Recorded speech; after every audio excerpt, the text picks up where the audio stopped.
The huge boom on optical interconnects was clearly defined, and PI is providing the positioning, the nano positioning solution. So market is good. So testing of these optical components for the CPO manufacturing is very different than testing on electrical nodes. And I know that PI can help testing, make it easier, automate things, and make it faster. Thank you for being here. Let me find more friends. Michael Klug from Google. I love your presentation yesterday. I got one of those glasses. What was your main takeaway from the first day? I was really surprised with so much discussion about defense, to be honest, in especially a European conference. It's the first time I've been to one like that. So, but generally speaking, and I think we've talked about this a lot, how do we all work together? Where companies tend to be somewhat insulative for IP reasons. But I think we're in an environment where collaboration and working together, developing an ecosystem is important. So I hope that that's something we can all take away back to our companies and be more open with each other. Having Google here was fantastic. This global, not European, this global event. Robert Harrison, I know you are celebrating something today. What was your main takeaway and what are you celebrating? So my main takeaway, well, I was going to talk about AI, but I'd just like to follow up with Michael and what Michael said about collaborating, cooperating to each other and thinking about intellectual property issues, how we can actually do that together. So some of you know that I'm involved in the Photon Hub project, so come and talk to us at this booth afterwards. My main takeaway, my celebration, it's exactly 40 I started in photonics. The 1st of October 1985, I started my PhD at Sheffield University. So admittedly, I did have a couple of excursions into textiles at one stage working for Gore-Tex, but I'm back in photonics now, and I'll remain in photonics. Thanks. My favorite IP lawyer in the world. I hope you remain in photonics for many, many more years. We gave the Optica i4 prizes today, and the corporate prize went to Corning. Claudio Mazzali, congratulations. Can you tell us a bit what would be your main takeaway from the first day? Sure, thank you, yeah. I think it's becoming clear that photonics is still maybe small, but it's become more of a critical node connecting many different industries. I was very intrigued by some of the insights in yesterday's panel on the supply chain and all the connections and connections to the geopolitical as well. So I think, yeah, we may see that we are still small when you think about photonics, but we are kind of a node connecting different industries now, and that will make us all more relevant. So the criticality of more collaboration. And we keep talking about collaboration. I think we need to perhaps go one step ahead and think about how we're going to collaborate, right? Everybody's in agreement here, we have to collaborate, but we need to do that next step. How are we going to do that? How are we going to be more effective on that? I think there is homework to be done. You made it very easy for me. So what room for collaboration is there with Corning? Oh, right now we're open for collaboration in many, many areas, right? We talked about CPO yesterday, and this is an area that we have been talking to many people here about if we keep optimizing our own devices, our own pieces of the ecosystem, we're not going to get to a full optimized system. So we need to talk together and see how we look into that from a system perspective. Of course, volunteers to share their learning points from the first day, they can raise their hand. Anthony, I really wanted to make you proud because you have, on the last year, really give a lot of feedback on who we should do this event. What was your impression for the first day, your main takeaway?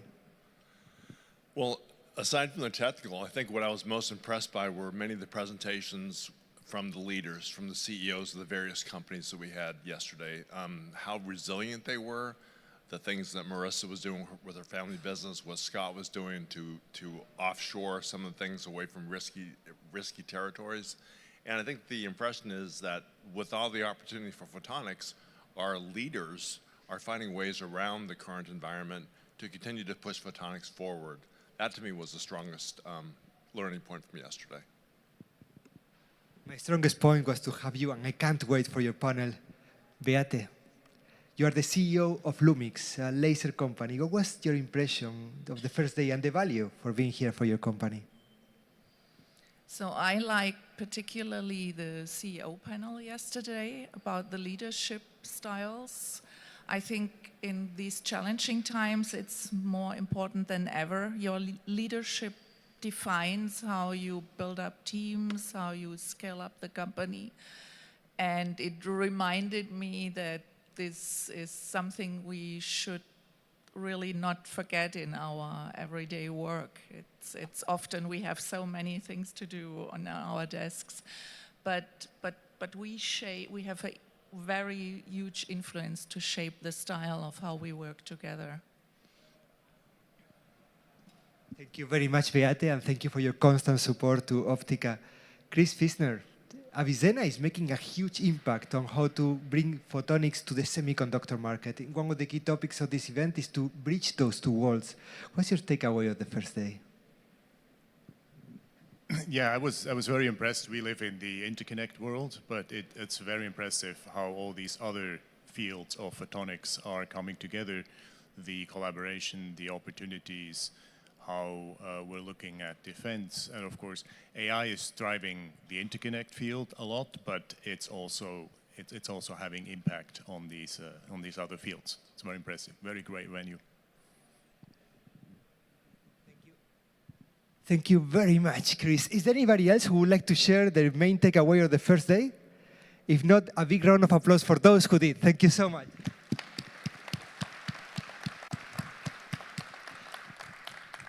And now I would like to remind everyone that the purpose of this meeting today is to get connections. The second day is very much focused about the value of M&A, the value of really bring your company to a point in which somebody else should take it over. And I can put examples. There are companies in the room that are trying to commercialize transceivers. We have, for example, here the CEO of a company, Fanofy, that they want to make a transceiver to the market. They are like 15 people. They show that they can do it. They had the demonstrator. What should they do next? Should they invest heavily and make a pluggable? Or should they work with a transceiver company that would do that perhaps in weeks? I don't know. But I think there are experts who know. But before we go there, let's continue with the program, and we have something very special for you. Intro video. Our next keynote speaker of the day is Jennifer Cable. I'm Jen Cable. I'm the president of Thor Labs, and I've been in this role since 2020. Founded in 1989, the company has headquarters in Newton, New Jersey, with 12 offices in the US and 11 internationally. Jennifer is an established second-generation family business leader. She guides Thor Labs to strengthen its role as a global leader in photonics, delivering over 22,000 products that power research, industry, and innovation. Thor Labs is known worldwide for its broad offering of components, imaging systems, lasers, and emerging quantum technologies. Under Jennifer's leadership, the company has expanded from a catalog provider to a turnkey solutions partner. Today, Jennifer will share her perspective on Thor Labs' strategy, how to support customers across different regions of the world, strengthen supply chain resilience, and maintain innovation, even in challenging global conditions. Please welcome Thor Labs President, Jennifer Cable.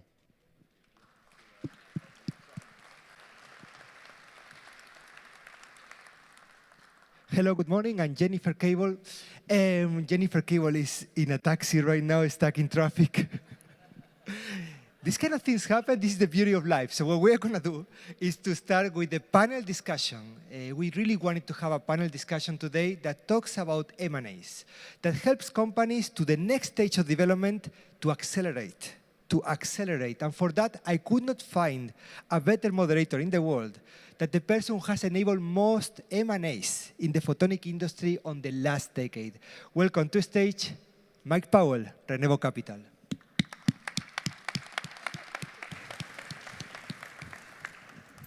Thank you, Jose. No pressure from that introduction. So this panel's kind of about, as photonics companies grow, how do you scale? And how do you scale those companies into positive cash flow? I mean, that actually is the fundamental point of a company, to end up generating cash and profits. So, as Lizzie said, I'm Mike Powell. The company I run is Renevo Capital. We're what's considered a boutique bank. So we do a lot of matchmaking in M&A transactions and also later stage fundraisers. And we spend an awful lot of time thinking about this scaling issue, scaling into positive cash flow, because for us, that's the fundamental value inflection point in a company. There are many value inflection points, but that's the fundamental value inflection point. I know in the European Commission, they think a lot in terms of technology readiness levels. And this is what's different about technology companies compared to ordinary companies. You've got to master and control a technology that gives you something that you can monetize via a product or a service. And we talk about these a lot, and I've just thrown up here a graph which says, here are the technology readiness levels, and roughly put what the different funding rounds are that go against those various technology readiness levels. So as we go through this panel, if you could keep those in mind. And also, don't take it as absolutely red that you do a B series when you hit TRL 7. It's much more complicated than that. So I'd like to pull the panel up. They're very different companies. They're all at very, very different stages along the pathway. And what we're going to be talking about is, where they sit on that path and what the sort of key elements are. I've got three from Europe, 2 from the US, and 1 from Israel. And I'm hoping a panel that we can talk about, the real operational issues that you face and sort of where those hurdles are on the pathway to positive cash flow. So if I could invite the panel to the stage, please.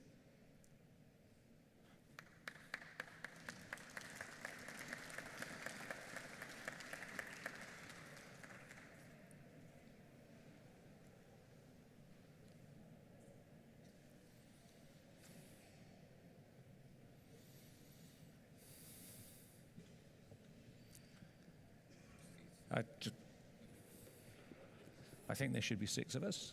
Yep.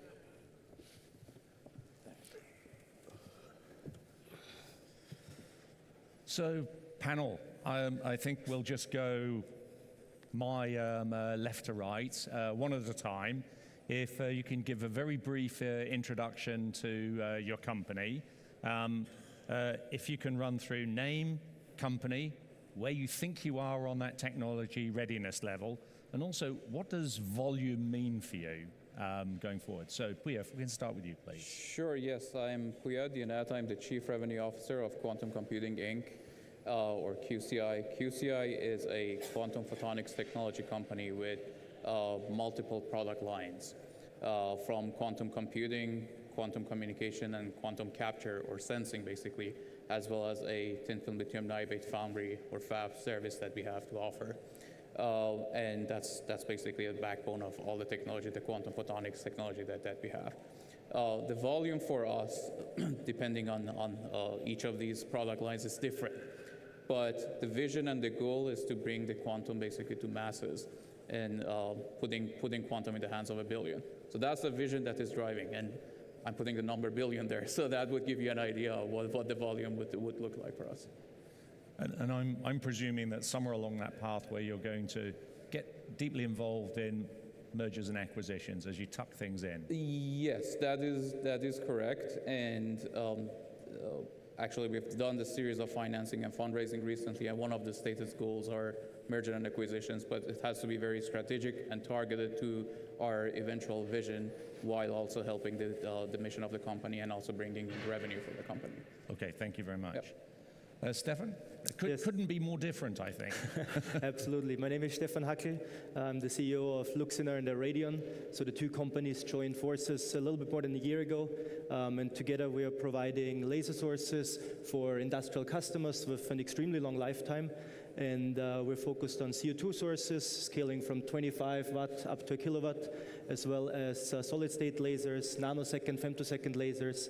And we supply to a wide range of customers. We're probably in the range of 7,000 lasers per year right now. And in terms of technology readiness level, probably a bit more on the upper side here in the panel. Yeah. Thank you. Okay, good morning. My name is Herwig van Hove. I'm a co-founder and investor in Tima Foundries. Our aim is to become a large-scale OSAT and III-V focused photonic foundry based on the site of the old Belgan in Belgium. And as far as size of the market is concerned, we came from the other end. We talked to end customers, and I think the market for photonics is ready for main stage.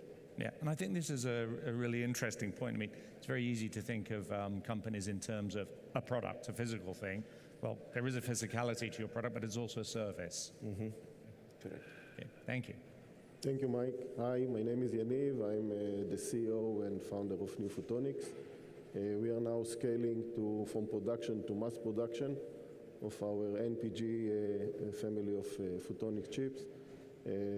What's unique in our chips is that it's integration of lasers, modulators, and we also integrated into the PIC also our OSP, optical signal processing. This is the new standard of the LPO, or how we call it LPO Plus, that completely replaced the need for the DSP. And we are scaling to mass production now. Okay, many thanks. Hi everyone. My name is Mahesh Krishnaswamy. I am the founder and CEO of Tara. It's a recent spin-out from Google's Moonshot Factory. This is the same group that works on obvious projects like the self-driving car and maybe we can start from the beginning. All right, no worries. Now I can hear myself. My name is Mahesh Krishnaswamy. I'm the founder and CEO of Tara. This is a recent spin-out from Google's Moonshot Factory. This is the same group that works on innovative technologies like self-driving car, which is Waymo, or drone-based delivery. And so we are focused on solving the problem of connectivity using free space optics or wireless optical communications. And we are currently having a product that's called Lightbridge that is being deployed in over a dozen plus countries. And we just raised a Series A, and we are also working on the next generation technology using optical phase arrays and PICs. Yes, good morning. My name is Philippe Boll. I'm the CEO of Estel, a company we set up last year in February, and we're a bit different than the other person here because we bring back sovereignty in Europe. That means that we are designing and producing optical transceivers. As you know, 97% of these products today are made in Asia. And due to the request and the geopolitical issue, the goal is really to bring back this expertise on the design and also on the production in Europe by using the European ecosystem. It's really the goal. It's to really play with all the players because we are agnostic of the optical engine, that we don't design optical engine. And we are working with all the designers who are present, mainly in Europe. Thanks for that, Philip. That's a theme I think we're going to come back to quite a lot on this panel. But where I'd like to go next is kind of like down to sort of like the real nitty-gritty of day to day. Along the panel again, it's one thing when you wake up in the morning, where you are on that journey, and you're all in very different places on that journey. What's the one thing you think, I've got to solve this problem? And what's the solution you're looking to put in place for that problem? So, Leo, when you wake up in the morning, what's the one thing that hops into your mind? As a publicly traded company, QCI is in a special position because we are beholden to our shareholders every quarter. So we need to show growth and deliver some revenue. At the same time, we have to execute on our vision. And this is a very challenging, the road to our vision is challenging. There are lots of technologies that need to be invented, lots of proof of concepts that needs to get done. At the same time, we need to show performance to the market, and for the trust that they've put in us, we have to deliver on that. Yeah. So you're asking me what keeps me awake at night is to have the balance between execution on the roadmap while at the same time showing the performance and immediate return for our investors. So that is a game that we are playing and the balance that we need to make. I was less hoping for keep you awake at night, more energized in the morning. What do I tackle? So, like I said, I think what is going to, the next immediate things that we need to do is for us to do the technology demonstration, going from the TRL level that we are to the higher ones, and going from step by step, going from the initial demo and showing incremental improvement in a very short period of time. That is the main goal that we are focusing on. Understood. Yeah, we're going from sort of like super early stage to later stage. I can imagine it's very different what you first think of in the morning when you wake up, Stefan. Yes, for us, I mean, we're still in the PMI, so I think that's changing the game a little bit. And given the current uncertainty in the economy overall, it's finding the right balance on how can we adopt our go-to-market strategy, because we're operating in similar fields. So the acquisition was done to really expand a complementary product portfolio. But at the same time, how can we bundle the resources? How can you find those operational synergies as we're all also concentrating on the cost aspects of the business? And I think finding the right balance between this strategic orientation on the market side and the execution on the internal processes, that's what keeps us busy at the moment and what we're actively working on. Okay. And Herg, I think you're doing something sort of very impressive with Thema. Particularly given that it sort of comes out of what was Belgan that, didn't work quite so well. So, this seems like quite a substantial challenge. So what's on your mind first thing in the morning? That's a good question. So Europe has had a tendency to back a lot of research, creating enormous amounts of innovation, great, but also creating a lack of standard, which this industry desperately needs, especially for companies like ourselves, would be a major plus to find more direction. And a second point that was mentioned on the panel yesterday as well is where Europe still lags behind other regions in the world is the sort of decisiveness and the speed of decisiveness. I think they're improving. I think there's really light at the end of the tunnel, but what it will require from us as a sector is collaboration rather than just pure competition. And that's easy to say, but it's building alliances is not a straightforward endeavor. And Janne, for yourself, I mean, you sound like you're sort of like poised on super high volume, but what's the reality? Yeah, our problem today that we have a very nice backlog, but to scale the production, it's a real challenge. My first concern is to get the wafers on time from the foundries, but then I have a completely new project. I call it the flying wafers. I need to fly those wafers all around the world till I get the chip. Because the OSATs today, they are not photonics OSAT. They know how to handle electronic chips, but when it's come to photonics, it's a new story. One of the big company CEO told me, Yaniv, don't tell me that you are a chip company before I will see that you can really scale to production. Yeah. And this is a key in photonics. Thank you. Manesh, how about for you? One of the things, first thing that I wake up to is how do we really solve the customer problems, the actual challenges that everybody is facing. And we are specifically in the domain of solving for connectivity. And to this day, even almost 3 billion people are still offline.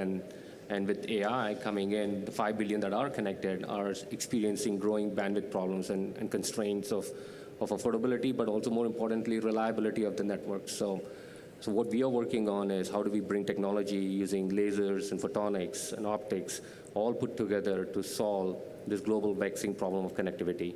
And so that's been a key driver for me. And it's always about you can go fast, but at the same time, you also run into a lot of hurdles and impediments along the way.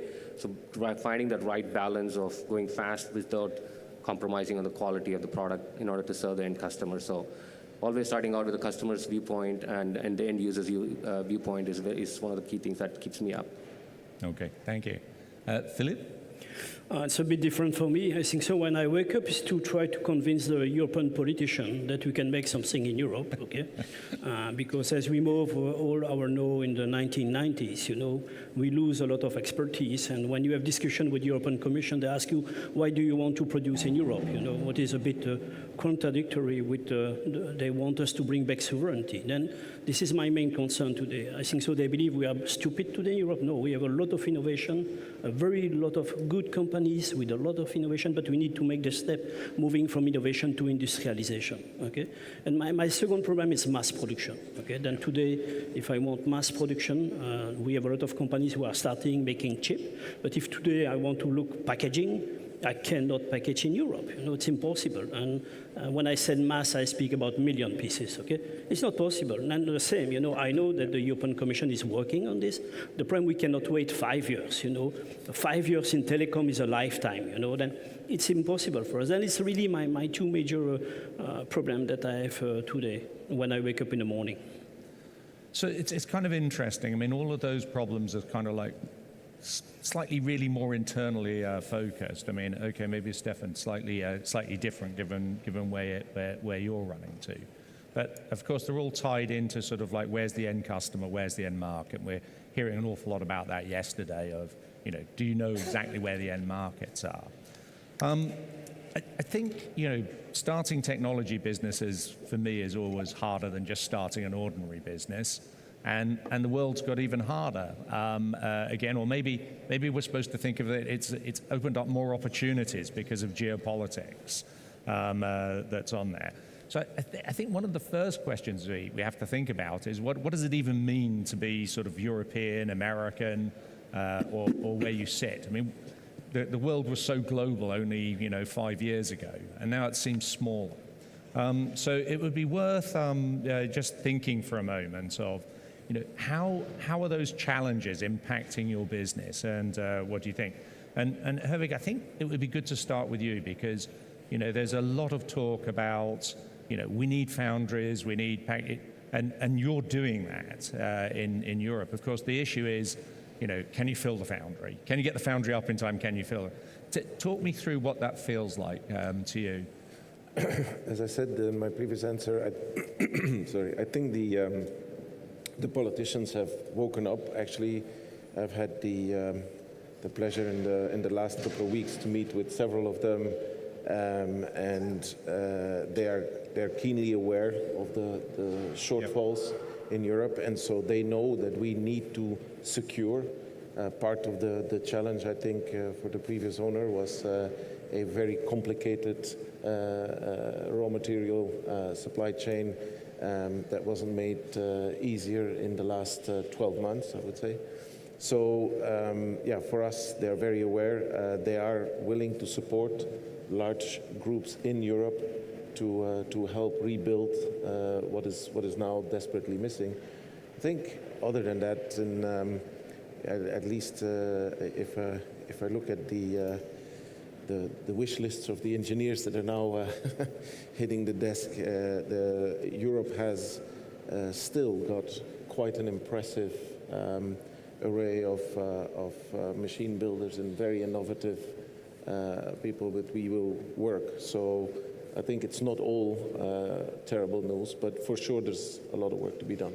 Yeah, I'm glad you mentioned that because, you know, it's often said in Europe we're really good at innovation, we're not very good at scaling, and we've forgotten how to do production.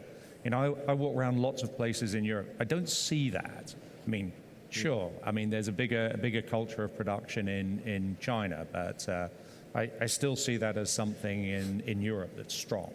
So, of course, for us, the end market for many of the products here on stage will remain global. Yeah. What needs to be protected and better defended is the IP that goes into building those things. And we can do a much better job than we've done thus far.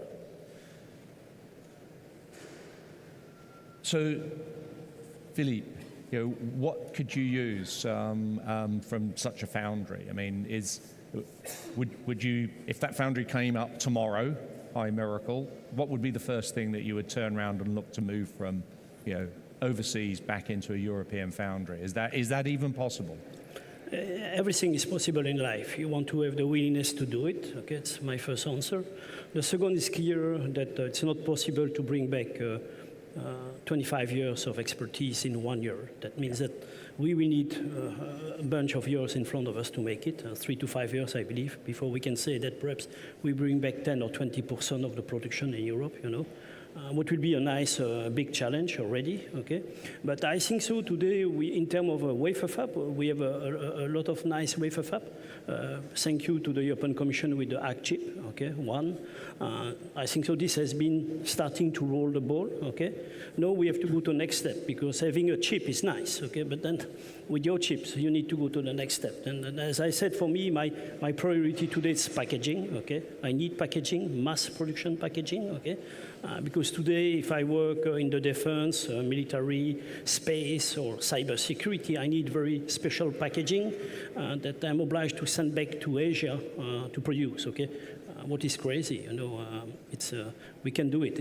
I will not say it's simple, okay, and nothing is simple in life, but it's easy to make if you want to make it. And sure, if somebody tomorrow come and said, I can make packaging for you, I will be very happy to work with them, yeah. Thank you. And Yaniv, I mean, I think I might be a bit unfair here, but, you know, I feel European. There was a moment in time when I lived in America where I felt really European. Israel, I mean, do you feel European, American, or something completely different? It depends. When it's come to fundraising, we are Americans. Yeah, of course. When it's come to European funding, we are European. And I got the EIC Accelerator grant. And at the first time, everything was perfect. The proposal was nice, a lot of innovation. But then one of the examinators said, okay, this company, they have too much money. They don't need the grant. So then I had to explain them that in photonics, you need a lot of money to scale to production and to do innovation. And in the second time, they approved that. And Professor Wim Bugart, last week in ECOC, he said something very interesting. In Europe, it's called SME. In the US, it's called unicorn. Yeah. Interesting. Puyo, something very different. I mean, you've made a decision to sort of put a small foundry together yourself. And, you know, there's a lot of people say you should never do that. But actually, in photonics, a lot of companies end up doing that. Can you kind of like explain why? Sure, yes. We built this thin film lithium niobate fab in Tempe, Arizona, because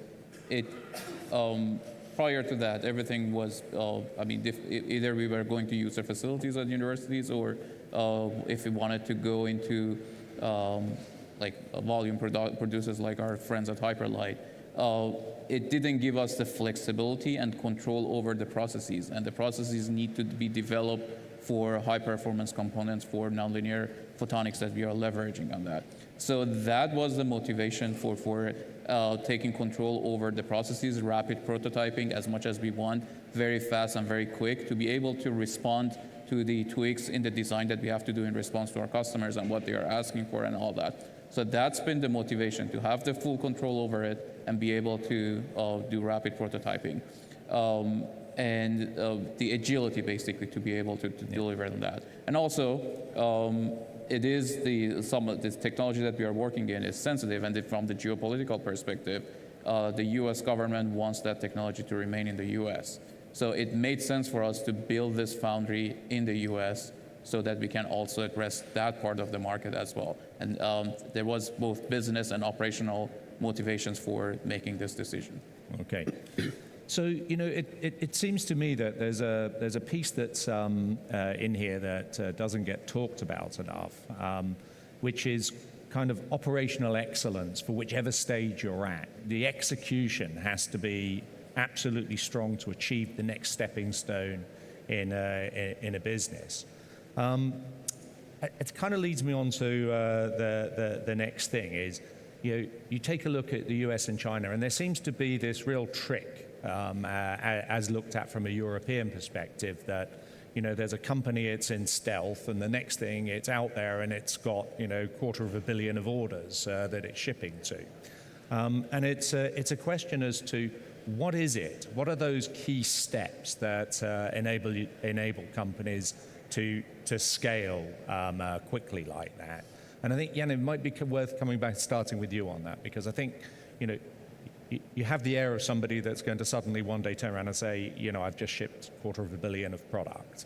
So what's the fundamental that you think enables you to sort out all of those problems and run to scaling very quickly? I think today with the deglobalization process, you need to do it in the US, in Europe, and in the Far East. You need to work with local suppliers to bring them together to build this scale up in production. It's a huge challenge because of all these geopolitics issues. If you want to manufacture in China, you need to bring the chips from the US and then to sell it back to the US. And now we have all the issues with the tariff. So you need to bring your production back to the US and bring it to Europe, to do it in Europe, and then to do it in the Far East, because they don't want the American chips, they want their own chips. So this deglobalization process, it's a real challenge.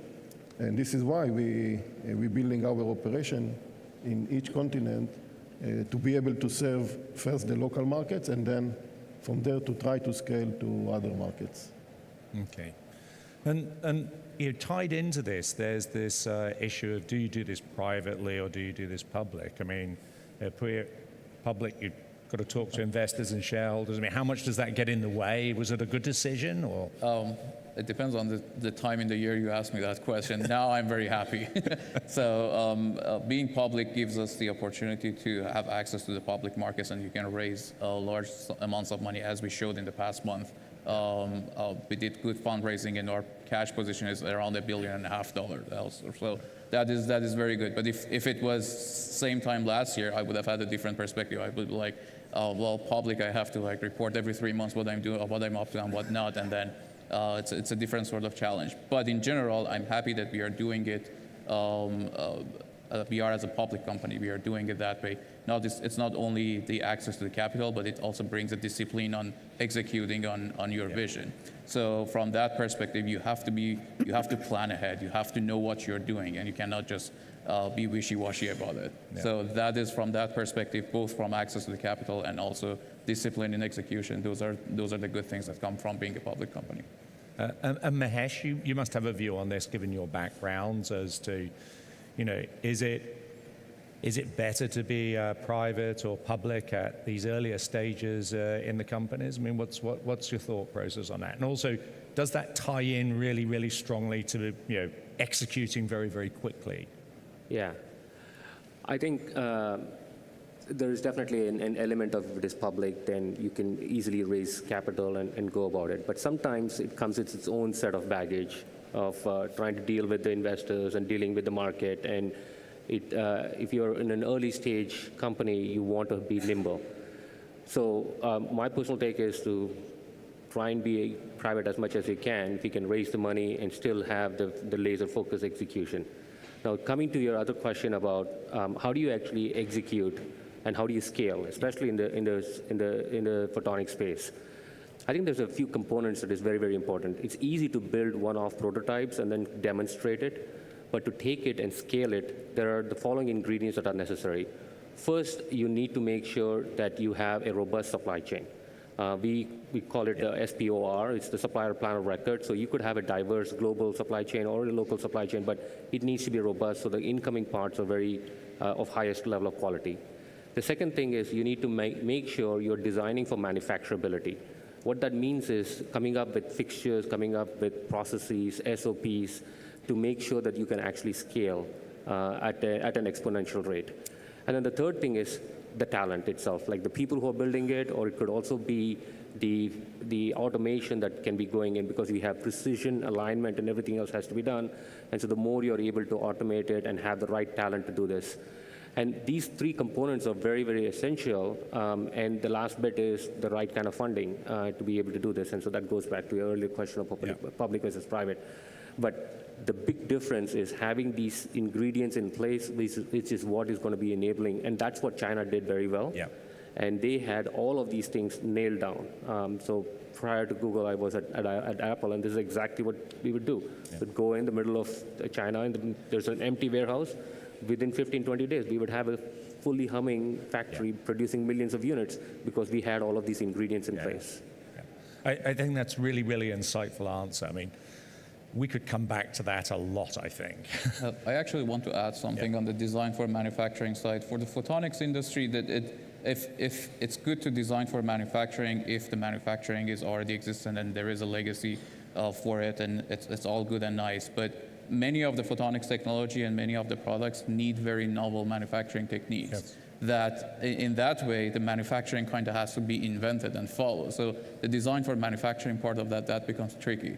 So you have to have that in mind as well. At what point you design for manufacturing, and at what point you force the manufacturers to come along with you and help you on that. Yeah.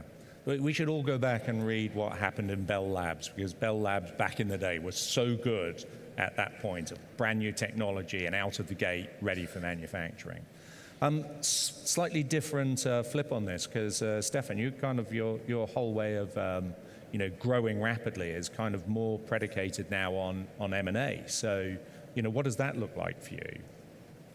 Yeah, so for us, we're a private-owned company. We're for the majority family-owned, and I think it gives us, especially right now, the opportunity to get to decisions faster than maybe others can do. It's always a phone call away to make major operational changes. And like you mentioned before, we have this trade war going on between US and China, and that puts pressure on us. We just recently opened a manufacturing facility in China because we changed our diversification strategy to really be local in the market, and that also impacts our philosophy on M&As. It's like, how can we, in the current market environment, how can we find new ways, vertical integration to, on the one hand, become more resilient in the supply chain as a number one, but also to become, go vertically towards the customer, go towards the integration into the industrial company lines, and find ways of getting closer to the customer, working on solutions together, and do this on a local level. And we have now manufacturing in China, in Europe, and in the US, and with this diversification, we're really expecting to drive the market by working hand in hand with the customer base. So we talked about this offline before the panel. There's a pretty well-developed strategy that you have. Some of that you would kind of want to be public, some of it you'd want to be less public. To the audience and potential players out there that you might be interested in, how would you communicate that desire on your hand to say, hey, come talk to me? I mean, it's actually events like this, I would say. It's trying to find the conversation with our industry peers. It's those conferences, it's exhibitions. So as an example, we're right now talking to a smaller European company that actively approached us at an exhibition, and there you have the chance to discuss one-on-one on where we're heading, how can we learn from each other, can we complement each other, and I think those are the discussions at the first base that you normally have in a good personal setting that then lead to next steps, and this can be an M&A, this can be a strong partnership. I think we all have to be open for different ways, and yesterday we heard a lot of talks about collaborating across the industry, and I'm in the industry since a year, but I think that's kind of the asset this photonics industry brings along, that collaboration is at the heart of it. Yeah. So I think it's desperately unfair that we only have an hour to talk with such a diverse group of people. I mean, you are the essence of the photonics industry and how to grow it profitably. Before we throw it open to the panel, just sort of like super 10-second question. Key thing to getting through to cash flow positive is, and growing that cash flow positive operation is sort of adding into the order book. So if I come back along the road, starting with you, Philip, what would be your one fantasy thing that you'd be able to do and say, okay, I think that takes me to, massively increasing my order book? How do you see that? Yeah, I say for us to come back in Europe, it's clear it's coming back on the common, it's automatization. Okay, that means it's clear that if you want to be competitive, compared to the manufacturer where they are today, we need really the top-notch automatization. And be in mind that there was 1 week ago on a comparison between the investment on robotics, okay? And China was investing 4 times more robotics than Europe and 9 times more robotics than the United States. Then the Asiatic people are investing a huge amount in automatization. It's very clear that you have to really design correctly your wafer fab, okay? Or you want to process at the beginning, because if you make a mistake, this line costs a fortune. If you want to make a dark room production, then you have to be really, really careful at the beginning how you will design your production line to be sure that you can be after profitable and cash flow positive. Yeah. So it's the magic wand to create a sort of supply chain infrastructure in Europe. Yeah, and I just as a comment that nobody discussed about the supply chain earlier. Today we are suffering from this AI giga data center. Perhaps you know, but today if you want to buy laser, it's 1 year delivery time to buy a laser, okay? Yeah. That means this is also something bad for us being European, because we are small, we are new coming back in the market, and then it's not easy to have access to the supply chain due to this. Yeah. And this is mainly pushed by co-packaged optics. That means all the big guys are very busy and take the full capacity who is available today. Okay, a really useful input. So managed, but shorter? Yes, I'll say the most important thing is going to be the supply chain, in my opinion. So that I mentioned about SPOR, which is the supplier plan of record. You always are going to be faced with a decision of make versus buy. Yeah. And if you are going to be buying it, are you buying it from who, where, and what price, and how robust is that supply chain? If you mess that up, then I think everything else downstream doesn't matter. So I think that's very, very key. I think because of constraints of time, we probably ought to throw this open to the floor for questions. I hope there's a lot of questions. Coming to Europe. Robert Harrison, IP lawyer. For some reason, I always seem to get the question opportunity. So, we talked a little bit about the CHIPS Act yesterday and its impact on the photonics industry. And I'm really interested to understand from you within the M&A field, is the sums of money being promised through the various CHIPS Act in the United States and in the European Union and various other initiatives around the world, is that a blessing for you, free money that's coming in, or is it just basically a little bit of drop which is not worthwhile going for? Who'd like to answer that question? I can reply on my side. You know, I'm waiting the Pillar 2. You know, we have done Pillar 1. Pillar 2 will come in January, where normally it's more in the direction of production, okay, to support the production line, not at the wafer level, but more at the more integrated components. And then we have to see what they will bring in January, okay? And I'm sure there are more other people who can speak about the Pillar 1 here, you know. Do you have any view on that? You're in recipient of European CHIP Act money? Yes, and so I think for European CHIP Act money, I would say the part that is still a big difference between US and Europe is not just the speed of decision making, but it's the KPIs that the people have that give you the money. And so Europe needs to learn to have a support function rather than necessarily thinking about, like a VC fund. Yeah. They're not a VC fund. They're something entirely different. So it is a blessing to us, but we certainly have conversations on that level. Okay. And that's one of the things that always bothers me with CHIP Act money and stuff like that is, there's a lot promised, and then when you actually look at what's disposition, that can be quite a different number. Okay, do we have any other questions? Mike, I think that the CHIP Act is still not considering photonics as a chip.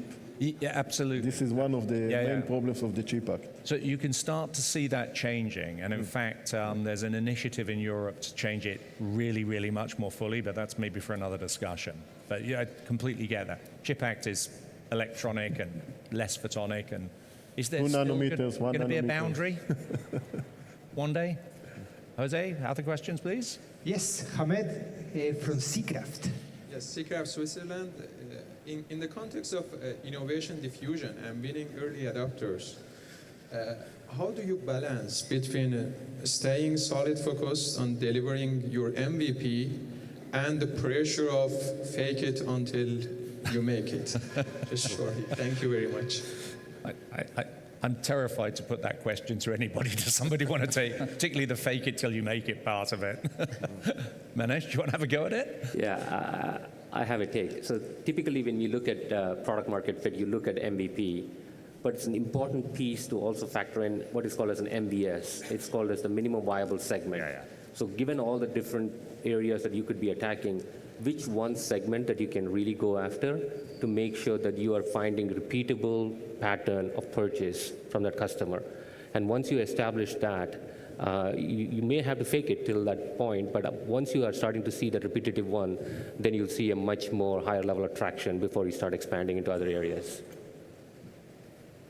Jose? Yes, I see in the news, Puya Diana, that you have $1.3 billion in the bank account. How can we help you spend it?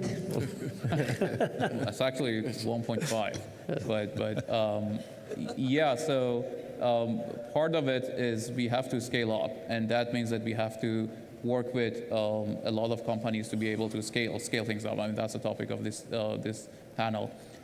Merger and acquisitions is another stated target for this fundraising that we've done. So we are very close to looking at the gaps in our technology that we, within the photonics industry, we can fill. So I've been having conversation with different people trying to understand where they are, where we are, and we find the fit. So that's part of it. But scaling up the business in operationally and in terms of fab, those are the parts that we need a lot of help. Packaging is a major issue that we want to address, to be specific. So any packaging solution, anyone in the photonics industry that has, would be, I'd love to look at them. I have a good proposal how to use the money. You know, I started my career 26 years ago in Intel as a CMOS engineer. You have a lot of work to prepare the GDS, but once you send the GDS, you know that you will get probably a good die back. In photonics, you complete the GDS with all the preparation for production, but then you send it to the fab and you start a new project to bring it to a chip. And a good use for the money, and this is, I think, one of the dreams that a team of foundries bring, is to be able to send the GDS and get the good dice back also in photonics. And I'm challenging the industry to do it and to invest the money in this direction. The challenge is open. Philippe Bolle, you have been receiving calls because you are setting up a volume production fab in Europe. So you have been receiving calls from the Netherlands, from France, from Italy. Why Spain? I would say we are European, okay? Then I would say, as I said, you want to make a darkroom production. That means you can make it in any countries. And you don't care, I would say, somewhere. Then after the first things, you want to look at the ecosystem. What could you find? Because first is the ecosystem to be sure that in the future you will find the supply chain you need. Number two, you are looking at the talents. Okay, if you have no talents, then you have no innovation. Then it's very important to go in a country when you can find a spread of talent, not just one dedicated talent, but more spread talent. Okay. And number three, I will say how you are accepted by the country, because there are some countries who have been already spending a lot of time and money to develop an ecosystem, and there are other countries who are just starting to develop an ecosystem. And when I've been looking mainly between Germany, Netherlands, Belgium, France, and Spain, and I will say that by comparing the different countries, Spain was very attractive. And then the last point, but not least, it's a clean room in Europe. Yeah. It's a nightmare. If you want to make a clean room in a very short time, because I'm driven by customer. As I told you, I'm agnostic of my optical engineering, and I need to find a building and a clean room to put my production. This is a nightmare, okay? You know, if we speak energy, it's years, and clean room, I can tell you it's years. As soon as you go for minimum 1,000 square meter, it's impossible. And I found all this answer to my question here in Spain. I've been very well accepted by the municipality, by the provinces, by the state. That means this is the reason why we decided to come in Spain, yeah. Any other questions, Jose? Last chance for a final good question. Who else is thinking of coming to Spain? I'm coming to you, Stephen Kotowski.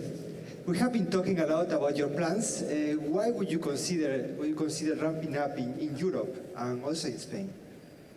Oh, well, I'm looking at the difference in cost between the United States, and if you know, if I do the economics right, I want to hire a silicon photonics guy in Silicon Valley. It's $275,000 a year. I can make that cheaper. I can go to Rochester, New York, and get down to about $165,000 a year. If I come to Spain, there are incentives. The government has good incentives. There are very nice tech business parks here in Malaga and other places in Spain. And if you look at the cost of getting an engineer here, you include it, it's below $90,000 a year. So the economics are good, and they have bright people here, good universities. So there's a good business case to come to Spain. So, Jose, I think we're at the end of questions. I want to say thank you very much to the panel. But before that, Jose introduced us as sort of like very, very strong in M&A. We haven't really talked about M&A very much at all. And the trick is that good M&A and good fundraising comes from superlative execution. And I hope everybody should take away from the panel is this team is understanding and got its arms around how to execute. Thank you very much. If you'd give the panel a round of applause. Thank you. Thank you. Thank you so much.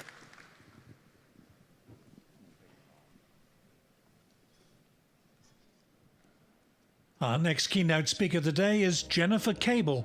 I'm Jen Cable. I'm the president of Thor Labs, and I've been in this role since 2020. Founded in 1989, the company has headquarters in Newton, New Jersey, with 12 offices in the US and 11 internationally. Jennifer is an established second-generation family business leader. She guides Thor Labs to strengthen its role as a global leader in photonics, delivering over 22,000 products that power research, industry, and innovation. Thor Labs is known worldwide for its broad offering of components, imaging systems, lasers, and emerging quantum technologies. Under Jennifer's leadership, the company has expanded from a catalog provider to a turnkey solutions partner. Today, Jennifer will share her perspective on Thor Labs' strategy, how to support customers across different regions of the world, strengthen supply chain resilience, and maintain innovation, even in challenging global conditions. Please welcome Thor Labs President, Jennifer Cable.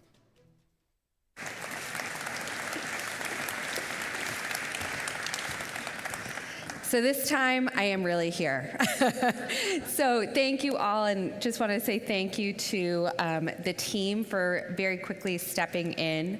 The theme of my talk today is really around dealing with external challenges and turning those into opportunities. So I want to thank the team for turning the challenge of my late arrival into an opportunity for the last panel. So thank you for that. So like many of our presenters, I did not see that video. And the great thing is it really positions the talk that I'm about to give within the context of who Thor Labs is, who we have been, what we've been known for historically, and where we're going. I want to take a step back, though, and I want to share our story. So it's always really fun for me to share this story because it's a personal one. It's my family's story.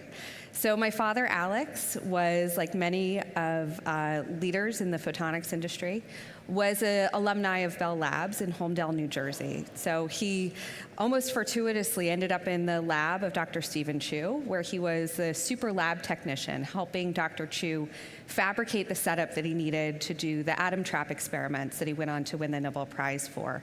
So as that super lab technician, Alex really recognized there was a gap in the market. There was a gap in the market when it came to serving the needs of folks working in a laser lab who really weren't looking to buy components at scale, but were looking for components that they needed fast. They needed the specifications. They wanted to know the pricing up front. and really thinking about what are the needs of that researcher. So when that researcher is in the lab, the price is important, absolutely. They don't want to feel like they've been taken advantage of. But truly speed and an understanding of kind of the customer experience at the heart of that need for speed, the need to complete their research. Right, so when you recognize, hey, I bought the wrong optic, or I don't have all of the optical mounts that I need, or all of the rails that I need to complete this setup, that's really the last thing that should hold you back from completing your research. So that's really the initial germ of the idea that became Thor Labs. So Alex actually custom built 2 microscopes and sold them for a small profit. He took that money and he reinvested it in Thor Labs and bought 2 Bridgeport milling machines. So Alex actually had a really unique background. He had training in physics. He had that experience at Bell Labs, but he was also a trained metal machinist.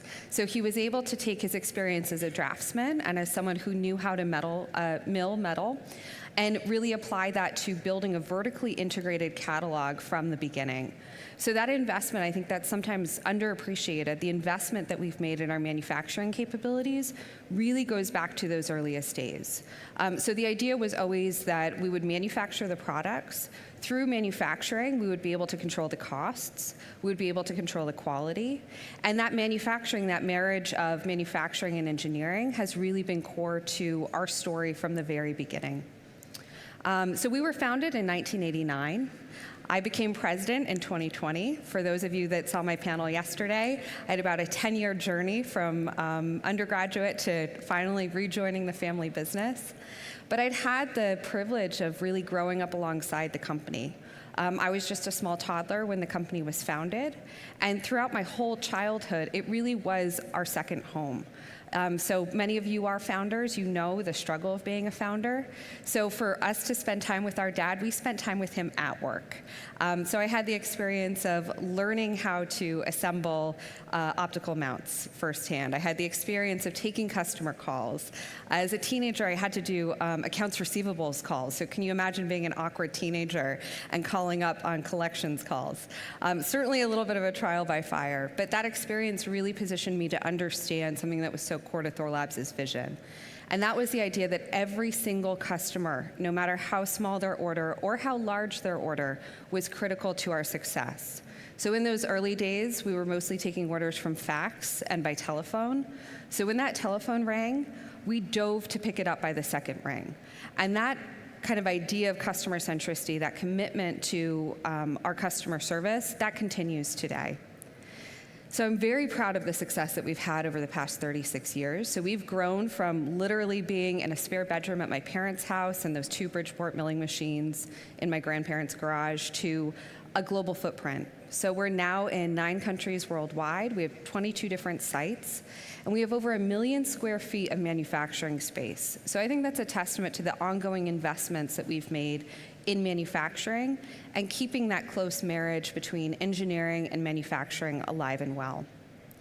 Another piece that I'm very proud of is we continue to be family owned and operated. So I'm a 2nd-generation leader. Alex made the very intentional choice of recruiting me, and he did have to push and he did have to recruit me to come back into the family business. And I'm so glad that he did, because it's been a remarkable opportunity and privilege. And we've reinvested in the company. So our growth has really been fueled by the profits that we generate through our operations. We've never taken on outside capital. And we've really seen that kind of virtuous cycle of investing in our growth, investing in our capabilities, expanding our manufacturing capabilities and our product portfolio as a way to generate additional profit that's then reinvested in the growth. That's a cycle that has proven extremely successful for us as a company. I think you'll see some parallels with Edmund's approach here with our overall customer approach and our value proposition to the customer. We are a one-stop shop. So those 22,000 products, I'm very proud of the fact that about 90% of those are designed and manufactured in-house at Thor Labs. And the other piece I'm really proud of is 20% of them are actually inspired by our customers. So we still have our Hungry for Your Thoughts email box where customers can contact us directly. We take suggestions through our technical support teams, and we've really been able to take the customer voice and have it reflected within the catalog. So by having a quick time to market, we've been able to really answer the calls from our customer with a request for new products, not just for custom solutions for our larger customers, but even for solutions that are customized for our one-off smaller customers that are doing academic research. We're vertically integrated through that investment in manufacturing, and we're really inspired by our customers day to day with an ongoing commitment to that speed and order fulfillment. And really that idea of that investment in our customers, in that commitment to making sure that they're successful, that's something we've carried through with our vision today. So our vision today is really centered around the idea of partnership with our customers. So that partnership starts by really understanding our role in the relationship. It's our role to enable their success. So at the end of the day, occasionally Thorlabs will be mentioned in a publication, which is wonderful and lovely, but we know that's not the reason we're doing this. We're doing this so that our customers can publish, so that our customers can be successful, so that they can win awards and prizes and grants.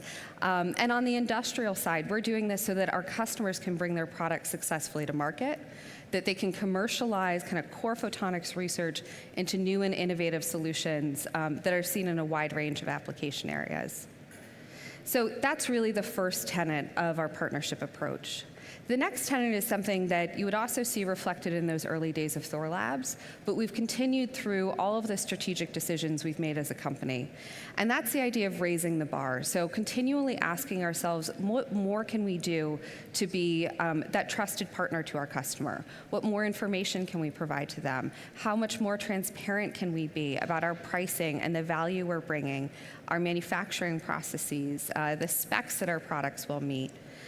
Really making sure that on the electronics side and the imaging system side that we're providing customers with access to the software platforms we developed, that we're truly partnering with them and giving them all the tools they need to be successful in utilizing our products in their end applications. The third piece is something that I really emphasize with our team internally. I spoke a little bit yesterday about the work that we're doing in outreach, photonics outreach and STEM outreach activities. Really, we want our employees especially, but also other folks within the photonics industry, to see that we can all impact the world positively through the technologies that we're involved in. And this is a piece that I've seen with my team, especially folks that don't have a technical background. This is where they get really excited. So I have someone on my HR team who shared with me that she had had brain cancer. And when she was coming back to work, struggling to regain some of the skills that she'd lost, the thing that really motivated her was that we were involved in imaging technologies that could help other people like her, other people experiencing cancer, other people dealing with devastating medical conditions. And that's really something that I find profoundly moving, that someone outside of a technical field could make that connection. No one ever spelled it out for her, but she knew that we were working to develop new and novel imaging solutions, and she knew that some of those were involved in brain imaging activities that could have a positive impact on patients like her. So all of the work that we're doing around photonics education, STEM education and outreach, and really educating all of our employees about the mission of Thorlabs, the impact Thorlabs is having by enabling our customers, it's really about that idea of seeing the positive impact that we can have. And then the fourth element of our partnership approach is really just our openness to new ways of working, new ways of partnering, whether developing strategic partnerships, developing deeper relationships with our vendors, thinking about ways that we can innovate on our business model and innovate on kind of the core catalog by offering more and more solutions and applications that are tailored to the needs of specific customers. So over the past 36 years, our portfolio has grown to 22,000 products, and our global footprint has grown. I'm not even showing all of the sites on here. I wanted to highlight some of the more interesting ones. If you can, make out in this eye chart, what we have is we have 4 distribution centers worldwide. So we have our North American distribution center headquartered in Newton, New Jersey. where we're based. And then we have 3 global distribution centers in Europe, based in Munich, 1 in Shanghai, and 1 in Tokyo. So really the goal has always been that we have those distribution centers as stocked as possible with those 22,000 products, with the idea that those products are ready to ship with the orders being placed and processed same day, and those orders shipping same day. And then when you look at all of the sites where we have a wide diversity of manufacturing approaches, really the idea has been to co-locate our engineering teams with our manufacturing groups. So we wanted to make sure that the people designing our products could get down on the floor, could go and see, using that kind of classic lean adage, could go and see and really understand the impact that their designs would have on the folks that were responsible for manufacturing them. So that tight connection between manufacturing and engineering is reflected in our overall organizational structure and our overall design as a company. So I just want to highlight a few areas where I think that some folks have been kind of surprised to see the breadth of our product evolve into over the past few years. So kind of the core that Thorlabs is known for, optics and optomechanics, that's largely manufactured in Newton, New Jersey. So for 60 to 70% of our products, we're a US-based manufacturer. So I'll chat a little bit about some of the challenges we've had to face over the past year. You would think we would be well positioned to deal with some of the challenges, and we are in some ways, but we also had to think about this business model and think about some of the practices we'd put in place to support this business model. But then we go from those core components to the more kind of innovative work that we're doing, for example, in our compound semiconductor fab, our 3.5 semiconductor fab in Jessup, Maryland, where we're not just growing the chips, but we're also building quantum cascade lasers, we're building MEMS VCSEL lasers, we're really building high-end semiconductor lasers for a wide variety of applications. And that's really far afield from where we started as a mechanics milling shop that was built to serve the photonics industry. So I think it's really cool not just to think about our growth over the past 36 years, but to think about how diverse our product offering now is, not just in terms of what's in our catalog, but also in terms of what we're directly manufacturing. So just a brief aside on kind of the underlying assumptions for this model. So I mentioned that we co-locate engineering and manufacturing, and I shared some of the rationale behind that. But what that means is we don't replicate manufacturing capabilities, or we haven't historically replicated manufacturing capabilities in multiple sites. So each product is associated with one site. That means that they truly own that design, they truly own that technology area, but it also opened us up to some challenges, as you can imagine, when the global trade war kind of was initiated earlier this year. We've also relied on one system worldwide, one ERP system. So what that gave us is a tremendous amount of agility when it came to actually moving product around to meet the needs of our customers quickly. It wasn't always the most efficient way to organize our business or the most efficient processes to implement, but it did mean that we were able to meet the needs of our customers quickly.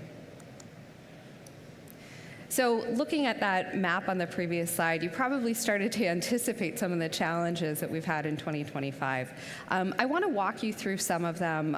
I know that many of you have dealt with similar challenges, but I hope by sharing Thorlabs' approach, Thorlabs' story, and how we've been able to turn those challenges into opportunities, you'll walk away with some insights that might be applicable to your own businesses.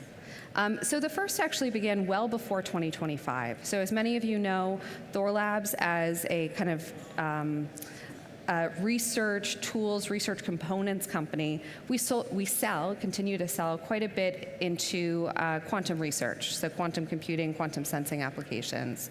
So even before 2025, we saw many of our customers involved in that research being placed on the denied persons list. So this is an area where, historically, what's described now as quantum was kind of just the bread and butter of what many of our customers were working on when it came to physics, applied physics research.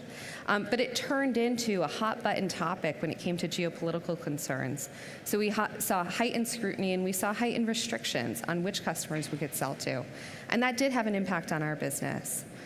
So we started to see more and more of those export restrictions. We had to build up a team that was much more professional to deal with those challenges and to really operationalize how we thought about integrating those challenges and those limitations and that guidance so that we could be fully compliant, but really integrating it into our process and not seeing it as an exception every time.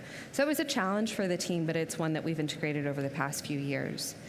Luckily, we did that, and luckily we had to do that because 2025 meant there was increasing export restrictions, increasing challenges when it came to import and export. So when you think about those 4 distribution centers we have worldwide, it's always been our goal that we can quickly move product back and forth, that we can quickly and agilely fully stock those warehouses based on the emerging needs of their local customers. And we realized, wow, that isn't always the most efficient way to do business, but also it meant that there's a tremendous amount of work that our team had to do to support that activity. As many of you know, there was also at the beginning of this year increased pressure on the funding landscape for many of our customers doing research.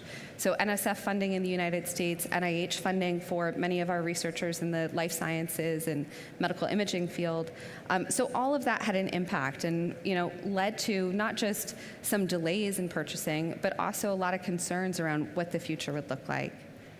And then we also know that there's been a global retaliatory landscape, right, where the United States initiated some of these new tariffs and new trade guidelines, but other countries reciprocated in kind. So dealing with a lot of changes and recognizing that, hey, the business model that we've had over the past really 25, 30 years no longer totally made sense. We had to make some transformations to that business model. We had to evolve as a company to meet the needs of the new reality we all found ourselves in. So how did we do that? We had a question on the panel yesterday around agility. So how do we build agility into how we operate as companies, and how do we respond to a rapidly changing external landscape that's often very challenging? For us, what we did is we set a guiding principle, and the guiding principle was that we would only make decisions that were in line with our long-term strategic goals. I had a personal goal as well, a personal principle, which was to respond but not react. So if any of you have a meditation practice, you know that that's often one of the goals of learning meditation is moving from reactivity to response, so that you see the external environment, you take in the information, you don't let your kind of initial senses take over, but you really take a moment to process that information and come up with a considered response. So that's what we were able to do as a team. So we really tackled this crisis with 3 main initiatives. So the first was moving manufacturing closer to our customers. So this didn't mean that we ripped out all the manufacturing and outsourced it, that we ripped it out of the existing teams. It meant instead that our teams partnered with their colleagues globally to replicate manufacturing where it made sense, to bring that manufacturing closer to customers. And that was actually in line with our long-term goal of moving away from just providing components, just providing instrumentation through the catalog model, and moving towards more of a true partnership approach. So by moving that manufacturing closer to our customers, moving the design engineers that supported that manufacturing closer to our customers, we're now able to more closely partner with our customers when it comes to working with them on solutions. The second was looking at our internal and external supply chains and looking to diversify it. So one way we did that was to emphasize internal sourcing. So we have a breadth and depth of manufacturing expertise within the company. We haven't always been a great internal vendor to ourselves. I think it's a challenge of growing quickly as a company, is you don't always grow those capabilities and those processes as quickly as you're growing them for your external customers. So we really shifted our mindset that a customer was a customer, whether they were a Thorlabs customer or whether they were an external customer. And then the third was really looking at some of the inefficiencies in our processes around those 4 global distribution centers. So saying, look, we've always set up processes that meant that we wanted to get the product as quickly as possible to the end user. But we often did that in a way that we didn't really think about the chain of decisions and activities that led to the product being in the wrong warehouse. So we put a lot more emphasis around the analysis that went into stocking the 4 warehouses, We also look to improve the on-the-ground efficiency of each of the 4 warehouses, most notably at our largest warehouse in Newton, where we've invested significantly in a new automated robotic picking system called an auto store. So we've been able to take our team, and instead of running around and pulling bins and pulling buckets, they've been able to focus much more on the analytics, focus much more on supporting some of the changes that have been needed to support this new model of working. So what are some key takeaways from how we've navigated this storm over the past few years? So the first is we have a continued emphasis on serving the needs of your local customer. So we're in 9 different countries worldwide, and that's very intentional. We've really empowered our local leaders to understand their local markets and make decisions that bring the global Thorlabs brand to the local customer in a way that makes sense and is responsive to the needs of that local customer.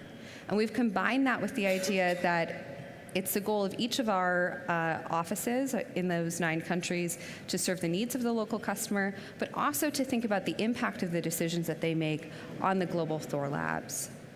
The next is, and this was truly the kind of unexpected benefit of a lot of the work that we've been doing, we've been able to address ongoing operational inefficiencies. So operational inefficiencies that kind of evolved over our organic growth over the past 36 years, we've now been able to take a fresh look at and address. And remarkably, we've actually had increased profitability even during a time of increased cost with the tariffs that are being imposed on our products. So truly, with these new challenges, we've seen new opportunities for the business. We've seen our teams truly step up to the challenge, step up to this new way of working, really prioritizing the needs of the global business, and at the end of the day, prioritizing the needs of our customers and making them successful. So what made this possible? So really, it's this idea of being one Thorlabs.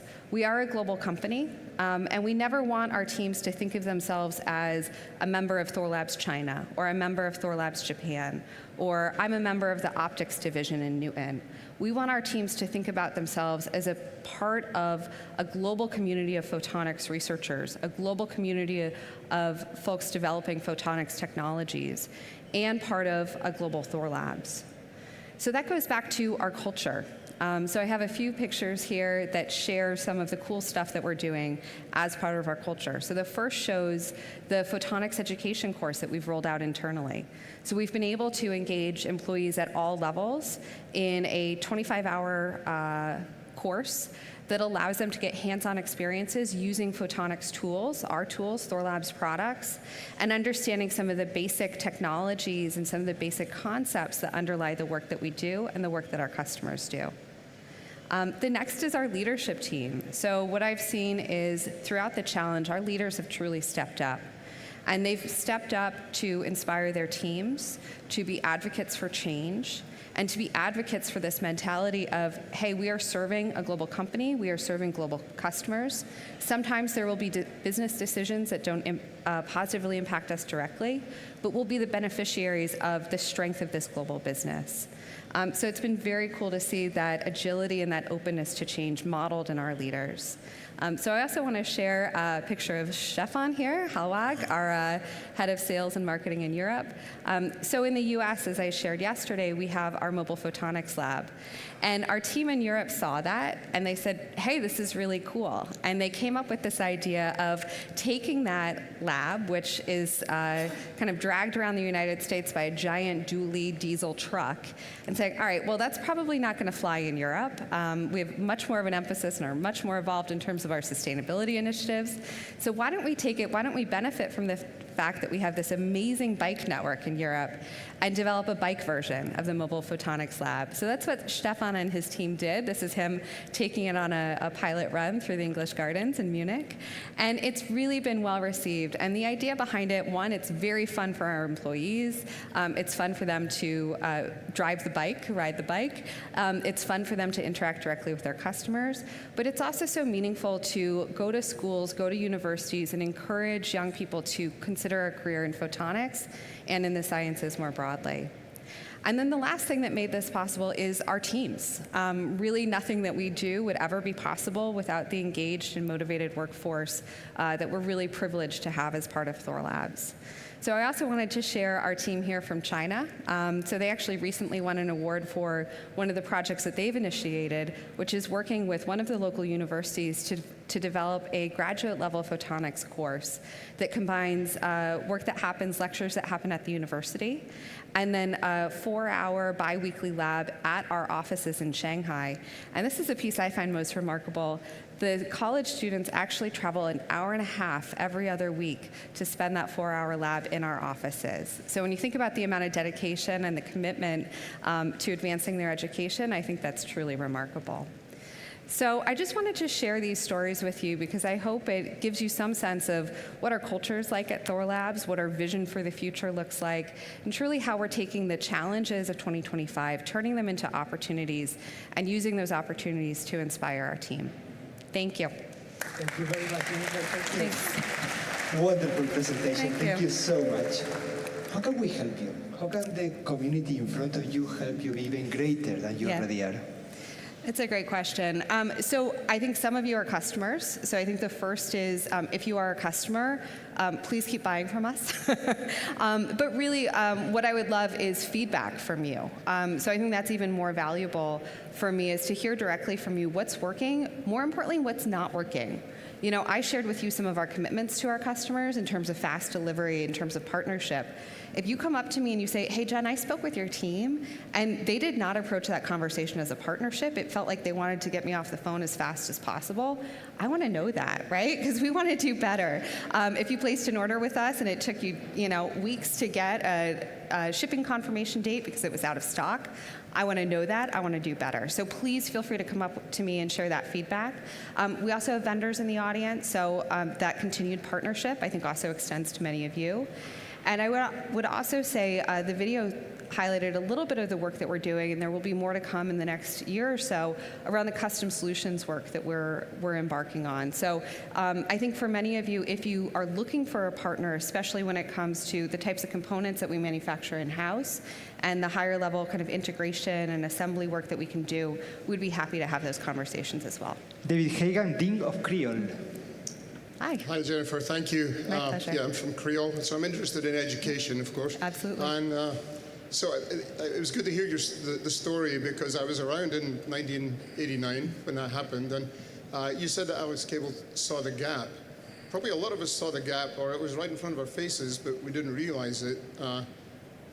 In Scotland, at the university I was at, when we had money, we would buy from Newport, but it was kind of expensive. And when we didn't, we'd go to our machine shop and get them to make optics or optical mounts and so on. And same thing when I came to the United States and Texas, same thing when I went to Florida. And then suddenly I went to Clio in 1989, 1990. Yep. And suddenly, wow. These inexpensive mounts are really was good for the business because we could now buy things that were really high quality that we couldn't afford before. So a lot of us we saw the gap, but what I think Alex saw was the opportunity to make money out of this and make the community better. So I guess my question is, Thor Labs hasn't stood still. You don't just make mounts anymore. You've really innovated throughout the lifetime of the company. And presumably your employees have done that. But how do we do better as universities to teach people how to innovate and become entrepreneurs? That's a great question. And I've had the pleasure of actually at the Optica Innovation School, talking with some early career entrepreneurs coming out of universities. And one of the things I emphasize when I share the early story is the idea is just the first part. Right? So I think a lot of people could have recognized there was a gap in the market in 1989. But I think what Alex had is he had the right background. So he actually knew how to machine metal. He knew that he could reliably produce those parts at a lower price, that he could still retain a healthy margin. So he really understood the cost structure behind metal machining, and he understood the application area. So I think having the customer's perspective, the operations and manufacturing perspective, and the background in design engineering, he was able to bring that all in. But like I said, the idea is just the first part. So I think, if you saw the early days of Thor Labs, it looks very different from what you saw in the video. We were in those early days in the early 1990s in an old shoe factory. The roof leaked. It leaked tar onto our desks. And I say our desks because I did have a desk at that point. It was not a glamorous place to work. It was not, clean, tech startup. So I think part of it too is just accepting you're going to have to be scrappy for probably much longer than a lot of people anticipate. I think especially younger folks today who have seen some of the tech startup stories and really grown up with them, there's a long period of really running a lean business so that you can continue to reinvest.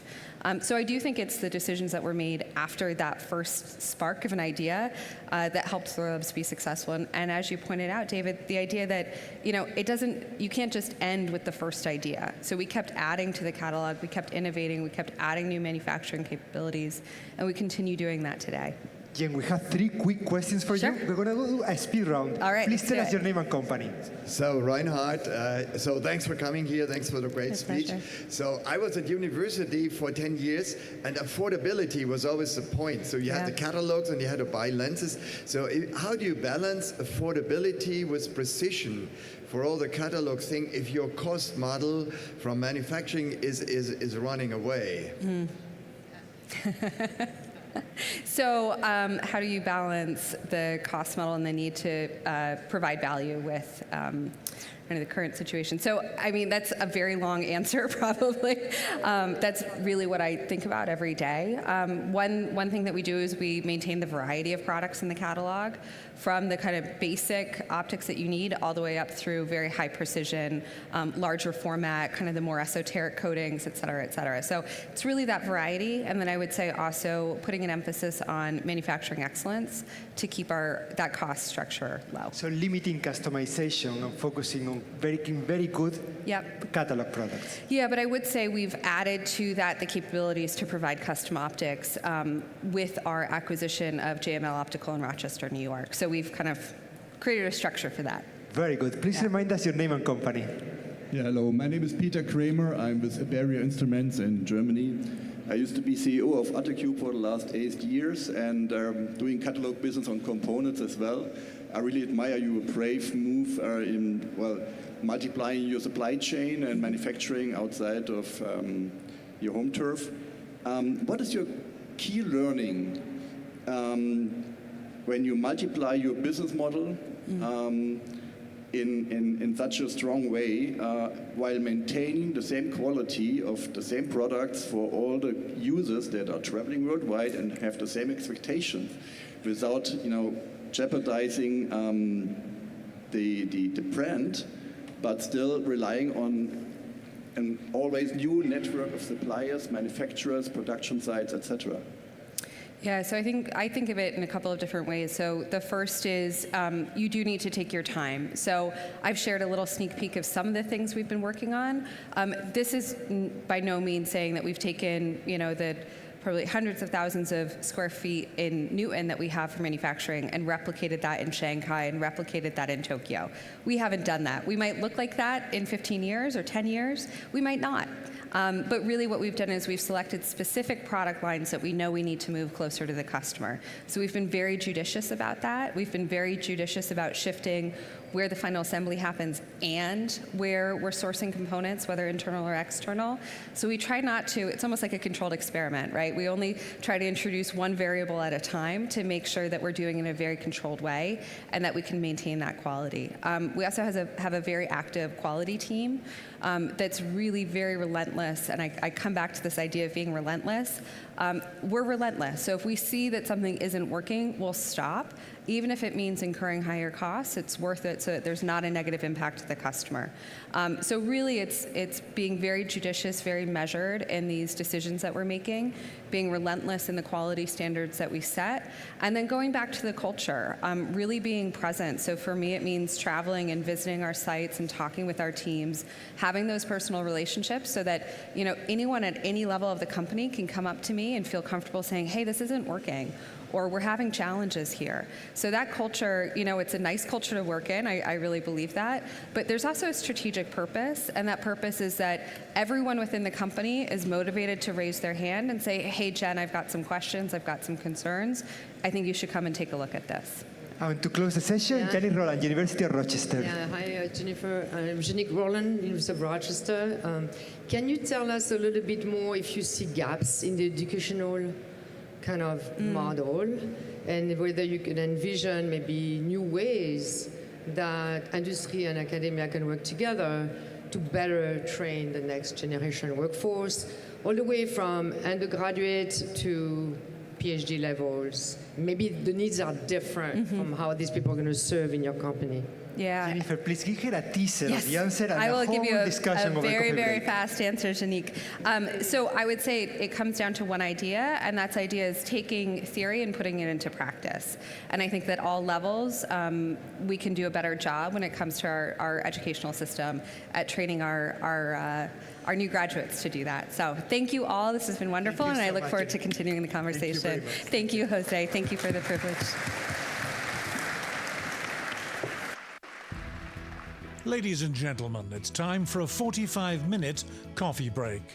Please return here when you hear the countdown from the screens outside. Now there's plenty of time to explore the 35 exhibitor booths.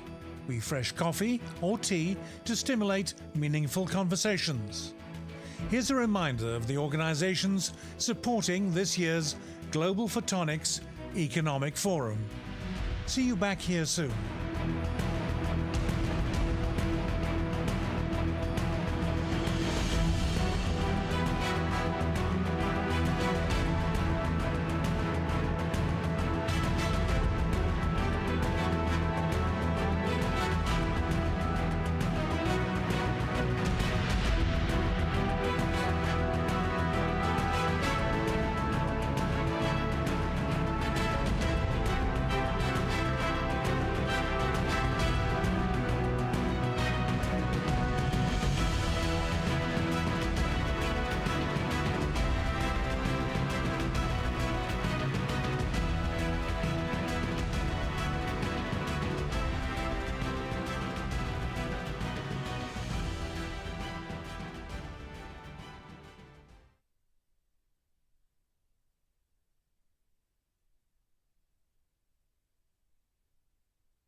the conference room.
Ladies and gentlemen, welcome back.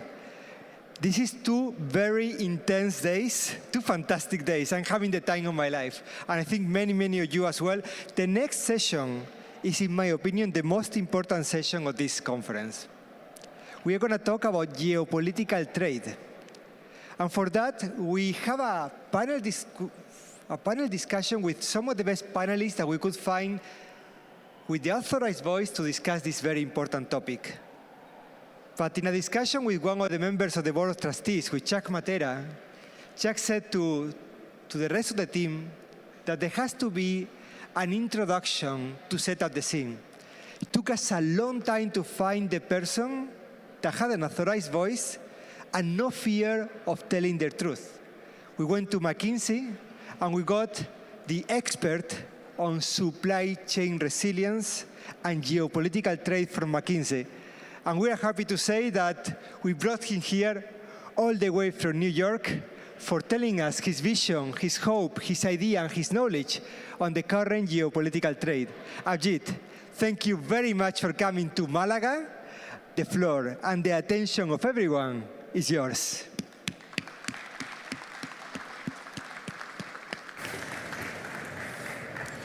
Thank you, Jose. I'm delighted to be here. My name is Abhijit Mahendru. I'm a senior partner at McKinsey. I co-lead our America's semiconductor practice. Just arrived here, but I saw enough of the videos to know that this is the introduction Jose has been giving every session. Every session is the most important session. But I'm sure they are, and I'm also interested in seeing how these themes are crisscrossing, how supply chain discussion becomes a discussion on technology development, on geopolitics, on a whole host of other issues. And so when Jose said I should talk about global supply chain challenges, I thought this audience may not be interested in the comparative benefits of different supply chain software and what each of them does or doesn't do. But I thought the room might be interested in asking some very fundamental questions. And the question that I want to pose to all of you is the world still flat? Show of hands, how many people have heard about the Golden Arches theory? Jose has, not many other people. All right. So the Golden Arches theory that was articulated back in 1996 by Thomas Friedman basically said no 2 countries that have a McDonald's have ever fought a war with each other. And the theory was basically saying that people who are part of the same supply chain have shared economic interests, and over a period of time they will find a way to cooperate. And for a long time the theory was true, but then more recently things have happened that are leading us to question, does this line of thinking go and sustain itself into the future? Tom Friedman wrote The World is Flat in around about 2005, 2006. And this was basically an ode to globalization. He talked about globalization 1.0 and how countries globalized, then he talked about globalization 2.0, companies globalizing. And then, like a new, good columnist who has to write a book every few years, he talked about globalization 3.0, which was basically people globalizing. And while describing this feature, he talked about what he called a few flatteners that were characteristics of this flattening kind of world. So what were the ones he talked about? He talked about the age of connectivity. This was around the time when the internet had basically exploded and businesses were getting formed, Netscape had released, had gone public. He talked about the age of creativity, and he talked about how the walls had come down. This was in reference to the Berlin Wall coming down. And he talked about Windows going up as the Windows operating system became quite paramount. And then, of course, he talked about offshoring. He talked about the rise of China and its influence on global economies. So we're going to spend a few minutes looking at each of these trends, and we're going to ask ourselves which of these remain true and how they are getting modified in the years ahead. So the age of connectivity, at least our belief is it is being replaced at this point by a new age of intelligence. Now, all of us have been playing with ChatGPT since it came out, and it has been making remarkable progress in terms of its capabilities and what it can do. What you see here is the progress that basic foundation models have made between 2022 and 25. Now, when you look at this, you see medical benchmarks or bar exams and code generation capabilities. I will tell you, I have doctors in my family, I have lawyers in my family, I have software writers in my family, and when I see this, I'm not surprised. This can happen. But what really surprised me this year was that the models are now beating the IIT exam. They're beating the China National Entrance Exam. They're beating International Math Olympiad standards. They're beating International Physics Olympiad standards. Something that can do that is intelligent. Something that can do that is unplugging a new capability. So what is the foundation of this new capability? An important point to note, and again, this is one of our estimates, is developing this intelligence capability over the next few years, setting up the infrastructure that will be behind it in terms of data centers, silicon, utilities, energy, the whole enchilada, is going to cost something like $7 trillion over the next 5 to 6 to 7 years. Now, just to put $7 trillion in perspective, the entire Manhattan Project was $30 billion in today's money. The entire Marshall Plan for the rejuvenation of war-affected economies in Europe was $150 billion. The Apollo moon landing was $280 billion. All of this is in today's money. The entire internet infrastructure that was built over 96 to 2001 cost close to $1 trillion. FDR's New Deal, $1 trillion. The Belt and Road Initiative so far, $1 trillion. We are projected to spend 7 times the amount of the largest investments that have happened in a consistent way over the next 5 to 7 years. And this investment is coming not necessarily from governments who are going to run massive deficits.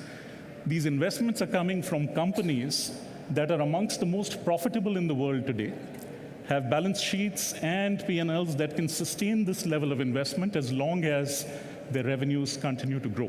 There's a profound difference that gives tailwinds to this level of investment that we are going to see. Now, what is the impact of that to semiconductors or photonics? As you've all been seeing, we're entering, at least where AI is concerned, an annual innovation cycle. You've had essentially Jensen releasing a chip every year. And what he's releasing is increasingly not just a chip. It's a bunch of associated stuff that goes into a server, the connectivity along with it, the power management along with it, the thermal management along with it, eventually the utility infrastructure that will be required to continue to bring power to it. The knock-on effects of this innovation go far beyond the semiconductor chips that are going to sustain it. Now, what does an innovation cycle like this do? Instead of projecting, let's look back, because this innovation cycle has happened before. For the last 18 years, there is a device that everybody has that has, on a serial click, year on year on year, been delivering a new device. So what does 18 years of an annual innovation cycle actually accomplish? That's the iPhone in 2007. That's the iPhone in 2025. It becomes a little larger. It becomes a little lighter. It comes in flashier colors. So it looks pretty interesting. But what this hides is what happens underneath. In terms of technology, today's iPhone is 10 million times as powerful as the original iPhone. In terms of bandwidth, it's 10,000 times faster than the original iPhone. In terms of memory capacity, it's 60 times. Supply chain. First weekend sales of the iPhone today are 137 times what the first weekend sales of the original iPhone were. Imagine what that means to global supply chains in the level of integration, in the level of roadmap alignment, in the level of long-term thinking that a bunch of distributed suppliers across the globe are doing to continue powering this. Lifetime sales have gone 30 times. And then, of course, the value that's been created on top of it. App revenue today stands at 1.3 trillion. That's larger than the GDP of several economies. It's amongst the market cap of the largest companies in the world. That's what 18 years of an annual innovation cycle accomplishes. How does it happen? Software-defined architectures, hardware-enabled performance, modular integrated design, new physical-digital interfaces, intelligent power management. As semiconductor companies, we've been hearing this for the last 18 years. I am pretty sure, as photonics companies, you're hearing these principles increasingly from your customers. So, we just did some projections. We picked up today's servers, and we said, what happens if 18 years of incremental innovation happens on these servers? And the numbers are fine, but what it's actually equivalent to is all human brains running together simultaneously. It's like a semantic search on the entire Library of Congress catalog. It's like recording every single video ever created until today on local storage on a server rack. It's like instantaneous brain-to-brain communication across continents. It's consuming as much power as it takes 4,000 homes today. That is the level of innovation train that we are on if this infrastructure keeps on moving ahead the way it is. That is the kind of supply chain that needs to get built. So Tom Friedman then talked about the new age of creativity. I think what we are also entering, as many speakers have talked about, is the new age of conflict. I'm going to show you a sobering statistic. The world is becoming a much more dangerous place. It's now experiencing the largest number of state-based conflicts that have happened in history since World War II. What I'm showing you here is casualty figures, deaths in state-based conflicts. And since the start of this decade, we are pretty much tending towards levels that were last seen during the Vietnam War, that were last seen during the turbulent 80s with the Middle East crisis, the South Sudan civil war. Unfortunately, this is just an upward and increasing trend. The nature of conflicts is changing. Old orthodoxies are getting broken. These are quotes that were very relevant recently. Prospect of a major war in Europe has become so remote that it's no longer a serious probability. Presence of nuclear weapons makes wars between states that possess them less likely. Most non-state actors lack the skills and the training to operate advanced weapon systems. These basic principles that guided the tenet of war fighting, and more importantly, military supply chains, military development, are breaking down completely. So what does that mean? That means the world is spending much more on defense technologies than it has in the recent past. That acceleration is already visible, and with the commitments that have been made, including in Europe, it is only going to speed up further.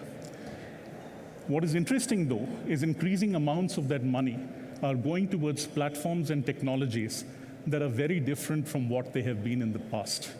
Most military expenditure used to be on fixed assets, large assets, salaries, barracks, stuff like that. Today, 90% of all Ukraine strikes on Russian systems are coming from FPV drones. Ukraine is going to procure somewhere between 4.5 to 5 million of FPV drones over the next year. And what happens when you look at these systems? Essentially, 40 to 60% of electronics is 40-60% of the BOM is increasingly electronics. It's not metal, it's not fuel, it's not other systems. It's electronics, it's photonics, it's systems such as this. And what are the underlying principles? Software-defined architectures, hardware-enabled performance, modular integrated design, new physical-digital interfaces, intelligent power management. It's the same design principles that were applied to the iPhone that you're seeing applied increasingly to integrated architectures in defense. Now, design is getting sped up.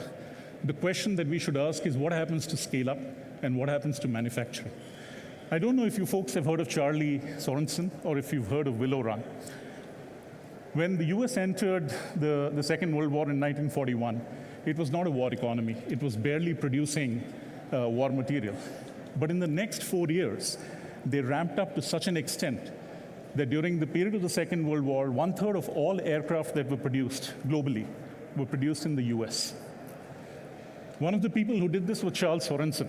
He was essentially a production engineer at Ford who looked at how cars were made and essentially picked up the techniques of just-in-time production, assembly line design, operations research, and applied them to military production. To the effect that by 1944, the Willow Run plant, which is a plant in Michigan, was producing a B-24 bomber aircraft every 63 minutes. German intelligence actually got a video of this plant. They were scared to show it to the generals in Hitler, fearing that they wouldn't believe it. That's the kind of scale-up that these existential crises lead to. That's the kind of production scale-up that is needed to refine production of these advanced systems. Where are we on this? How are we going to be able to replicate things like this? Finally, Tom Friedman talked about offshoring. And I think we're entering a world of multi-shoring. A move to China is being replaced by multiple new things. It's being replaced by China plus one. It's being replaced by China for China and then Chinese FDI into other countries.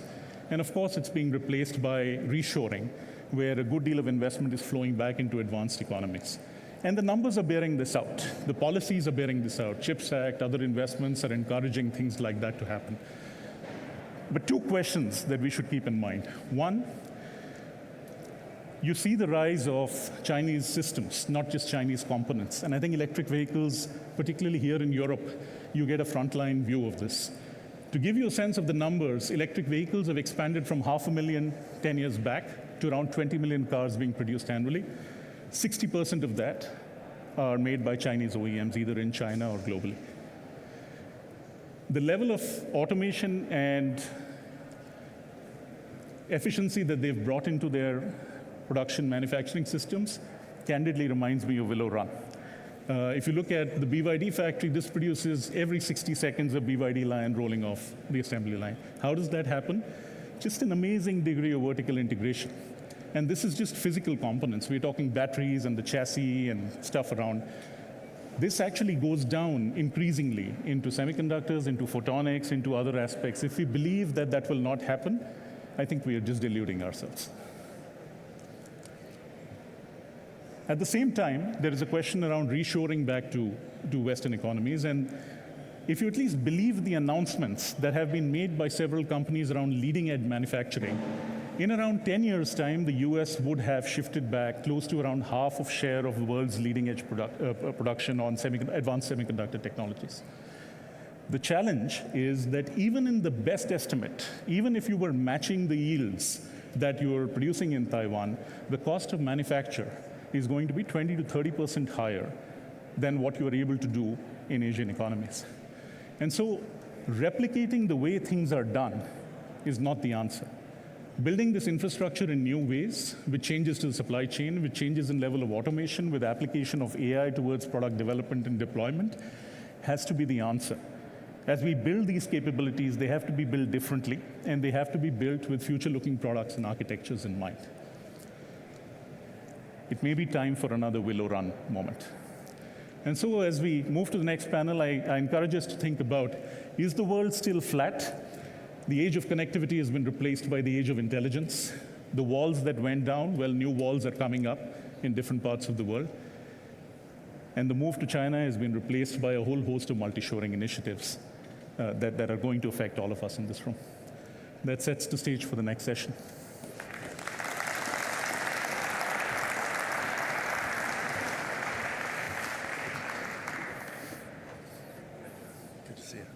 Thank you very much for such a great presentation.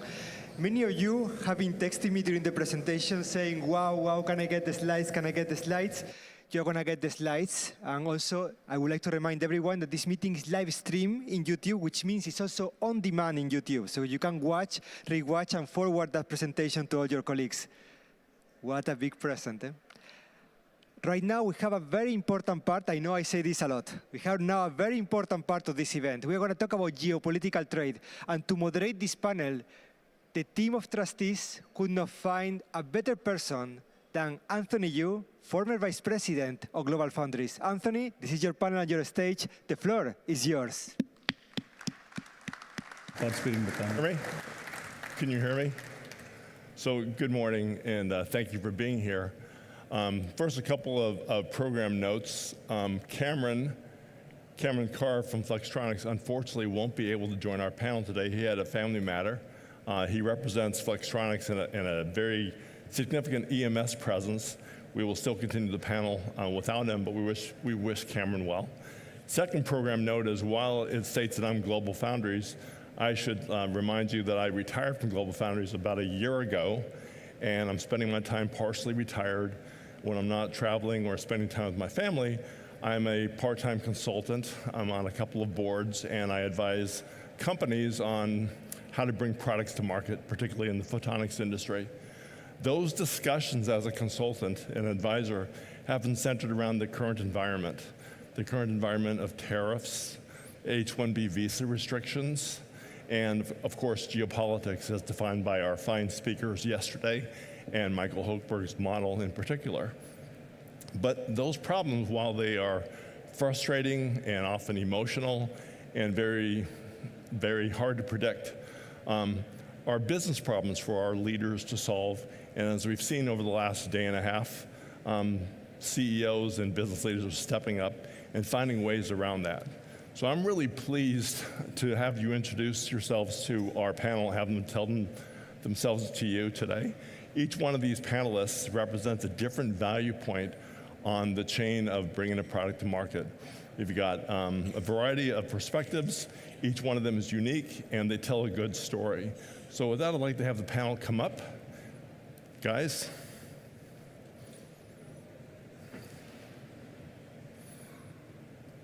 Abhijit, of course, gave a really nice global view, and now we'll take a little bit more of a focused view in terms of how the optics industry is responding. Hey, Kim, how are you? Hey, good to see you. Good to see you. All right. This is a great group. You're really going to enjoy this. We curated them specifically, and I've had many conversations with them, and they'll share their perspectives with you. Why don't we start off? We'll start off with you, Luke. We'll go one down here. Just state your name, maybe a brief description of what you're doing and what your company's doing, and then we'll proceed with the panel. All right. Thank you very much, Anthony. Real pleasure to be here. My name's Luke Scrivenich. I'm the general manager of Viavi Solutions, optical security and performance products business. Viavi's a public company, $1.1 billion in revenue, nearly 4,000 employees. We have 60 locations in 40 countries around the world. That's important because we're going to discuss global footprint later and the importance of that in supply chain resiliency. There's two reportable segments for Viavi Solutions.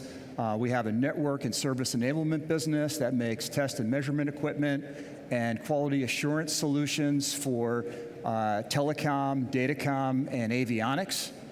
And then the business that I'm responsible for, OSP, optical security and performance products. This was really based on the technology that was originally developed by Ockley Optical Coating Laboratory, Inc., and Rochester Photonics.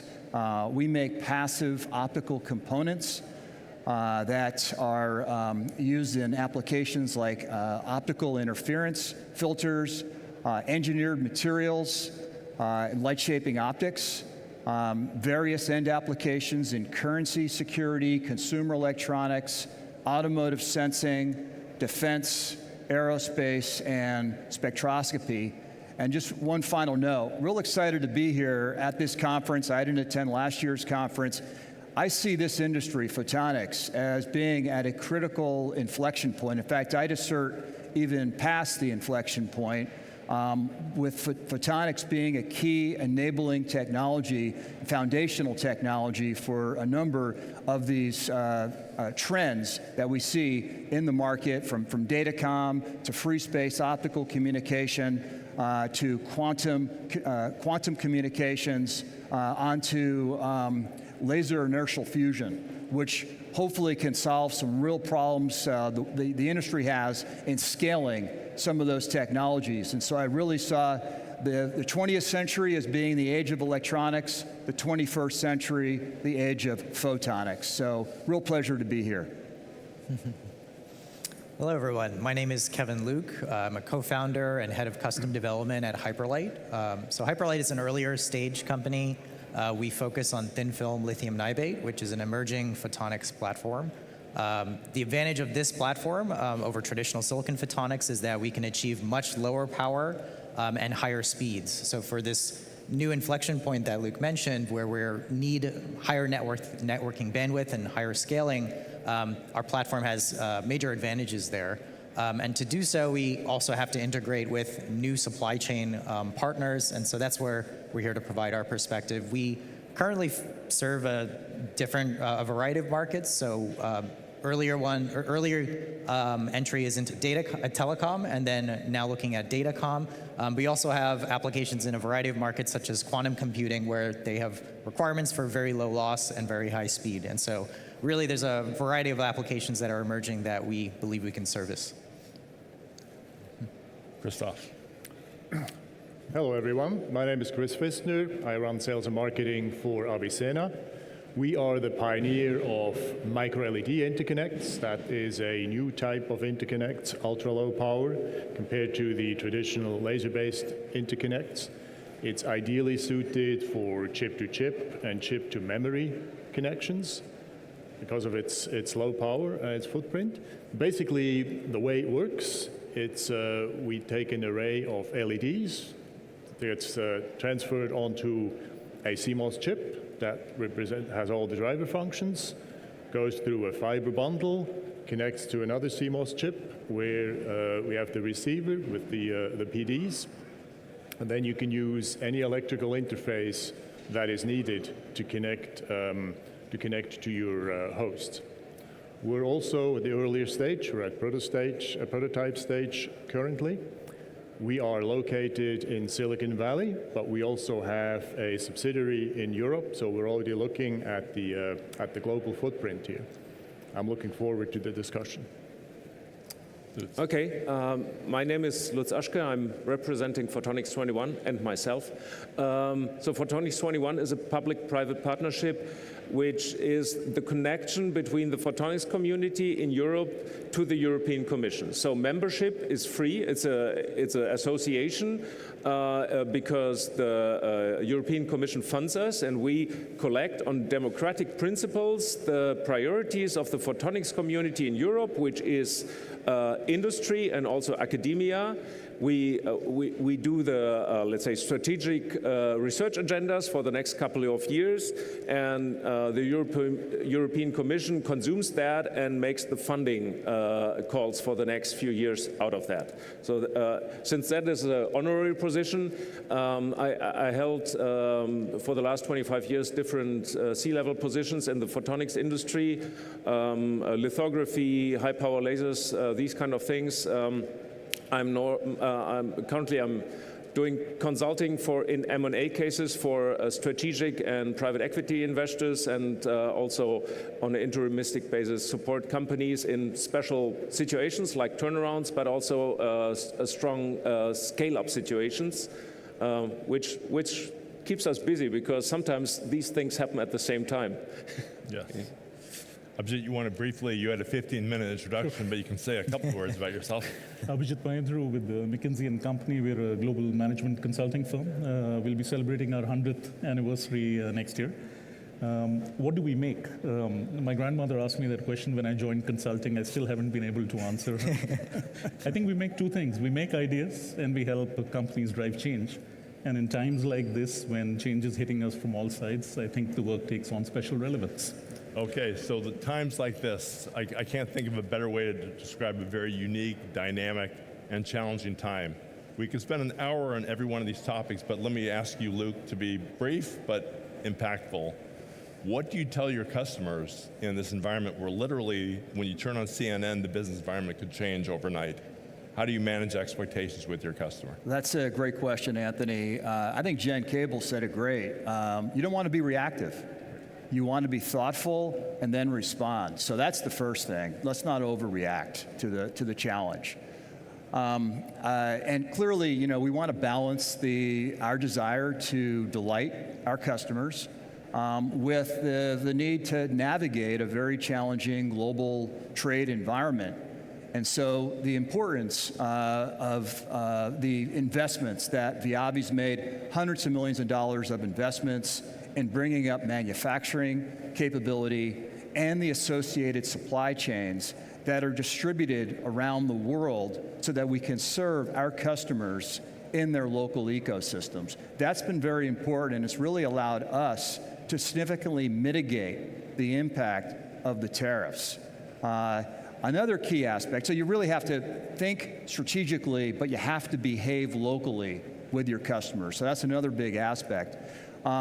Another thing is to effectively communicate, be very open and honest with your customers and your partners. I will note, Luke, that your CEO in the last earnings call admitted that tariffs were probably going to cause price increases. Right, exactly. That was a courageous move, but very, very upfront. Right, and so we were able to mitigate that partially through developing additional supply sources, but we also had to pass along some of the price increase to our customers. Very honest about that. And so that's clearly how we're trying to communicate with our customers and really trying to balance the needs of serving them along with trying to mitigate a very challenging global trade environment. So thank you. Kevin and Christoph, you guys just came back from an incredibly successful ECOC. You're probably doing a victory lap around the building. Kevin, with your driverless 110 gigahertz thin film lithium niobate, find a way to deliver 400 gigabit per lambda for the 1.6 and 3.2 terabit. It's a fantastic modulator. Congratulations. Christoph, micro LED, 200 femtojoules per bit, the lowest energy efficiency possible. That's fantastic news, but you're both disruptors in a very, very challenging environment. It's hard enough to go from scale, to go from prototyping to scale, as we've heard over the last 2 days. What's your perspective? I mean, you're still here, you guys look great, you look energized. How are you going to work in this environment where we have tariffs, visas, geopolitical tensions, everything else? Tell me what's on your mind. Kevin, you go first. Yeah, it's a good question. The situation's rapidly evolving. We're in a time where things are shifting, every couple days in some cases in terms of policies.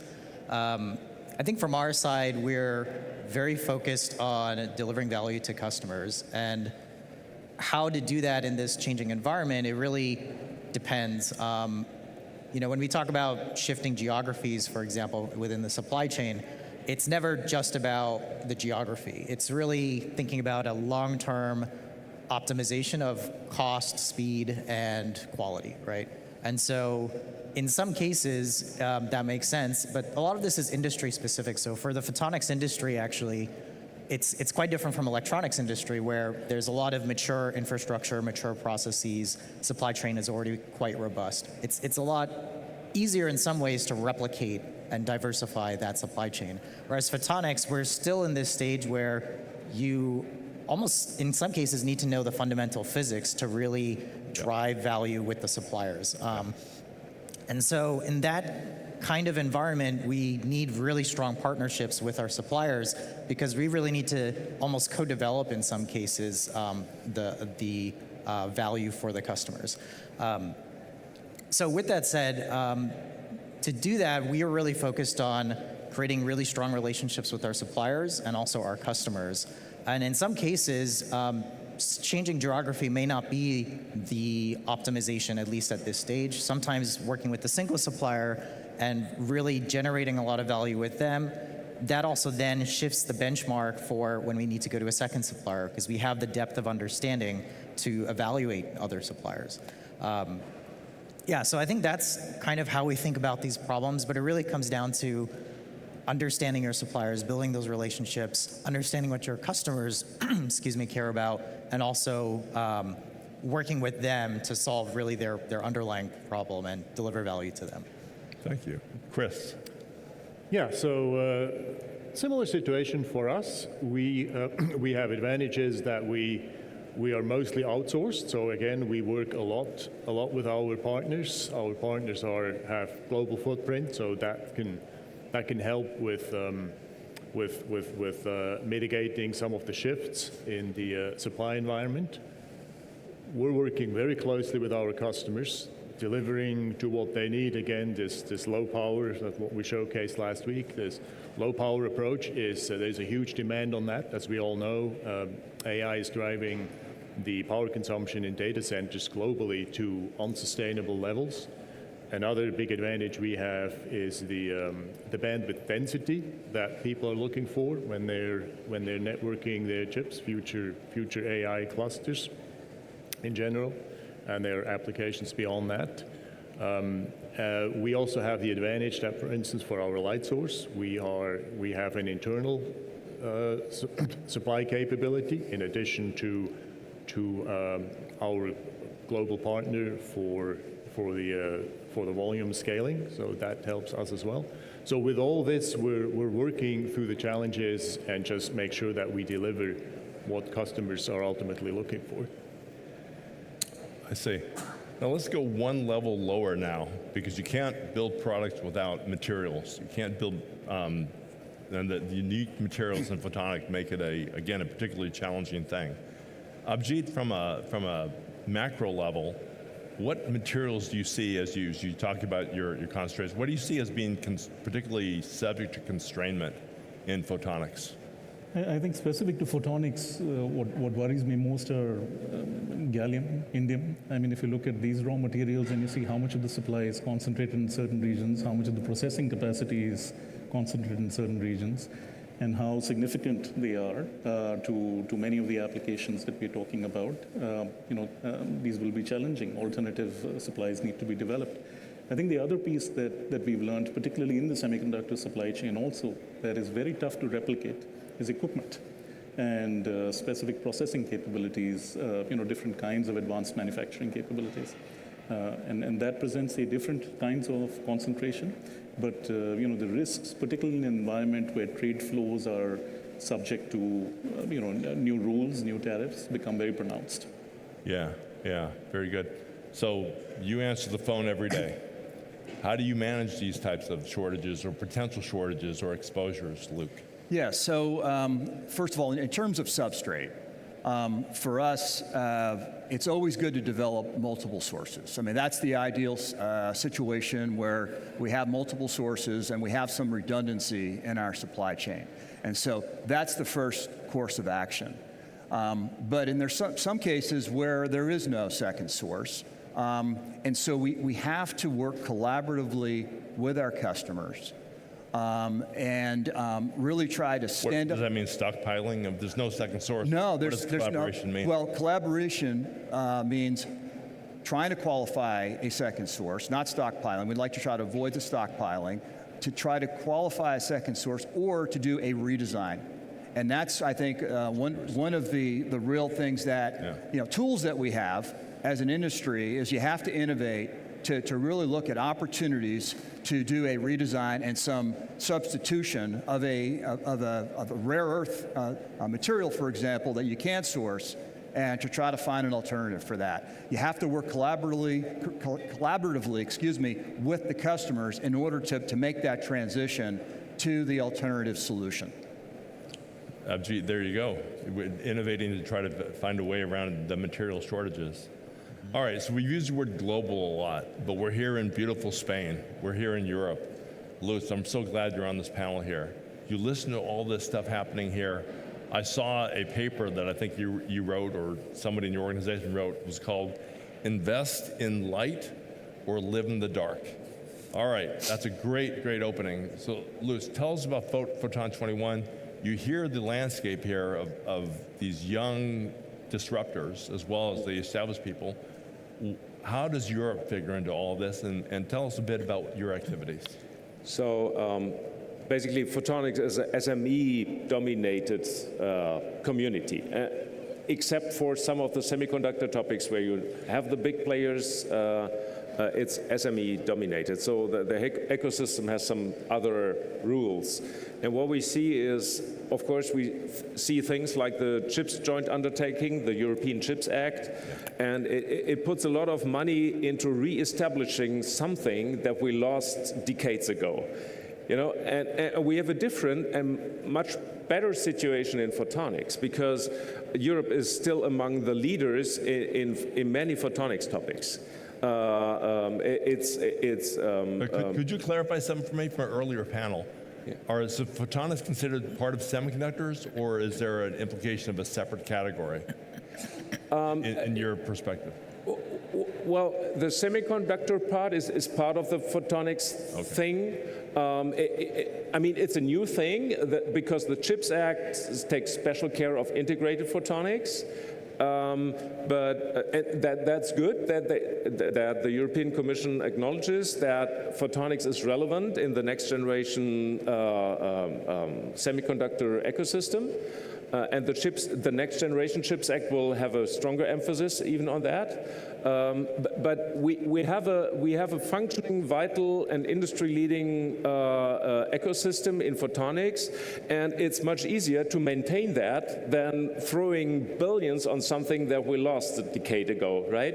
And so that's why we're saying let's keep that ecosystem alive. Don't forget that we are already strengthened our strength. That's basically our message. And we have world-leading companies, also SMEs, but also big companies in Europe, and we should not forget that that we should maintain that, and that will also be beneficial for the semiconductor part. That is of course important for the resilience of the European industry.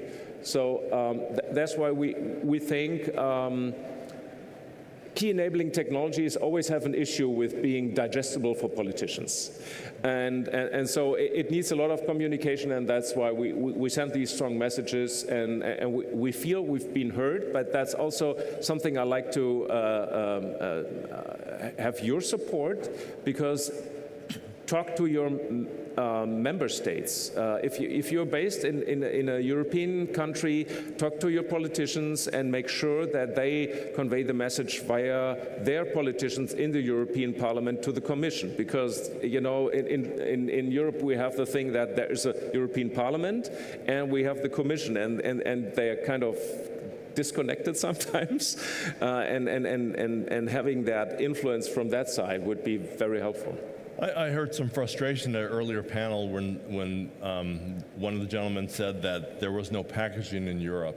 From your perspective, from Photon 21, are you looking at everything from crystal growing substrates all the way through packaging? What areas in particular are you looking to maintain? Because I would challenge you to say you can't maintain something if it doesn't exist in the first place. So what are you focusing on? I think for all these things, there's still the know-how there, but I think we lost the ability to scale. So crystal growing is part of that. There is still something in Europe, but it's small compared to China, and it's just because we just left it over to them, and re-establishing them. That will cost us some money, but it's still something we can do.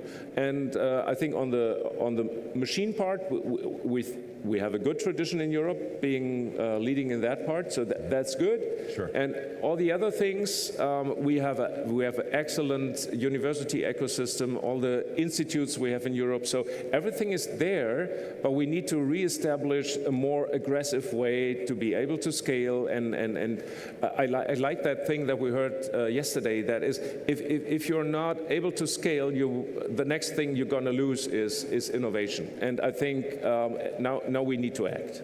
I'll tell you, I retired from Global Photonics, of course, but in the course of my career there, I traveled many times to IMEC, to Leti, to what's happening in Switzerland, Germany, the innovation, and of course what's happening in the Netherlands. The innovation in photonics in Europe is impressive. It's impressive. But these two young gentlemen here, as you now go to the next phase of prototyping, sampling customers, and then moving to production, I'm going to put you on the spot. Christoph, you first. You've got a presence in Edinburgh. Do you feel supported in Europe? Is Europe factoring in your plans to introduce your products, either through prototyping or volume? You don't need to disclose proprietary plans, but talk to me about how you would view Europe as the opportunity, given what Lutz has talked about, what he wants to do here. Yeah, no. So this is it's a very good question, and we do see great capabilities in specialty applications, and we actually leverage that. We are still looking on, and some of it looks promising that we can actually scale that as well. But there's definitely still some work left to be done. But then we're combining it with our other capabilities and our other partners, and we're getting a good ecosystem. So we're cautiously optimistic on this, but not everything is completely. All right. In a perfect world, if Lutz had a magic wand that could do things for you, what would you want Europe to do to allow you to shift your plans there for production? Yeah, that would definitely be scaling it up, and we're not just talking semiconductor foundries, we're also talking about fiber, different aspects of fiber connectivity, where we definitely see a good base and a lot of specialty capabilities that would help us. Kevin, how about you? Same question. Yeah, so Europe in general has always been a fertile ground for photonics. We do see, we actually have some early evaluation of suppliers here in Europe as well. I think there's a lot of, there's several different photonics companies. There's a big diversity of different approaches going on here. I also think actually the talent pool is quite good here. There's a lot of education and strong facilities here for education. I think the challenge, though, that often comes with diversity is there could be a lack of focus in some cases where for strong supply relationships, it does require a deep co-collaboration with and also a longer scale partnership or longer time commitment. So like just to give a concrete example, for our foundry partner, to train them on photonics, as I mentioned, kind of photonics is in this stage where you still need to understand some of the underlying physics. It's not abstracted to the scale that electronics is, where you have a transistor and you have it fully characterized, and now you can make all higher level logical circuits.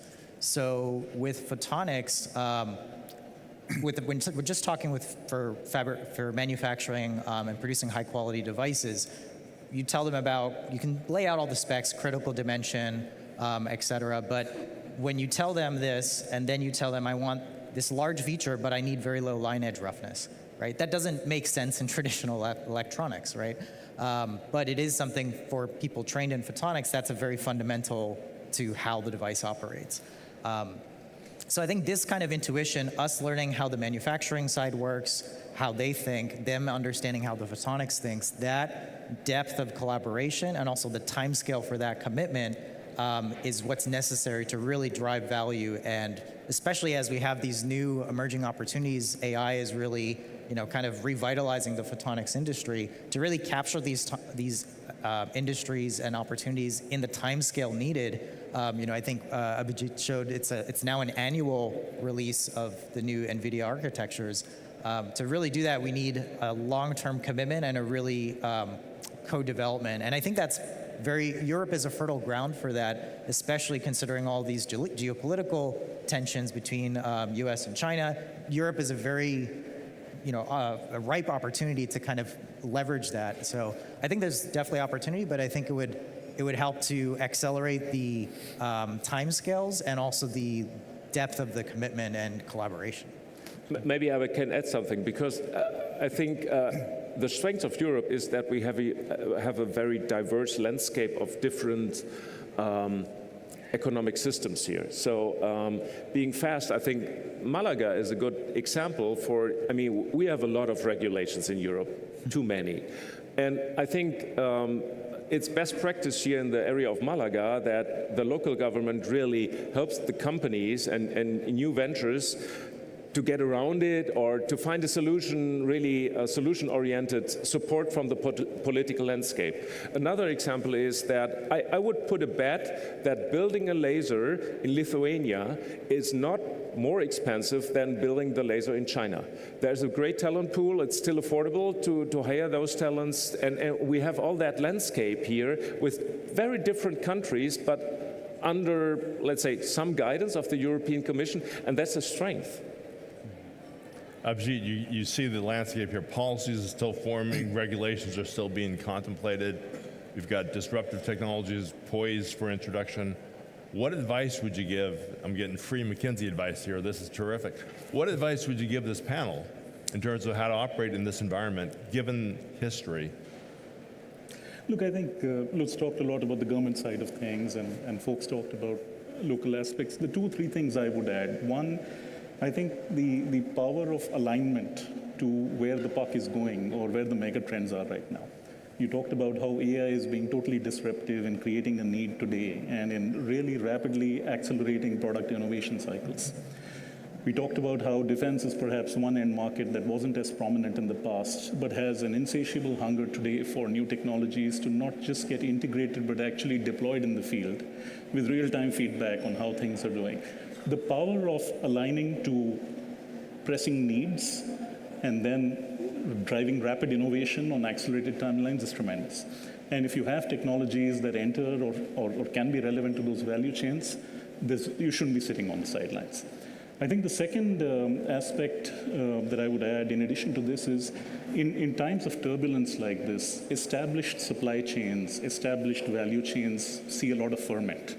And I think having a mindset that we are this kind of a provider, these are our sets of customers, this is how we interact with them, that dynamic changes. The need for new technologies to be available to OEMs or system integrators much faster, have direct access, have a role in investing in those technologies and actually helping suppliers scale up is tremendous. And we've seen it across industries. When there is a pressing need, there are opportunities for investment, co-development that traditional value chains don't allow. So I think breaking out of this mindset of where you are placed and being open to the idea of engaging with the value chain in very different ways is another aspect that I would recommend. That's very sound. It's very sound. I want to leave room for some audience questions, but I'm going to play a game here with these guys. They don't know this yet, so prepare to surprise. We're going to do a lightning round here. I'm going to give you guys a question. I want a concise, crisp, provocative answer, and then give us your final thoughts, and then we'll go to some audience questions. So, Lutz, I'm going to turn to you here. So, in the United States, there's a lot of controversy about a $100,000 fee for H-1B visa, and there's a lot of focus on immigration. With that kind of restriction potentially for H-1B visas in the US, is this an opportunity for Europe to capture some of that intellectual talent that could otherwise would not be in the United States? It is an opportunity. I'm currently supporting a startup that has the culture already of hiring those kind of people who are frustrated by these circumstances. And I think all the companies, and especially also the educational system here, should take that opportunity and collect these talents. Okay, good answer. Christoph. We turn on CNN tomorrow, and President Trump announces a 100% tariff on semiconductors. What do you tell your customers in the next 48 hours? What's the delivery to them? Okay, excellent question. Well, if we did the planning right, then we have the stockpiles that we can rely on to transition, and then hopefully within short order, these tariffs are going to change again, because that's what they've been doing in the last few months. So, well, that's sort of. So you basically say, wait till tomorrow, it'll change again. That's your message. That's sort of the quick answer. But so stockpiling is an important part of the strategy, and then again keeping your supply chain redundant so that you have the ability to move as the need arises. That is the other part to it. Good answer. Kevin, my Cornell graduate friend. Three of us here went to the same school. We didn't know each other before that. Coincidence. Kevin, if China restricts rare earth elements, thin film lithium niobate, what do you do? Yeah, it's a good question. Something also our customers are, wary of. So if there is indeed a restriction, I think you put it, you don't want to be reactive necessarily. So we are being proactive on that side, where we are diversifying our supply chain for some of the key supply risks, and this is one of them. But even still, it would be something we'd have to work with our suppliers there, and also suppliers outside of mainland China, as well as with our customers. And so there might be some resolution that could be a combination of things like passing on some of the costs to customers, ramping up alternative suppliers. These are all things that would be holistically kind of factored into the final decision. But generally, we're trying to be proactive and planting the seeds so that we have more knobs to tune to be able to react in these kind of situations. Luke, from a corporate perspective, how do you organizationally prepare an organization to operate, to be able to capture the phone on the second ring and be confident and clear to your customers? How do you train the organization in this environment? Yeah, it's a great question. First of all, you never know what's going to happen the next day in the environment we're in, so you have to be prepared. And a quote comes to mind. It was a quote from General Dwight D. Eisenhower, who was the supreme commander of the Allies in the European theater in World War II. And his quote was, "Plans are useless, planning is indispensable." And so going through that planning process of looking at potential scenarios and that would be impactful on your operation, and then running simulation exercises is something that we do on a regular basis to be prepared for the unexpected. And many times our plans are not adequate. And so we have to think outside the box, and then we do a critique. It's a half-day exercise. We do it for every factory once a year, and we critique our response, and then we improve the plan in the spirit of continual improvement. So I think that tool of business continuity planning is really indispensable, particularly in the day and age that we live. Wow, very nice. Jose, do we have time for some questions? Yep. Well, thank you so much for a great panel. I'm Saman Saad, president of Noron IP. We are just in the supply chain. We are we are developing circuits for high-speed data transmission between optical chipsets and CMOS chipsets or host chipsets. So my question is about actually the semiconductor manufacturing part. As big companies, Global Foundries, TSMC, Samsung, they're nearshoring their manufacturing in the US, Europe, other parts of the world. That has pushed China into also accelerate the buildup of their semiconductor manufacturing. How do you see that in near future, intermediate future, impacting the cost competitiveness, supply chain resiliency of the semiconductor fabrication right now? I appreciate your insight. Thank you. Look, I think in addition, there's been this talk of a lot of capacity being created and therefore what happens to the cost and all. I will say, at least my expectation is, I don't think you're going to see the free movement of products as much as you saw previously with some of these non-trade barriers and tariffs and restrictions and regulations coming. Not all this capacity is going to be freely available to everybody. And so I think we have to think of available capacity in new ways, accessible capacity versus total capacity, and how that is translating and what that does to essentially your cost curves. I think the world just got much more complicated. May I add something? I mean, you ask about cost competitiveness. Sometimes my impression is we're talking about price competitiveness because it's extremely difficult to compete with a company who doesn't care about making money with their products. And that is the point where really politicians need to step in and do something, because that is a problem you cannot solve on your own. Hi, I'm Bardia Pazeshki. I'm also from Avicenna. So to comment and a question. I think this is a really great opportunity for Europe. We have an office in Edinburgh mostly to manage our supply chain, which is becoming more and more European-based. And there's three things going on here. First, there's an established manufacturing infrastructure in Europe. We have an official partnership with Osram. They make micro LEDs for car headlights and other places. So being able to leverage that manufacturing chain is really important.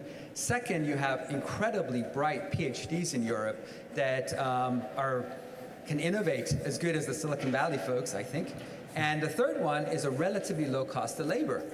Spain, UK, Eastern Europe. So we're trying to leverage that. And as tariffs and dangers go up, Europe is relatively safe compared to anywhere else in the world. You want to comment about that one, maybe Abhijit? Look, I think Europe has unique advantages, and we see that even in the semiconductor space. There are islands of excellence, these institutional capabilities that are built over a period of time, they last long. I think it's a good time now to get plugged in with, like I said, the drivers of the next round of investments and form new partnerships and coalitions. I think Europe is very well placed for that. Hi, I'm Hitesh from Fanify. I have a question. So we are an early stage startup. Thanks for touching up on the challenges when you are an early stage innovator, you're trying to fight against the giants. Something that came up is like you want to diversify your supply chain, but for early stage, it's a challenge because you have to be very thoughtful with the money, the capital that you have. So you're actually fighting against giants who have the capacity to have alternate supply chain, but you cannot go and pay a significant amount of money to develop, while being away from, let's say, China or Southeast Asia. What's your recommendation on, because I see that we're sort of stifling the innovation because now we no longer can talk across boundaries. It creates slowing down the innovation growth and new technologies rapidly being, to a prototype stage where it can be implemented in the real world. Kevin, you touched on that. You want to expand? Yeah, no, I've felt that pain firsthand, definitely. So I think as an early stage company, my recommendation would be to focus on creating value for the customers and then let all else follow. So if you're working on something innovative or disruptive, really try to hone that edge that you have. And eventually, when you have customers that really need that product, they can bring in the revenue, and sometimes the customers themselves will drive you to diversify, and they can also help fund some of that diversification effort if that's needed. But yeah, I think once you have a compelling solution that people need, then the diversification can follow. I will say though, along the way, you can find, I'll call them low-cost opportunities to diversify. So you can opportunistically try to evaluate different suppliers, for example, with some kind of sampling program or some kind of prototype development. These are ways you can get insight into the, not necessarily fully diversify, but get insight into the challenge of diversifying and how much it would cost. And then if the customer later comes back with a requirement to have a diversification, you already have the answer available, and you just need to tell them, here's what it'll cost and here's how long it will take. Yeah, maybe just building on that for a moment. I mean, the big advantage you have as a small early stage company, you're much more nimble. So you can pivot, and as was said before with our European subsidiary, we're doing exactly that. So we're partnering locally, and we're taking advantage of these other opportunities, and then make sure you work with your customers. As long as your value proposition stays sound, they're open to taking creative approaches to achieving these various, basically, second path, if you like. Hi. Can you hear me? Yeah. My name is Guy Ear from Optus Sigma. So thank you for the panelists and this theme, geopolitical trade and supply chain resilience. I've been listening from the beginning. I hear a lot about Europe and US. As my company is basically manufacturing in Japan, how would you consider Japan as a potential customer or a supplier in your perspective? It's a question that's addressed to all of the panelists here. Thank you. How do you view Japan?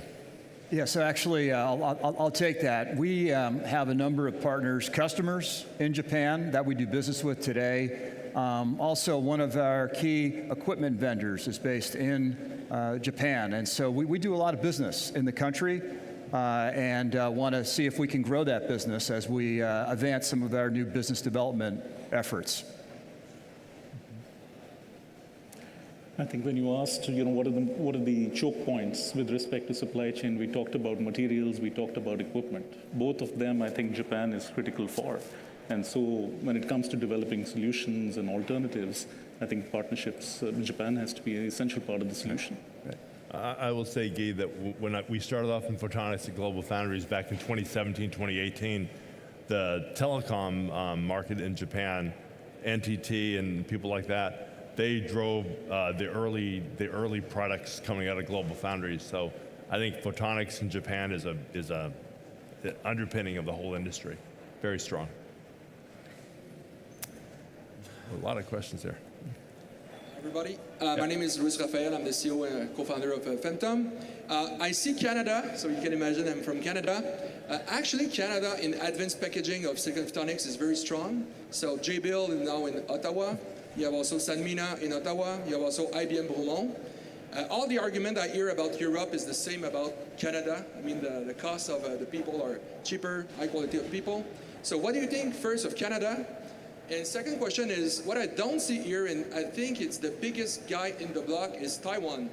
So Taiwan, right now, I've been 6 times in the last 3 months in Taiwan in silicon photonics. CPO is the hottest buzzword in Taiwan. So what do you think also of Taiwan? Because this is the key supply chain for CPO. Chris, you're doing your photodetectors for at TSMC. Why don't you talk about your Taiwan experience? Yeah, correct. Yeah, no, thank you for that. And Taiwan absolutely looks very large. It's one of the largest footprints for exactly that. We have a collaboration with TSMC for our photodetectors. So that's again leveraging a big partner with a global footprint. Absolutely important. And of course, the foundry business goes without saying. I guess the implied question is, do you think you'll have to diversify away from Taiwan due to geopolitics, or are you comfortable with TSMC? I mean, what TSMC, for instance, is already doing, they're diversifying away from Taiwan. So they're doing that. They're doing that themselves at a very large scale. Now, for instance, in our case, we have the advantage. We are CMOS compatible with a broad range of nodes. We're not locked into specialty chip configurations. So that is also an advantage for us. Any comments on Canada as a geography?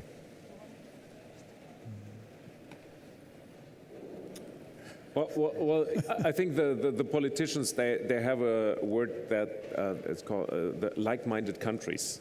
And Canada, Japan, South Korea are among them. So I think it's easy to do cooperations with these kind of countries because it's politically supported, even in terms of public funding for doing things. So that's good. But of course, Taiwan is a very special thing because there are even people around who would say it's almost China, which I don't think. But I've seen so much. I mean, they're so excellent in executing high-volume manufacturing on a semiconductor basis. They more or less invented the foundry model, and I've seen many companies transferring their manufacturing to Taiwanese foundries, and everybody of them is considering, okay, shall I pull these manufacturers to Europe, or shall I in-source again? And I think every company has to think about how to solve that. Well, I've just got the hook, so unfortunately we have to stop, but I want to thank my panelists here for a very good discussion and thank the audience for your questions. Very good, and everyone's available in the afternoon for follow-on discussions. So thank you very much. Good job.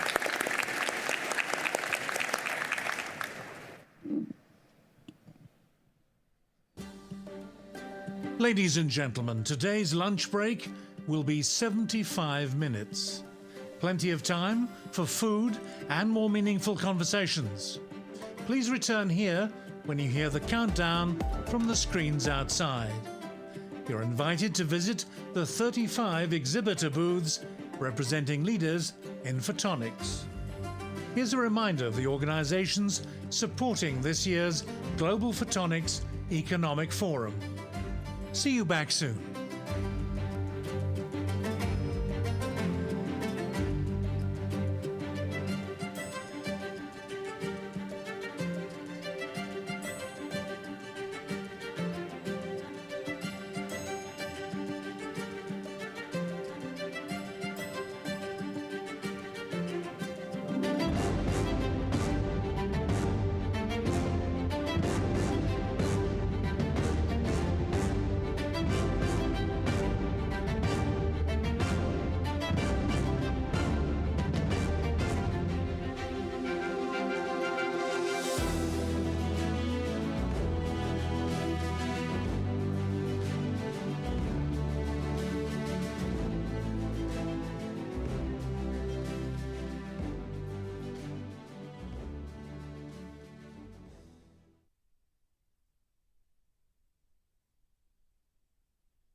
Andalusia is the best destination for everything.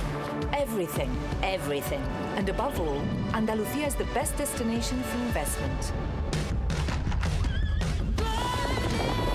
Andalusia offers unmatched opportunities for the future of a connected, sustainable and constantly evolving economy. Located in the southernmost part of Europe, Andalusia is a strategic gateway. Andalusia's economy is the third largest in Spain and one of the most dynamic in the EU. Andalusia offers a strong, expanding domestic market. Its diversified economy is fueled by increasing investment and employment across key sectors, from ICT and the aerospace sector, defense, advanced industry and metallurgy, health and food industry, chemicals, mining, and renewable energies. Every sector is evolving with a focus on sustainability. Andalusia is setting the standard in new energy sources, such as green hydrogen. It is an emerging innovation hub, attracting multinational tech firms backed by leading research centers and technology parks. Training, talent, and skill development from the backbone of Andalusia's labor market. Andalusia offers an exceptional quality of life, a diversified economy, and a cost structure that enhances business profitability. Is an economy open to the world. Andalusia Trade is the one-stop shop for businesses. Through its Invest in Andalusia service, it offers end-to-end support to companies looking to establish or expand operations in the largest market in southern Spain and the EU. All of this and much more to offer the best experience and profitability to foreign capital investors who bet on Andalucía, where it all begins. Ya son más de 3.000 las empresas de capital extranjero que operan en Andalucía y que se benefician de las ventajas competitivas que ofrece este mercado en expansión. Súmate a ellas, invierte en Andalucía.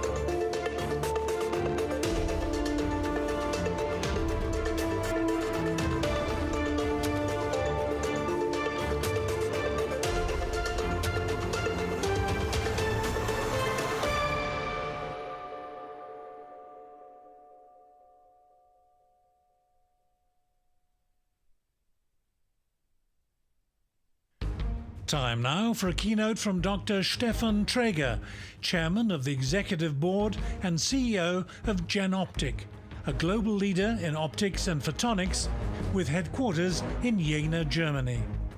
Since 2017, Dr. Traeger has led Jenoptik through international expansion, combining scientific expertise with strategic vision. Today, the company generates over €1 billion in revenue, employs 4,600 people worldwide, and serves industries ranging from semiconductors and life sciences to traffic safety and defense. Jenoptik optics have even traveled to Mars aboard NASA's Perseverance rover. Recent milestones include opening a new micro-optics fab in Dresden in May, expanding Europe's precision photonics manufacturing. Acquisitions such as Swiss Optic and Berliner Glas have strengthened Jenoptik's position in semiconductor and medical optics. In his keynote today, Dr. Traeger will share perspectives on the global business environment, emerging applications, and the economic drivers shaping the future of photonics. Please welcome Dr. Stefan Traeger.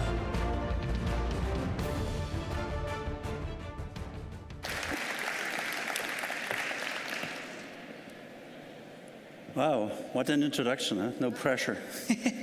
No pressure.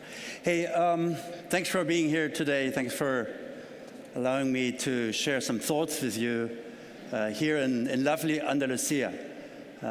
Photonics, our industry, we're the people of light, in a way. We use light for our products, for our services. And what better place to talk about photonics and light than in Andalusia, the south of Spain, where light is present pretty much all the time. We don't have much clouds here in Spain. So, as I said, we're the people of light in terms of like using light for our businesses, for our products, our services. On the other hand, though, sometimes it feels as if we're, as people, are creatures of darkness, right? I mean, we live in dark labs, we live in optical labs, we live in, I don't know, clean room production facilities, we live in places like that. But more importantly, we're actually not very visible to the broader society, because our products you can't typically buy in your local supermarket. You don't see our products in the checkouts of your whatever, Tesco or whatever the chain is you go to. And therefore, we have a bit of a problem in the industry when it comes to recognition, when it comes to being visible. And for a photonics and light-based industry, that's quite a bit of a paradoxum. And I'll try to share some light on that in my talk, and I'll try to share with you some perspectives, maybe some ideas, some theses that I have of about our industry and what we could possibly do to change that. Well, first of all, I think I'm definitely preaching to the convicted here. Let's recognize and really internalize the importance of photonics to our society. If it wouldn't be for us, this world couldn't do the digitization that we all experience every day. If it wouldn't be for light and optics, for photonic technologies, the digital world wouldn't be possible. We wouldn't even be talking about things like AI or artificial reality, virtual realities. We wouldn't even talk about data centers and all these modern types of communication. But there's way more than that. If it wouldn't be for us, if it wouldn't be for photonic technologies, modern ways of medical treatments wouldn't be possible. If you think about parts of the DNA sequencing world, if you think about point-of-care medicine, lots of life science and healthcare depends on light-based technologies, as do metrologies, as do ways of producing products in a more sustainable manner. If you think about the environment and if you think about the importance of saving our planet, in whichever way, shape, or form we approach that, it has to do with optics pretty often, yet it's not very visible. That often optics is sort of the enabler, the driver behind all of that. And also in terms of security, safety applications. So essentially, a lot of our everyday lives is driven and enabled by photonics. And we are actually very important. We're not a niche player, although we sometimes behave maybe a bit niche-y. And that gets me to my second thesis, and that is, I think at the first one we could all agree, the second thesis of mine is we must become more visible. Somehow we have to find a way to communicate better our stories. We just talked about it before I got up here. Storytelling is not necessarily something we're really strong at as an industry or as a community. Now you could say it doesn't really matter as long as we provide our product and as long as we are innovative. Why does it even matter? Well, it does matter because if you're not visible, if we're not visible, it's hard to convince politicians, for example, to direct funds into our ways. And to become more visible, I think sometimes we have to climb down from the trees of our technological experience and try to tell our stories in a more sort of everyday lives way, such that people on the streets of Malaga, if we grab them and ask them, what is photonics to you? At least could give some sort of an answer. I bet today, if we go to the streets of Malaga and ask an ordinary person on the streets, they would look at us pretty square-faced, quite frankly, if we would ask them, what is photonics? Essentially, again, why does that matter? Because visibility is influence, and influence is power. It's not just being sort of, it's not just nice to be visible, it's power. And that's important for us as an industry when it comes to recognition in society, and in particular when it comes to where funds go. Yeah, a politician that can go around his constituency saying, hey, I just visited a huge, I don't know, car plant in Germany, for example, and they saved a couple of jobs in the car industry, gets a lot of praise. Try to do that with a politician going around in a constituency talking about the photonics industry. It's a bit of a challenge. So let's become more visible. And in order to become more visible, we have to do something out of the ordinary for our industry, for our community, and not just communicate technologies, which is great, don't get me wrong, I'm a techie guy, I love it, but I know that if I talk about it all the time, I might lose the ordinary audience. So trying to convey our stories in a more understandable way to the broader public, I think, is important for us to become more visible and therefore become more powerful. Now I have a third thesis, and that is to do with defense and security. Whichever way we feel about it, there is a huge influx of money into defense applications. And whether we like it or not, from an ethical perspective, it's just a matter of fact. And if there is so much money going into it, it's pretty clear a lot of that will go into the photonics industry. And I think we have to find our ways into that new territory. At least for many of us, definitely in Europe, it is a new territory. I mean, I remember personally, it's not too long ago that we sold as Jenoptik our defense business. And I got hammered, like big time, for not being fast enough to sell my defense business. And half a year later, the whole world turned around. Now I get, by the way, questions, why did I sell my defense business? But that's how sustainable these things are sometimes. Fact of the matter is, there is a lot of spending into defense. And I think we all, everyone individually, but every company individually, and we all together as a community, we need to think about how we capture that opportunity, and I would like to add, in an ethical way. And that's certainly something we need to think about at least, and maybe discuss, I don't know. And there are certain perspectives which differ wherever you are in the world, and whatever your personal preferences. But again, matter of fact is, a lot of money goes into defense at the moment. It's a big opportunity for our industry, and we got to talk about it. Fourth thesis, scalability actually does, or stability actually does scalability. Stability matters. What do I mean by that? I don't think that any single country in the world can do it all by itself. I'm a big believer in building bridges across regions, across different parts of the world, and in a tech industry like ours, for one country, or let alone for one company, to do it all by itself, it's about impossible.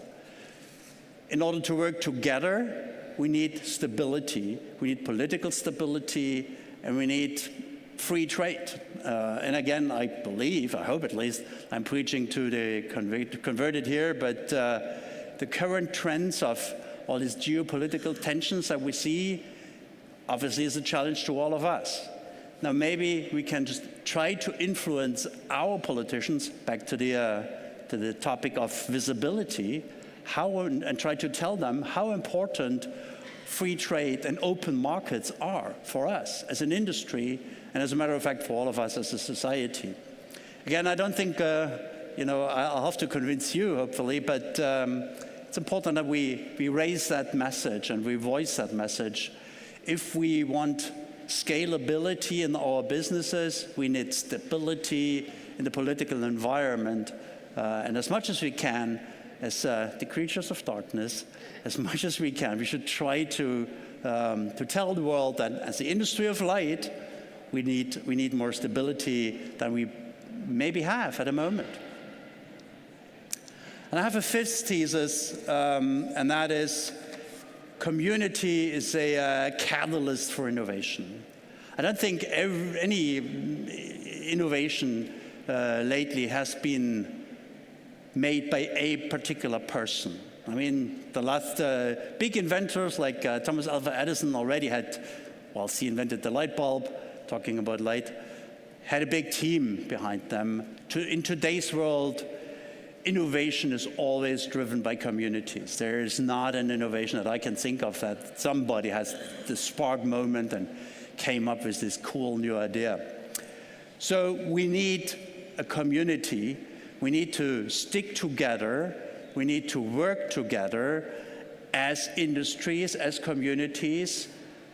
We all have our individual interests. We all want to make money, and sometimes we're competitors, but at the end of the day, we are all part of an ecosystem.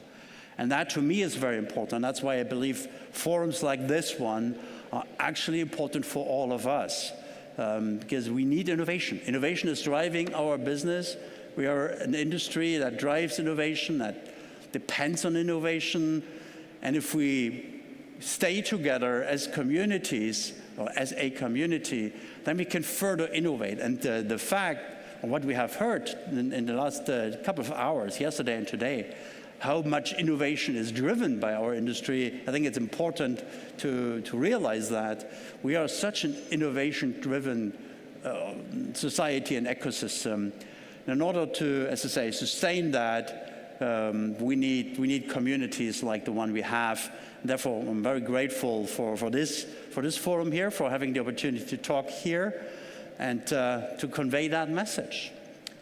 Now, finally, if I take it all together, what I hope I could sort of convince you on is, again, we do drive a lot of markets, actually. We're enabling technology.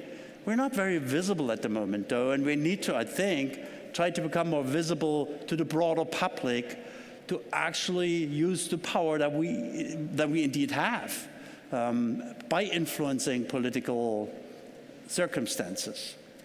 I hope I could convince you that free trade and open borders is something that's very important for our industry. It's important for us. It's important for us to be able to work together with people from all parts of the world. And to do that successfully, we need communities like that. And as a final thought, it's great to have the Global Economic Forum on photonics here in Malaga. However, if I scan the room, I don't think that's a very global forum. I think this is an American and European forum. There's not that much people from Asia in the room. Maybe that's something we can work on together to bring the Global Photonics Economic Forum really to the world and include people from Asia, from all parts of the world, to come together in a Global Economic Forum. I would love that to happen. Thank you very much.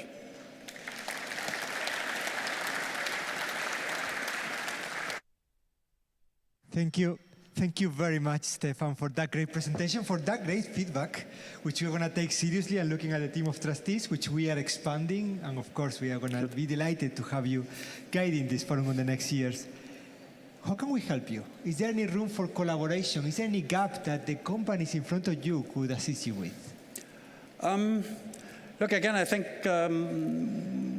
if we try to convey our messages in a bit simpler way, we have the tendency to talk about nanometers and I don't know what technical terms.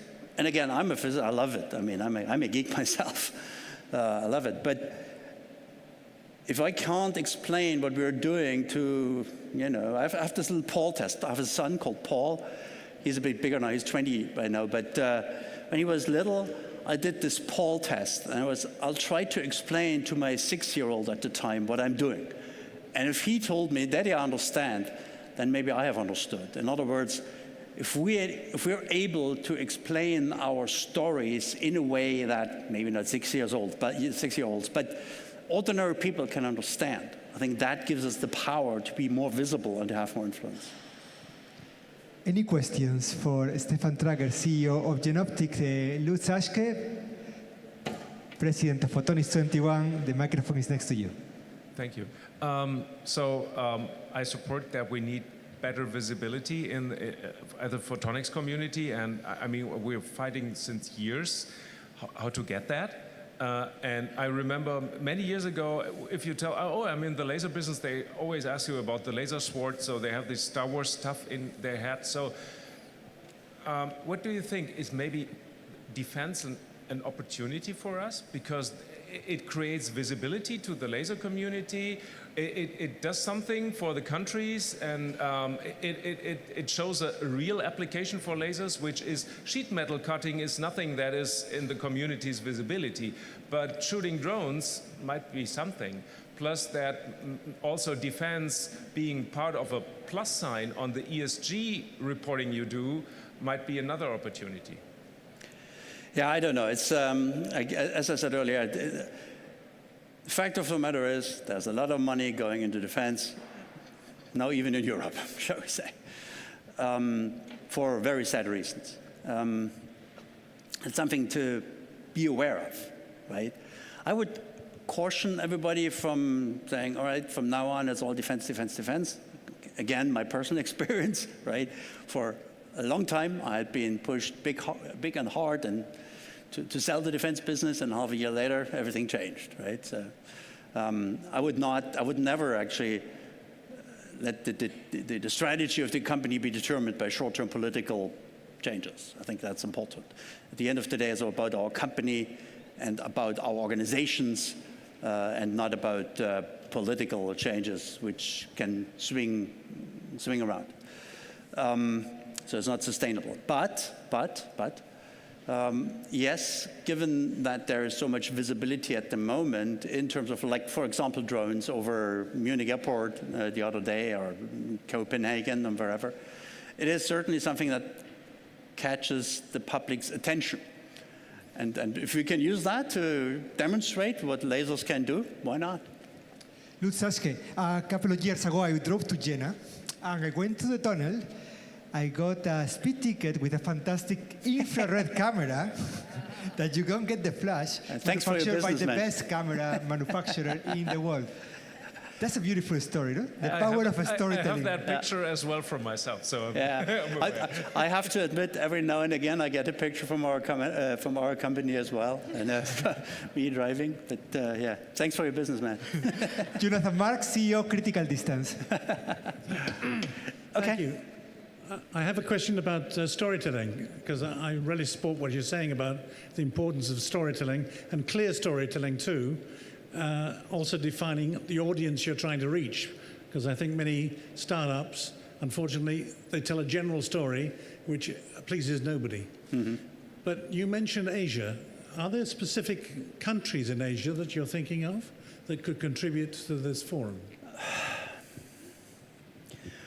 Well, I mean, it might sound very provocative, but there is a huge Chinese photonics community, and we distance each other from ourselves ever more lately.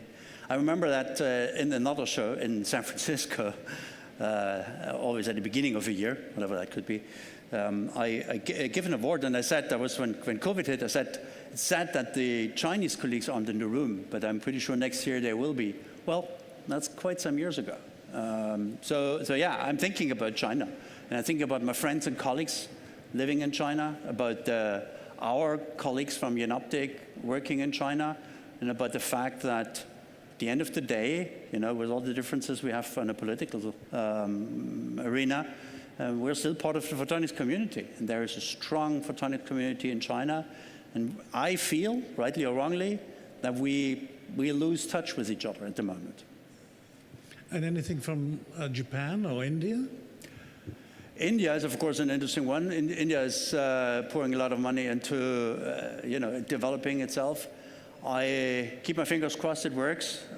It's always the big question mark. Is it taking off or not, or is it taking off and taking off again and taking off again? India has a big potential, that's for sure. It's, huge, human resource-wise, great potential. Japan is a great market, big market. We have photonics industry there. Hamamatsu is the most, the company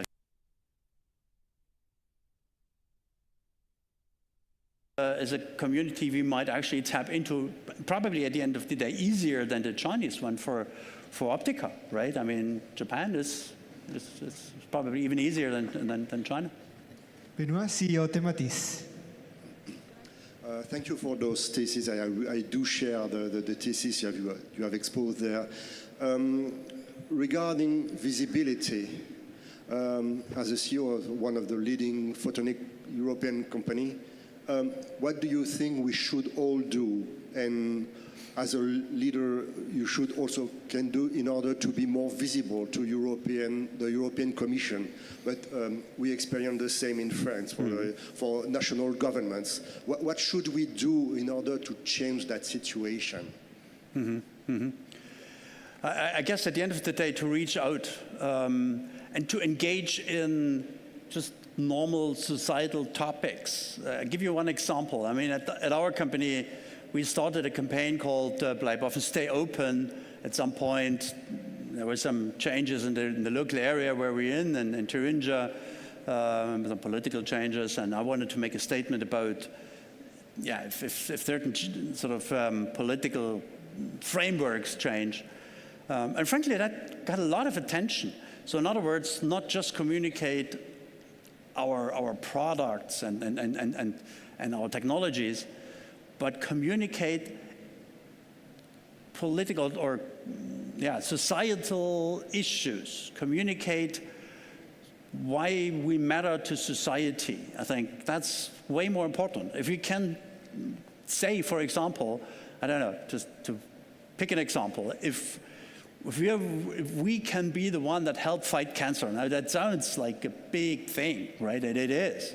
But at the end of the day, that's what people are interested in. They're not that much interested in, I don't know, how many kilowatts of light we can produce.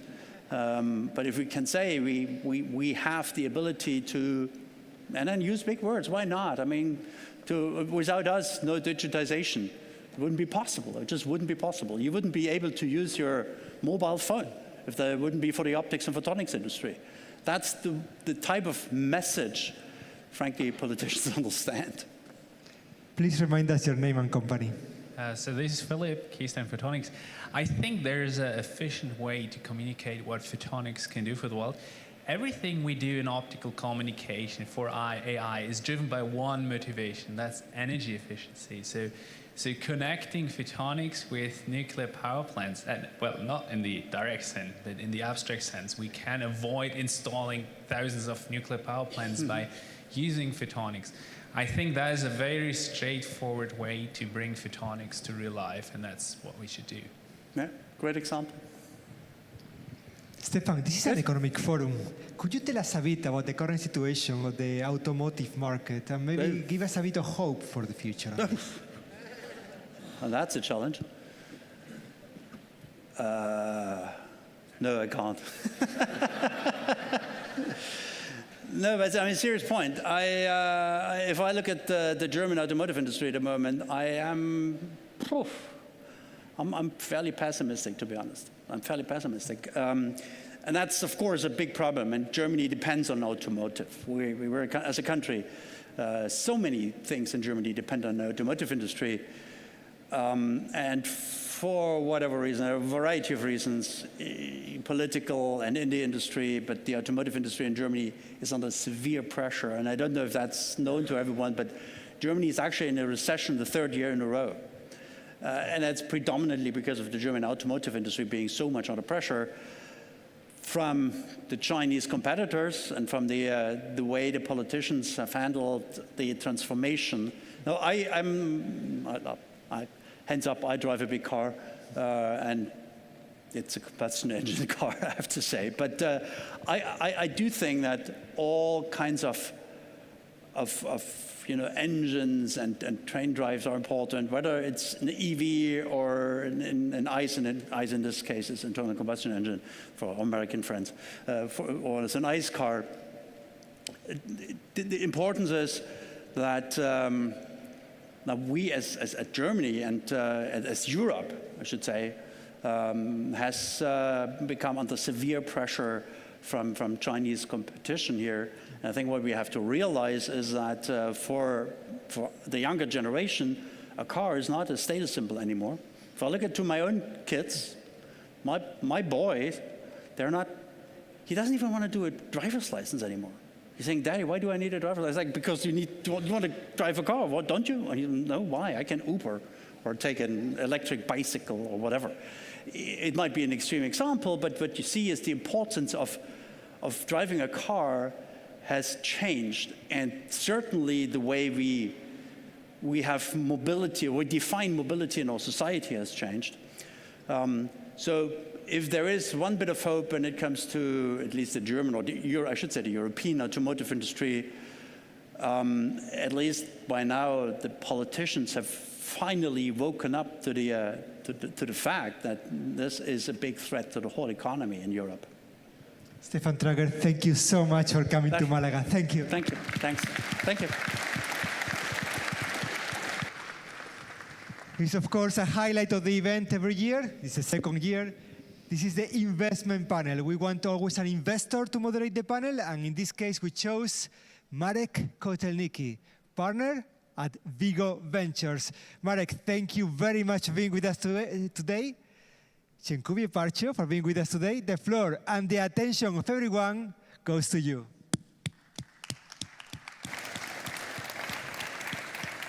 Thank you very much. It's an absolute pleasure and a privilege.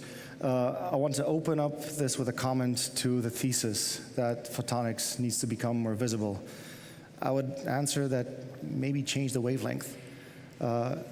As commented, we choose different wavelengths from different applications. We choose different storytelling methodologies to convey the message. So if we want to make it more visible, we need to adjust the communication and the wavelength to the recipient. But that's the easy answer. It's harder done than said.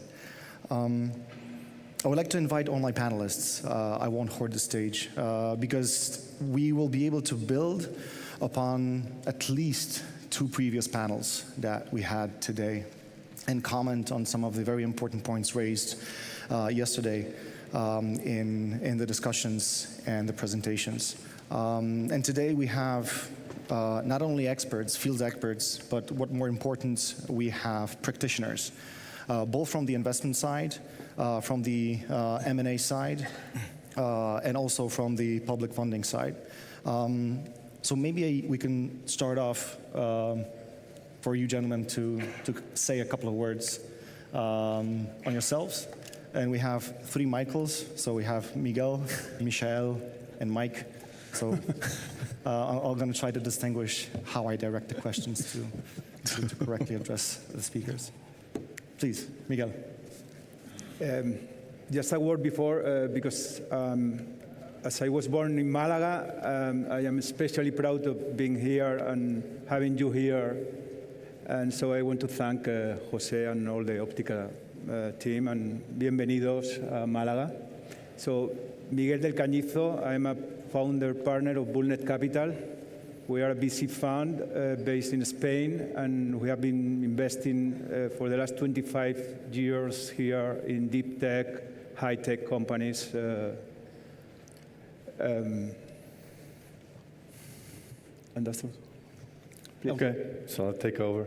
Good afternoon, everybody. My name is Ilke Brinkhoff. I'm the CEO of Photon Delta.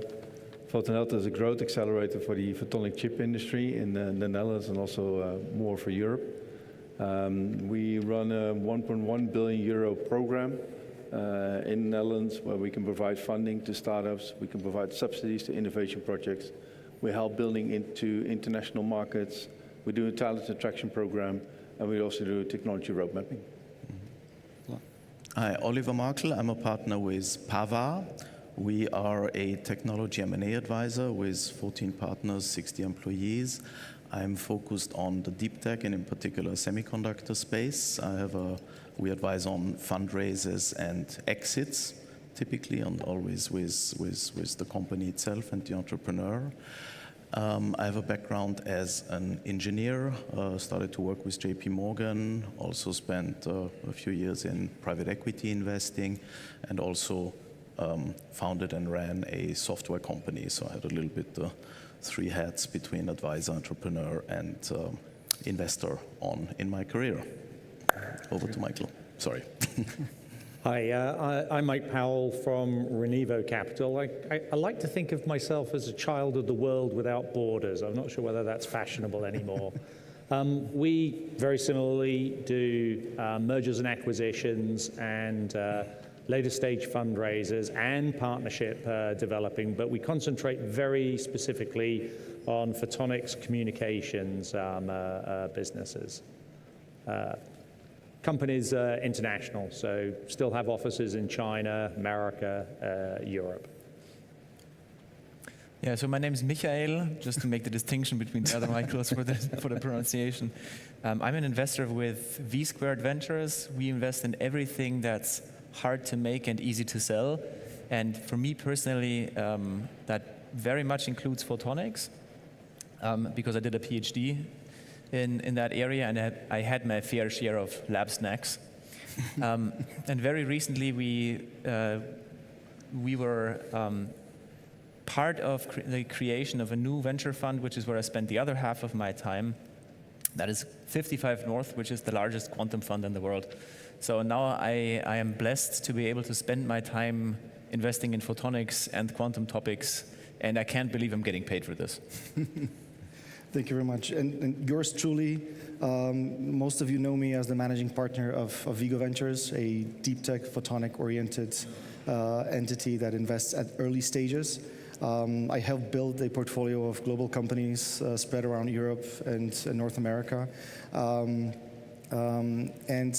in the work that I've been doing, I've been acting as an active and constantly upgrading transceiver, channeling both technology commercialization strategies, advisory for the companies, and trying to make them work not only for the sake of further investors, but also for the sake of the people that will make use of the products. So today, I would like to build upon some of the comments that were made previously. So we're going to touch about the M&A landscape and the difficulties arising from the whole geopolitical situation that we have. And in the other topic would be trying to address the funding gap of the growth funding that we desperately need to be able to work on companies that will make a bigger footprint in the European ecosystem. And then try to target also some of the topics concerning upscaling challenges, fab versus fabless, and to end on a positive note, if we'll be able to do that, try to peek into the future, not only looking at the war scenarios that we have, but try to figure out what type of avenues photonics could take in the years to come. So maybe starting off with the geopolitical and M&A landscape. You could look at the statistics from years before, and you still see that the acquisitions made in Europe are largely made not by European entities.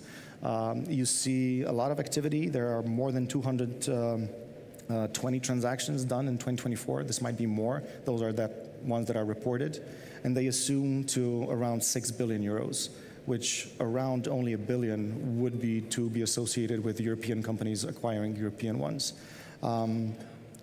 Of course, this might be misguided. You know, the average amount of the acquisition would be around 90 million euros. But when you look at the States, for example, you have a slightly smaller amount of acquisitions done in 2024, but the amount is more than 31 billion. Then you can argue that you know, there's a different ecosystem, and this would be the question that I would like to ask you: where do you believe the change comes from, and is there a possibility to bridge that from the European landscape perspective? Well, a lot of this chunk of acquisitions has been done by very few entities. It's like 7 deals that were responsible for 73 or 75% of all of those acquisitions.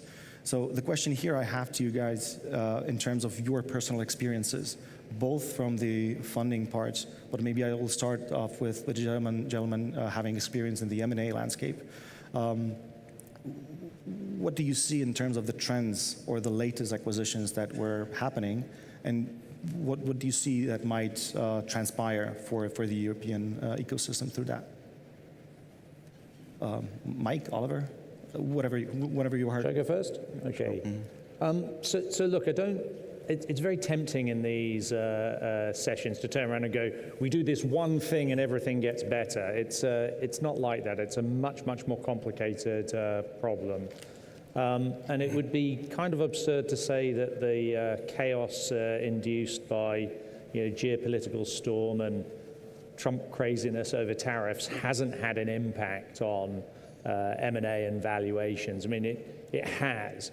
But actually, it's not the fundamental. The fundamental valuation is still set by the cash flow, positive cash flow that an acquisition can generate for the combined entities.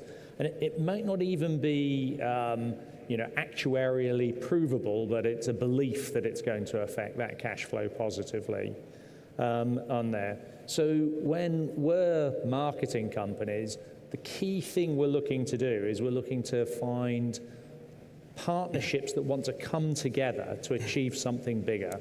So I don't think we've ever sold a company on financial value alone. It's kind of like strategically how those parties fit together. I think there's one other element that's definitely impacted M&A, and that's the rate at which M&A can happen. It used to be when I started this that you could do a deal in 3 months, and then maybe 6 would be a slow deal.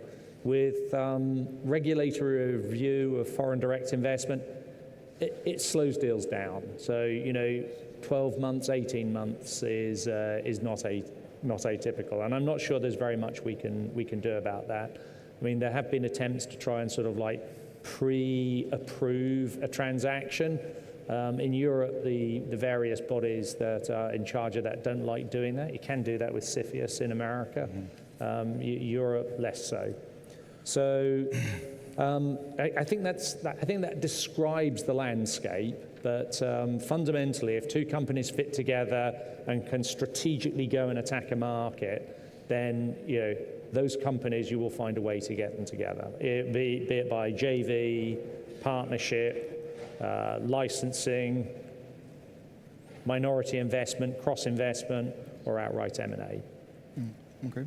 Thank you. Yeah, so I mean, I fully support what Mike is saying about these trends. I'd like to double-click on the regulatory aspect. So I've had a transaction blocked in a German regulatory approval for 12 months once to get a no at the end, which wasn't very helpful. But then on the other hand, very recently, less than 2 months ago, there was a transaction in the photonic space approved by regulators, which I find is particularly interesting because it was a sale to a Chinese company. So it's Luceda, which is here in this room, I think, which is very interesting because you can put 2 interpretations on this. So one is, in light of what our keynote just earlier said, Stefan Träger, we need to open up more to China. Given the geopolitical environment, we cannot just say as US focused or centered as we have been in the past. And so in that context, it is a good thing to open in that direction. It would be helpful if it went both ways. This is also recognition of European engineering excellence and something to be welcomed. On the other hand, what a company like Luceda does is it writes the software on which our PICs are created. So it is a strategic piece of the European supply chain in photonics. Is it the good thing that the regulators approved this going to China? I think we can have an entire panel discussion around this one, Marek. And I think Miguel maybe could contribute also, sorry, Elko, because you have some exits behind your belt. And you have seen these processes went through. How do you see this landscape of M&A changing from your perspective? Well, we are especially concerned about the screening mechanism because, of course, the current geopolitical situation makes this screening mechanism inevitable, and that's legitimate. But I think they must be clear, transparent, and predictable, and applied just to deals with genuine political overtones and not as a general cover for radical protectionism, as it seems to be happening in some publicly known cases. Of course, building a high-tech industrial base requires private VC venture capital money. So if authorities restrict the exits, investors will restrict their commitment too, and in the end, there may be nothing valuable to protect. And I will add that the future is today especially uncertain, and restrictions may tighten or ease, and scaling and exits always takes long years. So trying to predict today how these restrictions will apply then is just a speculation that will bring us to melancholy. So, but there are actual decisions that has to be made in some of our portfolio companies. For example, what do we do to enter in the Chinese market, and which commitments and partnerships to do so. And that has been always a huge problem because of very well-known reasons. And now it's became harder because of this political situation. And we are in the middle of that discussion. Thank you very much. I mean, also, Elko, from your perspective, there might be an alternative way of not only finding a right way of being able to sell the companies to other geographies, but also attract the investment and collaboration towards us. Yeah, but I think, you know, I have two words if you look at the differences between, for example, Europe, United States, and China, and that's culture and skill. And culture starts with the cultural differences that we already have in Europe. We have language differences with cultural differences in a very small area. So we create a lot of local champions. Whereas in the United States, you know, you have access to a market of 380 million people. You know, for a company to scale within Europe, setting up a facility in Germany takes you enough the same time and amount of money to do that in the United States. Mm-hmm. But it's a whole different, and culture is also a little bit the entrepreneurship. So that's a factor to include, you know, how we look into Europe, and then also in Europe, culture-wise, we look more at the risks, or we first look at the risks, maybe speak from the Netherlands, and then look at the chances, where, you know, I perceive that in China and the United States different. To look at the chance, at the opportunity, and the risk will come along. Maybe it's a bit like hoarding for yourself. We're not going to allow this transaction to happen, but then you need to be prepared to create an ecosystem and a stimulant for this company to still remain active and growing if there's no other way of proposing to them an alternative route of scenario to grow. Yeah. Okay. You know, this takes us to the topic of the challenges of how to interpret the role of the governmental funding and the public funding in stimulating this type of initiatives. So do we still want to create those type of large unicorn players in the European ecosystem, or are we still striving for building up to a certain moment and then being able to find better partners, meaning bigger markets that could foster these type of innovations? Because we need to be realistic that the markets of all of the companies that we've been looking at, and I believe you are talking to on the investor side, have global recipients of their solutions, and the markets are global. So the question is, when we're speaking specifically about photonics, what is the realistic or the closest steps that we could leverage the public influence, public money influence, to create a situation that those companies would rather stay longer and have a more resilient roadmap of still developing in this ecosystem? So do you see the trends in this type of financing, of growth funding, of public initiatives that help the infrastructural investments that are done, that you see valuable? Or maybe you think that this might be an opposite result? Maybe I'll start it. So we're trying to build an ecosystem. You know, we're trying to put funds in, we try to stimulate innovation. And I think it's already been mentioned today and also yesterday. You know, Europe is quite leading on fundamental and applied research, but you have a challenge in creating that in commercial success. You know, I believe that 30% of the unicorns that we have in Europe is leaving to the United States, basically for getting the capital.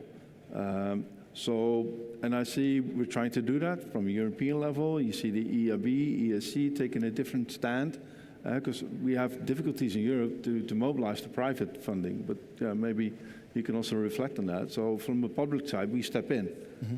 But then if you talk to an American investor, if a Dutch company has 50% public funding, you know, it's a red flag. Yeah. Yeah. Michael?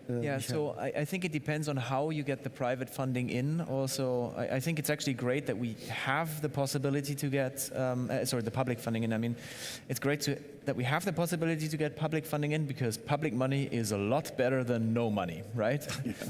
And so, for example, the EIF is an LP, an investor behind pretty much all sizable European venture funds. Now, this is public money, right?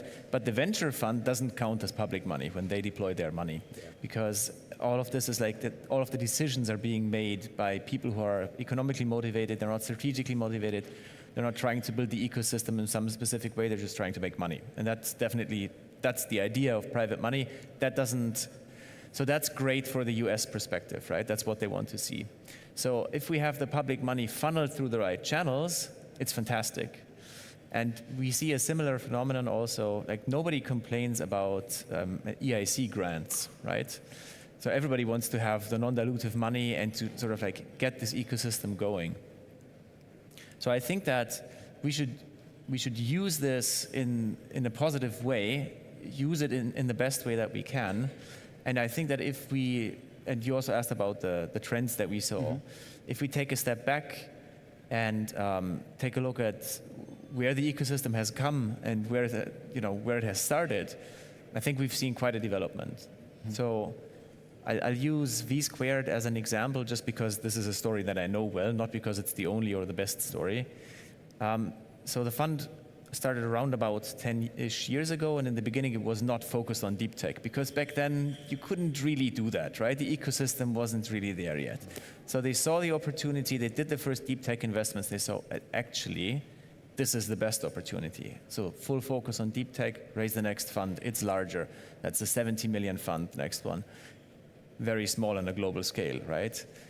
The ecosystem keeps developing. The current fund is 215 million, you know, like the trajectory is going in the right direction. Do we have the growth capital yet? Well, no, we don't, but that's also because it's a chicken and an egg problem. 5 years ago, if you had raised the growth fund, you know, what do you put the money in? Like the companies weren't there. Now the companies are there. Now you can, I don't know if it's the chicken or the egg, but the companies are now there. Now you can deploy the money, and I'm sure that European growth funds will come to existence. And this has to be like balanced between the companies coming into existence and the funds coming to existence, and you need both. And you can't just snap them into existence like this. So maybe, Mike, from our previous discussion, if you could share some of the insights on the initiative called the European Growth Fund. Yeah, sure. Because I think this caters to the discussion of what type of large money we're talking about, and what can really, move the needle. Yeah, absolutely. So, I think it's again, it's a question of nuance. So, governments have to be involved in funding, either directly or indirectly. But there's kind of more to it than that. We've built up a really good ecosystem around sort of like smaller companies and innovation. Some of that money is now circulated back, and there are private wealth individuals that want to play again, want to take some part of it. So, it used to be in the Europe that a 200 million fund was a big fund. Okay, you broke that barrier very substantially. There's a private fund called the European Growth Fund. It sounds public, it's not, it's private. They've just completed their first closing at $5 billion. Their aim is to get that up to $20 billion, so another 15 to go on it. Only 20% of that comes from governments. The rest of it comes out of private institutions. We don't have a shortage of money in Europe. There's plenty of money in Europe. The issue for a fund like that now becomes, do we have the people that know how to make investments at that scale, and are there people that know how to grow companies to multiple billion-dollar value? So I think this is your point. You build an ecosystem. Once an ecosystem, the flywheel starts turning, you can catch up. I'm actually quite optimistic for Europe. Maybe I'm irrationally optimistic. A lot of the deals I do selling companies are overseas, sadly. But we do sell companies to the larger European companies, and I suspect that in about 5 years' time, that percentage will have gone up. I mean, from the perspective of the startup highway, which exit we should take, it comes to the motivation of either the buyers taking early bets on earlier stage companies, or the motivations of the entrepreneurs, of the founders themselves, to sell early or wait and grow.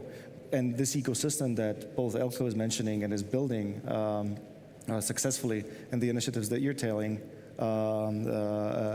Michael and Mike, are exactly targeting that the moment of the difficult times is upon us. But at this times, I think that a saying that is maybe not super popular, that Polish people that I learned are not always prepared, but they always ready. And I think that this is the situation that we have right now, that those decisions could be and will be taken faster, so we could streamline this highway startup journey in really figuring out not only the next step in the 5-6 years, but also in a broader horizon. Jose, questions from the audience? Absolutely, please.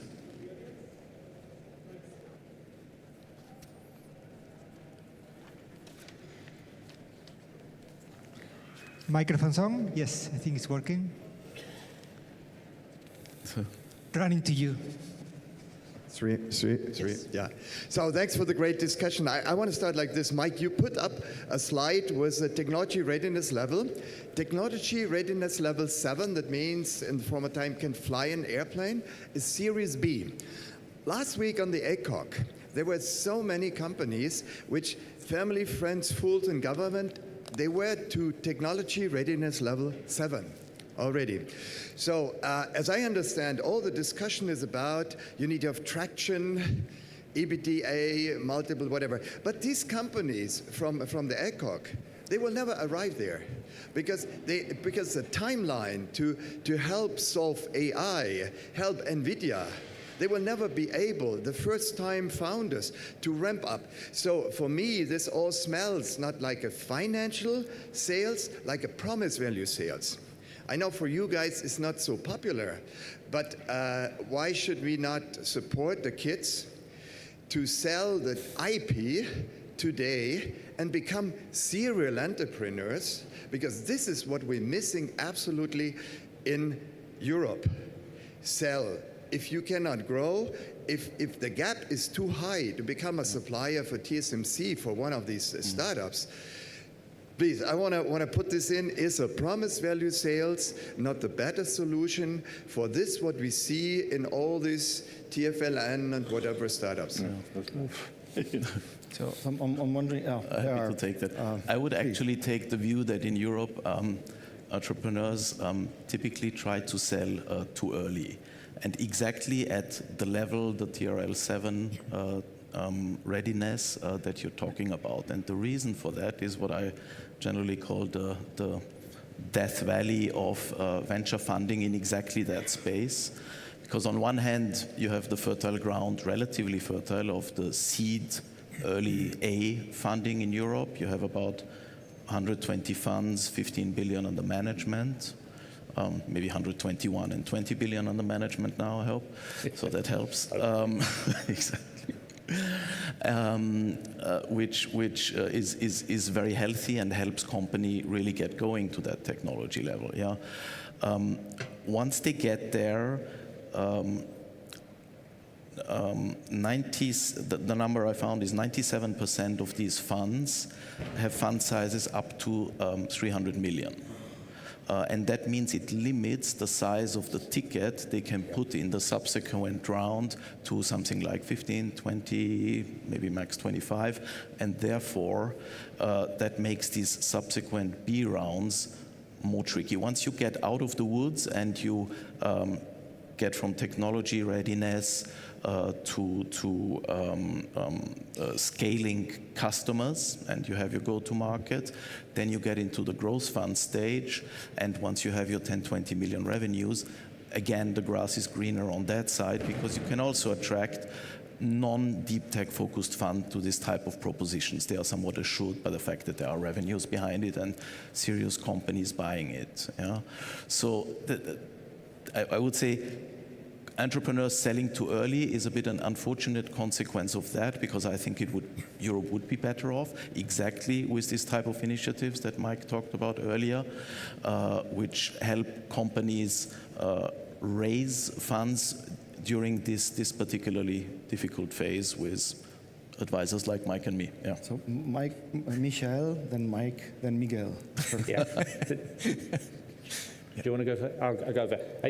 I'll throw the problem back out into the audience. I know there is a VC problem, but I think there's a bigger entrepreneur problem.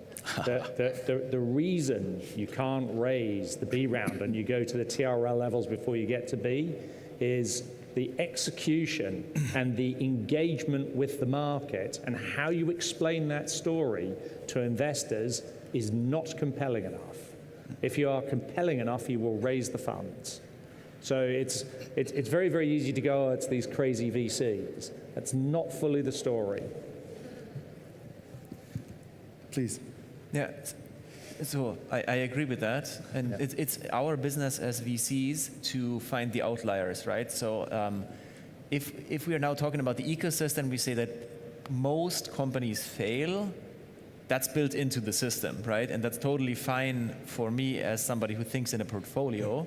But those companies that do tell their story right, they can actually raise the capital. They can't necessarily raise the capital in Europe, though, right? So to your point of are entrepreneurs selling too early, I think we can definitely say that they sell early. I'm not sure if it's too early. I mean, the question that was asked was, so the premise was, they will never catch up and it will never be fast enough. So if I'm an entrepreneur and I see that next year I will be dead, but today I could be bought for 200 million, then maybe I should actually sell for 200 million. But what we should, and what we as VCs have definitely gone for with every single investment, are those that actually do have a chance of becoming huge. And those are the ones that should not sell. Those are the ones where you should absolutely invest in their storytelling. And like, yes, beyond the technology, you have to demonstrate very, very significant market interest, and you have to demonstrate your ability to tap into the trends and also to ride the hype cycle in exactly the right way. And then you tell the story right. And when you tell the story right, you will make it come true through telling it correctly. So let me. There's one more. One more. Let me put one short thing in. So in Europe, we don't have serial entrepreneurs. That means these are all first-time founders, and the learning curve to arrive is just too long. Nobody will finance these learning curve. So, and this is a bit the setup, because in Europe, you're not allowed to fail. When you fail, you're out. So that means they all stay in these companies, and we don't get these serial entrepreneurs. In the US, nobody puts money in if in the company there are not one or two serial entrepreneurs who have played the game and shortened down this learning curve. So this is for me the biggest problem, that most of these startups in photonics we have today, which could solve the AI problem, they are first-time founders. And we have a nerd in R&D, we have a nerd in manufacturing, a nerd in administration, and a nerd in sales, because they come from university. Nerd is not bad, but they have no experience. So that means the learning curve to get them into 20 million revenue, this takes much too long. So and this is why we don't have VC money. Reinhard, maybe... Is this correct? If you are a nerd... Because Miguel might that. Yeah, but you are probably right. And we at Bullnet, we try to help these people on that learning curve, because it's probably a very particular experience, but when we started 25 years ago, there were no, in Spain, almost any tradition on startups. We invested just a couple of million in highly techy scientific teams that has no business experience at all. And scaling felt very away from us, and we used to say, well, if it ever comes, it will be a blessed problem to have. And well, fast forward to today, we did different exits with the teams and the founders to companies like Samsung, Teledyne, Ericsson, Unity, Bruker, etc. And our companies are raising tens of millions of euros, and that blessed problem has arrived, and we are in the middle of it, and it was a hard problem really to solve. And so because we entered so early in the long cycle projects, going for unicorns and late exits is not really our expertise. Later stage funds should take the baton, but there are no more, so much, so we will go through M&A as it has been the case. Please remind us your name and company. Hi, Duncan Casey of Embryonics. I wanted to ask the panel... Please start again. Okay. The mic is really... Okay. Duncan Casey of Embryonics. I wanted to ask the panel about their experience of leveraging public funding through private vehicles. In the past, I've seen that KPIs imposed by public funders in creating some perverse incentives, perhaps. So driving deal numbers rather than necessarily deal quality, and in some cases, depressing valuations. Have you seen that happen? Have you managed to avoid it? What was your experience of? I feel that it's a bit targeted maybe to Elko to say that this is a disenchanted way of doing this type of support through the ecosystem that you're building. Well, I've previously I worked for a regional development agency, and what you see in the Netherlands that for the startups, they took the role of doing the first funding to startups. Never as the first taking a lead, but always as a second investor, where also private investors required really to have the regional development agency stepping in as kind of security. Is not security on the funding, but it's more on security on the ecosystem support. That if this company would get in problem, that you could mobilize a lot of support in trying to make a success out of the company. Right now, at PhotonDelta, we have this big program, but most of it is subsidized, subsidies to innovation projects. But we do provide loans to startups. before they go to venture capital, really to initiate the first step. And we work with venture building programs. So I think a lot of things are there. I think culture in Europe is a challenge. Failure in the United States, failure is a way to success. And in Europe, failure is still a risk. and we act towards it. And I think also, what would really help is more European level playing field. And that will also mobilize more private capital flowing from the member states to each other, of having more European M&A companies. This type of risk-averse comment was also one of the topics brought up last year during the panel. But I would like to come back to this. Are there any more questions? Yes, there are. Oh, yeah. Peter Kierkegaard, CEO IMT. This is what happens when you ask questions in this audience too often. Jose introduces me. I want to revisit the topic that Reinhard raised, namely when to exit and how to exit. And I think that this might be, Jose, this might be the topic for a whole conference, because I see 5 highly qualified people, 2 of which I have interacted with and therefore respect. You are not in agreement with what to tell your potential targets. If you are not in agreement with what to tell your potential targets, we have a lot of wannabe entrepreneurs that will be utterly, and I'm glad that they're not here, they would be utterly confused.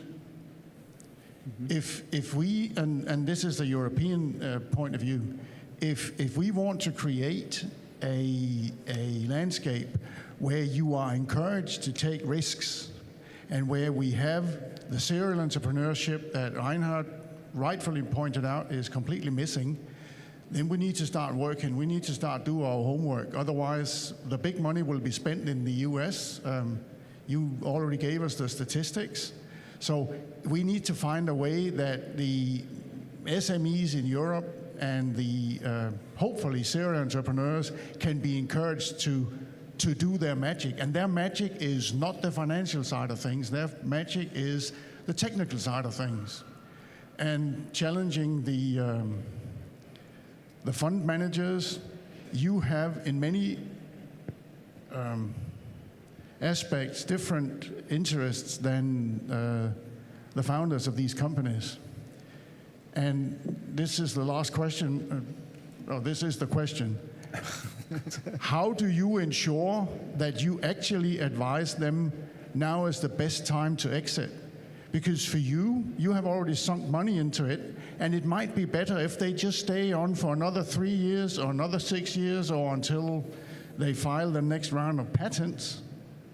But for them, it's the significant part of their lives. We have 30-year-olds, and before you look around, they are 40-year-olds, they're divorced, they haven't spent time with their kids. How do you ensure that you are actually integral enough to advise them in their best interest? That's a heavy one. Welcome to my world, mate. Please. I'll go where people fear to tread. Again, complicated, and it depends on the individual case. There is a reality that some management teams just don't have the capability to go forwards and grow beyond a certain stage. I think one of the things that European VC could learn from is, and they don't do it perfectly in America, but they do it a little bit better, which is how to counsel out founders and then carry on growing the businesses. But there are some businesses that just need to sell earlier. It's the logical sense for them. So I think it's a really, really difficult question to answer because it depends on the exact market and the exact teams that you've got. And I have to say, I've actually sold companies where I've thought, damn, this company should be invested in and growing an awful lot further. And they have inside a larger organization, which proved the point that they actually did know what they were doing. So I hope that kind of answers the question for you. I could also take a stab on that because the TRL mentioned, and is this the right indicator of the right moment to sell or not? we could figure out dozens of more of type of methodologies. I would like to bring up one, which I think is interesting, that was created, I think, by the Department of Energy in the United States, called the adoption readiness level. So when you look at introducing a new product, a new technology, you're not looking at the technology itself, but you're looking at the market and the maturity of the whole other part of the value chain. When you will be TRL 9, and somebody else that would be the recipient of that is nowhere near of being able to benefit from the commercialization they want to propose. So, answering the question, when is the right moment to exit, and the different interests of either the founders or the investors, I think this is a super early conversation to have, is from the investor point of view, asking the people what type of company you want to build, to align from the very beginning, not to have misalignment of interest, to understand what does it mean to play the VC game and what type of options you have when you take that path. A lot of companies that I talk to are going to be very good organic growth companies. They should never touch VC money. But there's an expectation on the hype cycles, on the buzzwords, and trying to push that envelope further than it's needed. So again, as Mike says, there's no easy answer or a silver bullet to that. It's more on the quote before, that it's about the planning and adjusting to reality rather than sticking to one plan and going forward with that indefinitely. Yeah, maybe two comments here. Just to add one comment also.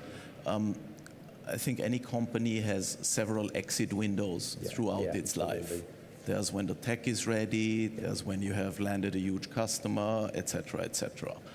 And I think it's the job of the advisors and also the VCs to help the entrepreneur think through what is the sequence of these exit windows, when are you reaching them, and is this the one we want to take, or do we wait for the next one? I will add that when you have this conversation about exit, their interests diverge between VCs and the founders. What is important is to have develop a trusted relationship between the team and us, and this relationship has to be created even before the investment, in the due diligence phase and day by day. So when you arrive to that day, it's difficult, it's a hard discussion, but you trust the other, and this is capital in our experience. Okay. We have 5 minutes, not even more, I think, maybe 4. I would like to touch upon 2 topics still, and I will make a mutation out of those. The supply chain security and upscaling, I'm going to mold that together with the fab versus fabless model and try to do this, maybe not an abomination, but try to figure out what does it mean for both the investor side and the public financing side, and the future of the ecosystem that is being built in terms of either selling sooner or biting on the stick and understanding that there is a need on pushing the button of creating those ecosystems right now to be able to, pick up the fruits of tomorrow. How important for you believe right now, with all of the supply chain security discussion, is, or maybe not important, how real it is that we are going to be capable to play this important role in this global ecosystem as Europe? Well, I think we have to try, right? I mean, pretty much the question is, what should we do, right? Not what's theoretically possible and what should we think about, but what should we do next? And if we now face the choice, should we give it a try or not? It's a very easy choice, right? We have to do it. And I think we actually have a pretty good shot. There's a lot of Euro bashing going around. I mean, I'm German. It's we love to hate ourselves. But I think we have a lot going for ourselves. And if you ask me where do I want my kids to grow up, I can go anywhere in the world, it's here. So, and that is very, very hard to replicate, right? So we're always talking about the things that are hard to do, and it's so complicated in Europe, but it's very, very hard to create our standard of living and our social cohesion and our, just go outside and look around, right? It's pretty self-explanatory. So let's build on that. and let's use what we have. So for example, we're always saying we don't have growth capital in Europe, and it's so hard to get that money. We already heard, well, that money does exist. Yeah. Just want to, like, my favorite example is always this. So there's this, to those that are not in the finance world, it's a completely obscure thing. So there's this institution called the Ontario Teachers Pension Plan. So these guys manage the funds, the pension funds of 250 or maybe 300,000 teachers from Ontario. That is nothing. They have hundreds of billions under management. So just to give you an idea of like how small this problem actually is, right? If we can convince a few 100,000 teachers to invest in venture, we are done, right? We can do this. And then we can all go outside and have a sangria or whatever, like you can advise us. I'll go. Yeah, with the geopolitics, competition is more fierce. The speed has increased. So if we want to play the game, we need to have certain value chains within Europe. But we cannot do everything ourselves, and we need to also look at where we want to spend the money. This whole discussion about building a 2-nanometer plant, a semiconductor plant in Germany, and putting 10 billion euros in it. For me, if the market is not here, why put that investment in it? Because you make it attractive, because you're competing with another, and you're taking away the initial cost, and then you still have to overcome the operational cost. So that money can be different spent in niches where we can still be competitive, where we need a certain value chain, where we need fundamental applied research, where we need infrastructure, and then try to build together those companies. Very interesting. Thank you. There's one more question from the audience. Yes. Could you remind us your name and company? I'm coming to you with the microphone. Is that on? Yeah. Hi, John Anderton, Photon Bridge. Maybe a question for Oliver, and it's really in relation to exits. We see a lot of recent acquisitions going in the direction of China. Is that a good thing? Is that a bad thing? Is that a trend? And really, what's your perspective on this? Yeah, I tried to do the on one hand and on the other hand argument earlier. But personally, it depends where, I would say. Bigger picture, I think the semiconductor industry, I don't want to say has left Europe, but is overall, Europe is declining in it. So we're not going to get the production of logic chips back. We're not going to get memory chips back. I think here in photonics, to close the loop, there is a decent shot at getting a leading European position on a global basis established. And that goes, of course, through a regional supply chain as well. So in that sense, within our little but very fast-growing segment, I think there should be a bit more attention also by the regulatory authorities to supporting this ecosystem. So can I go on that? Just a really short one. Yeah. There's this kind of narrative that selling to China is bad for Europe. I've done a number of deals with Chinese partners, and I can tell you on every single one of them, Europe has been a major beneficiary of that deal. So the narrative is not quite right. How did Europe benefit? Investment. Investments, not just in terms of money, but in terms of know-how. And that's like invaluable. So I am kind of a bit concerned the way we have this narrative that, cut off the interaction on technology with Chinese partners.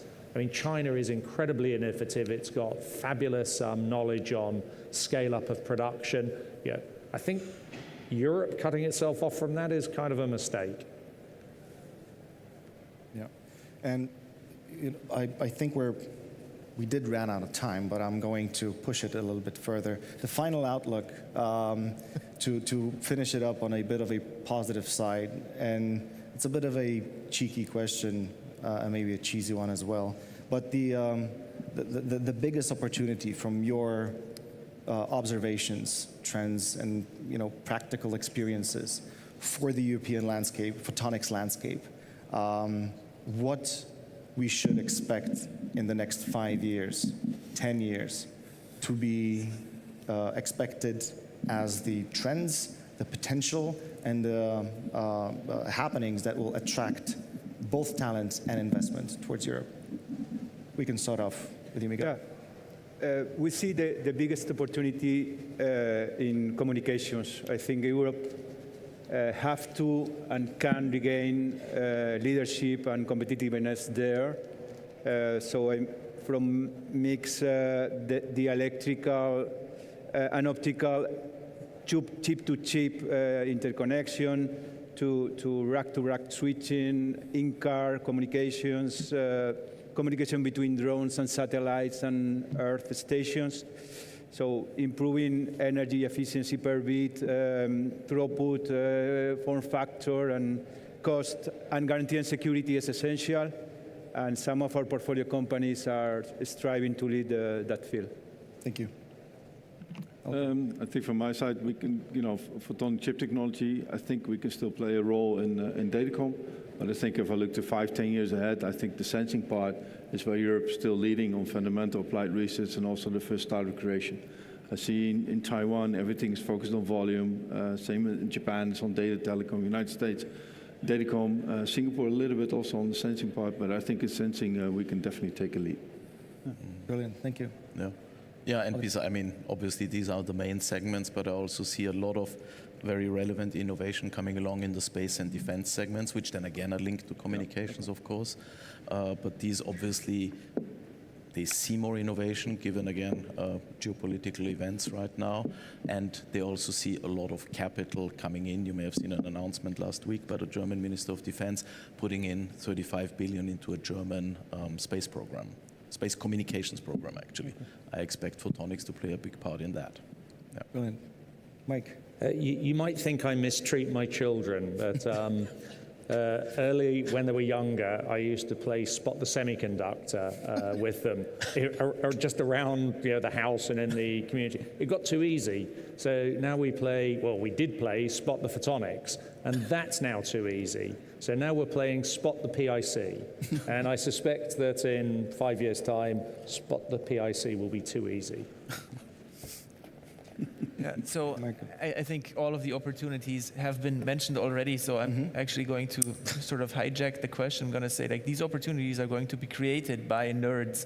And I just wanted to make sure that, because the question was put up earlier, who's going to build this? It's just a bunch of nerds. Yes, that's exactly what we need. I love nerds. If you're a nerd with a burning desire to build something big, go for it. I think, thank you very much. It's an uplifting vision of the future. I would say that from my perspective, listening to all of you guys and to all of the presentations during those 2 very inspiring days, I think we're moving out of the consciously incompetent mode into the sought for consciously competent part. It's a difficult transition, from the TRL low lab to real life environment, but this is the only way forward, I believe. I really do appreciate all of your time. I really do appreciate the insights. I have a small announcement that I would like to hijack the scene for, because we heard about growth funds being created, 300 million. 20 billion, a lot of public initiatives that are supporting building the ecosystem.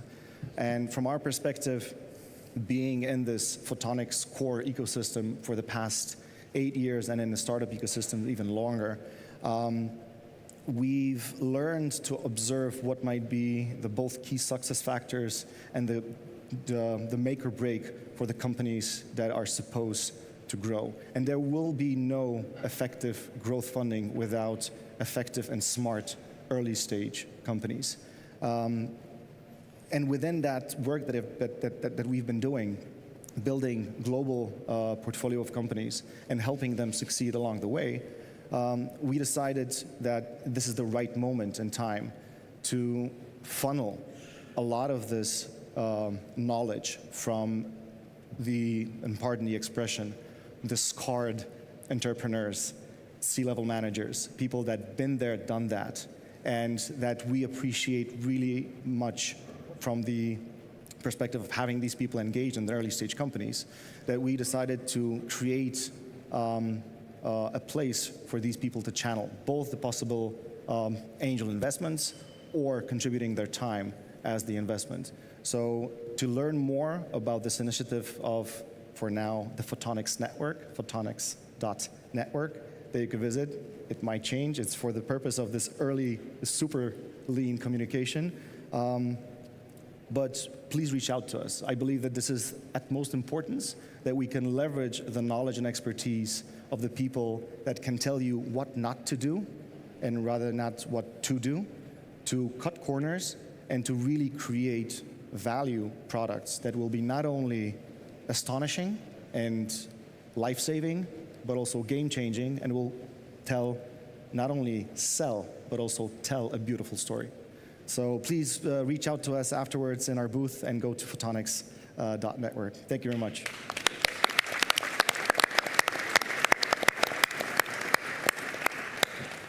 All right. Good.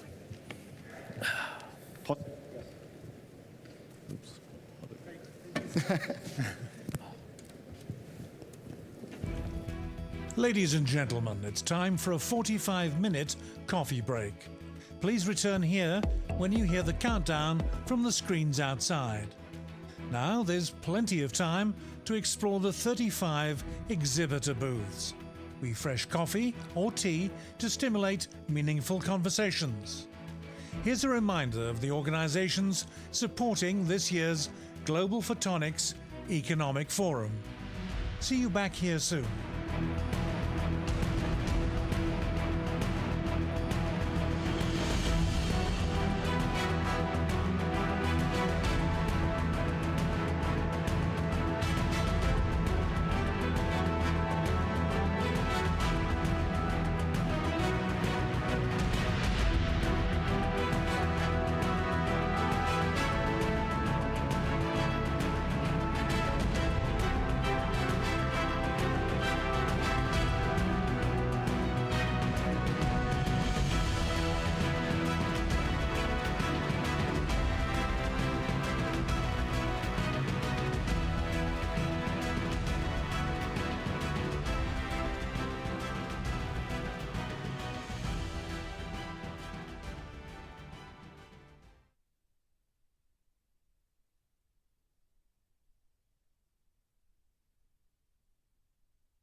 cleanroom facilities, and advanced packaging technologies.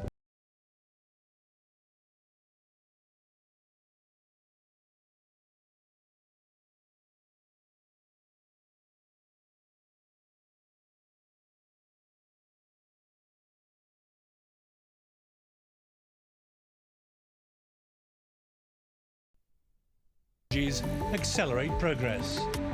She believes true success comes from working together and building on the strengths of every individual player.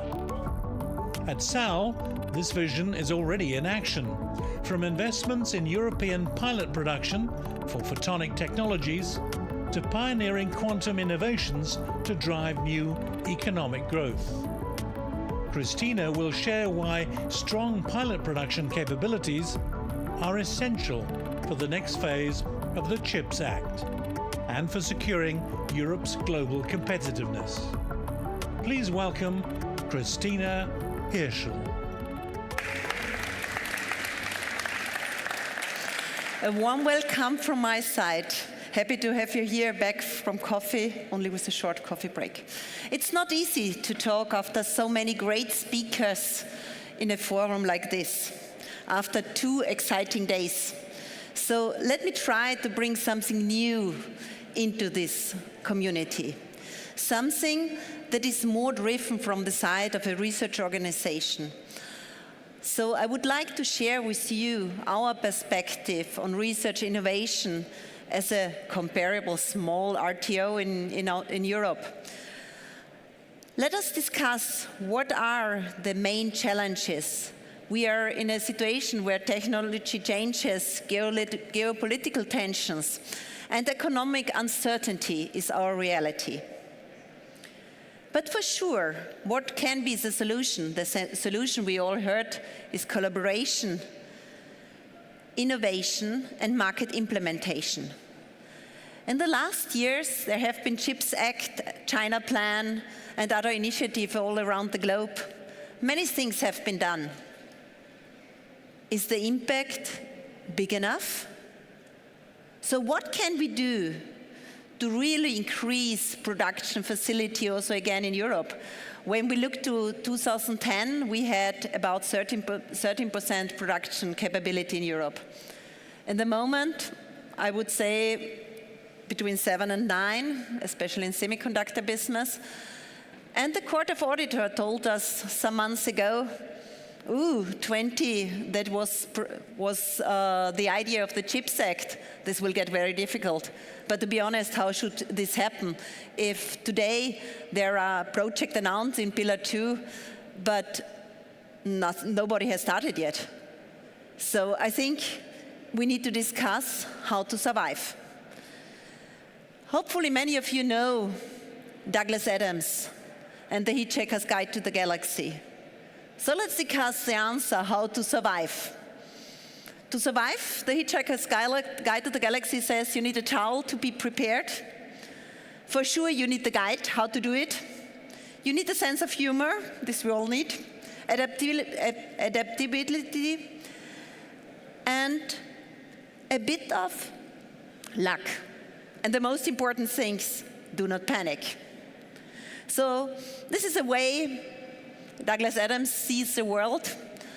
But if we look to science, and many of us are scientists sitting here together, we would do it a bit differently. We would have a look to the status, we look to the state of the art, we observe, we question, and analyze what is existing. From this, we would think about the hypothesis. And then we will design experiments, conduct experiments, analyze data, and hopefully we come to an improvement cycle. So let's start. I already mentioned we had a lot of plans around us, how to boost economic things. But what is a challenge? Especially the reports of Draghi and Letta 2024 showed us, especially in Europe, we have some challenges. All others as well has challenges, but Europe really has some topics they need to address. Our industry is a little bit stuck in old structures. We are not working on cutting-edge technologies. And if we look to the companies funded, we have 30% of the unicorns actually has been established in Europe, but all of them moved out of Europe. So what is the status? What is ongoing here? So we really need to think how to overcome this. So I think the Draghi report was really one of the excellent things that happened, because it was a very clear communication. Much too low invest, but if you believe in the Draghi numbers, this would be really a lot more every year. The slow decision-making process, everybody who was ever in an IPCEI, an important project of common European interest, knows what this means. But also for many other things. We have a weak business growth. Also fitting to, if we look to the market capitalization of the companies established in the last 50 years, there has been not a single one with 100 billion euros reached in the last years. And in US, we have 5 that reached 1 trillion euro comparable. So there is really some issues there. The skill shortage, we talked already about this. We need to work, we need to continue to work on this. Energy and sustainability, and the fragmented financial system. And this is mainly also coming out of the report from Enrico Letta. This, we want to see one united internal market. Because in the moment, if a startup wants to bring a product on the market, it has to deal with 27 regulations. So not easy is the starting point now. What was the solution proposed? Massive investment. The first step was the CHIPS Act. The only difficult thing is now the pilot lines start to develop, so there is something ongoing. In Pillar 2, not much yet happened. Also, I think now it will start. Faster decision. It's completely clear thing. Better rules for growth. This is a lot of venture capital as well. And more workforce. The answer to all the things brought up by the report, by this analysis, very much went into the topic of competitiveness. How can we increase it? And there, I think there is one important thing also in the Letta report about this. In which way we want to deal with it. Europe has a certain vision about how to be, how sustainable to be, how social to be. And I think we need to connect competitiveness very much also with these topics around. And we also need to say, what is a measure for success? What do we want to reach? What do we want to focus on? So coming now a little bit more deeper to the analysis. If we look now in the technical field, why are we not the best? Something that is for sure the structural to fragmentation. This is a point with the internal market, 27 regulations. Every member state focuses on different programs. Just have a look, if you look to the RDI activities. It's always a mess when all of the member states want to work on one topic. So I think it was a great success for the CHIPS Act in the Pillar 1 that the member states agreed on funding this big project in the pilot lines. But if we look to the others, if we look to US, if we look to China, they are nearly done with the CHIPS Act. So it has been much, much quicker. So we have to deal with it. If we look to the numbers of the RDI activity, this is also not an easy number to look at, because for sure China is investing heavily, whole of Asia is investing heavily in this. And if we look to the GDP, US is still more than Europe. So this means how much can we invest in innovations? Besides the private equity topic is another one, but if you look really on RDI money. Capital, venture capital, we have already addressed in the last session. And how to boost this large industry in this field to really come these leading edge fabs and bringing them to Europe, back to Europe, expand in Europe. Europe was always good in the niche, but Europe is also good in photonics. We are still number 2 in the world. So I think we should build on these success stories. We have to work to continue on this. And I also believe it's not going alone. It needs to be a global effort. So it's not the way not talking to the others anymore. This was what I took also from the last panel, and I think we need to think about it and really work on these topics. The other topic is something that, especially as a researcher, I have to address it. We are not quick enough. For many, many years, we lived in the model. When I went to university, it was the latest things working in the V model. But the reality is different. We need more momentum. We need to find ways to work more in a cyclic environment. And we need to make trade-offs. Is it better to wait longer for a product to launch, but then it will be nearly perfect? Or is it better to go on the market quite early? So I think the challenge we have here is really finding the right balancing about this. What do we learn if we look to the other very successful economics? China is very good in the focus. The whole of Asia. They focus on something, then they go. Europe is very fragmented. As I mentioned, the CHIPS Act Pillar 1 was one of the suggestions to unite them, to really work together, to find the strengths of the different RTOs. And I think we need to really realize this as a big chance for us. Nationally, we need to be a national RTO. We need to support our industry. We are the only ones really going to the SMEs, to the local SMEs. So we will be broad. And we know IMEC, Leti, Fraunhofer, Silicon Austria Labs, VTT. We are all doing many things that are very similar. But we need to think about the focus. What is the topics everybody will call us? And for sure, like an organization like us, we are small. We are 350 people, quickly growing, but still too less. So we really need to find out the niche where we can be good at and can be the support of the industry. The other topics, industrial strategy, in this I believe. I have heard so great speeches of the different CEOs here.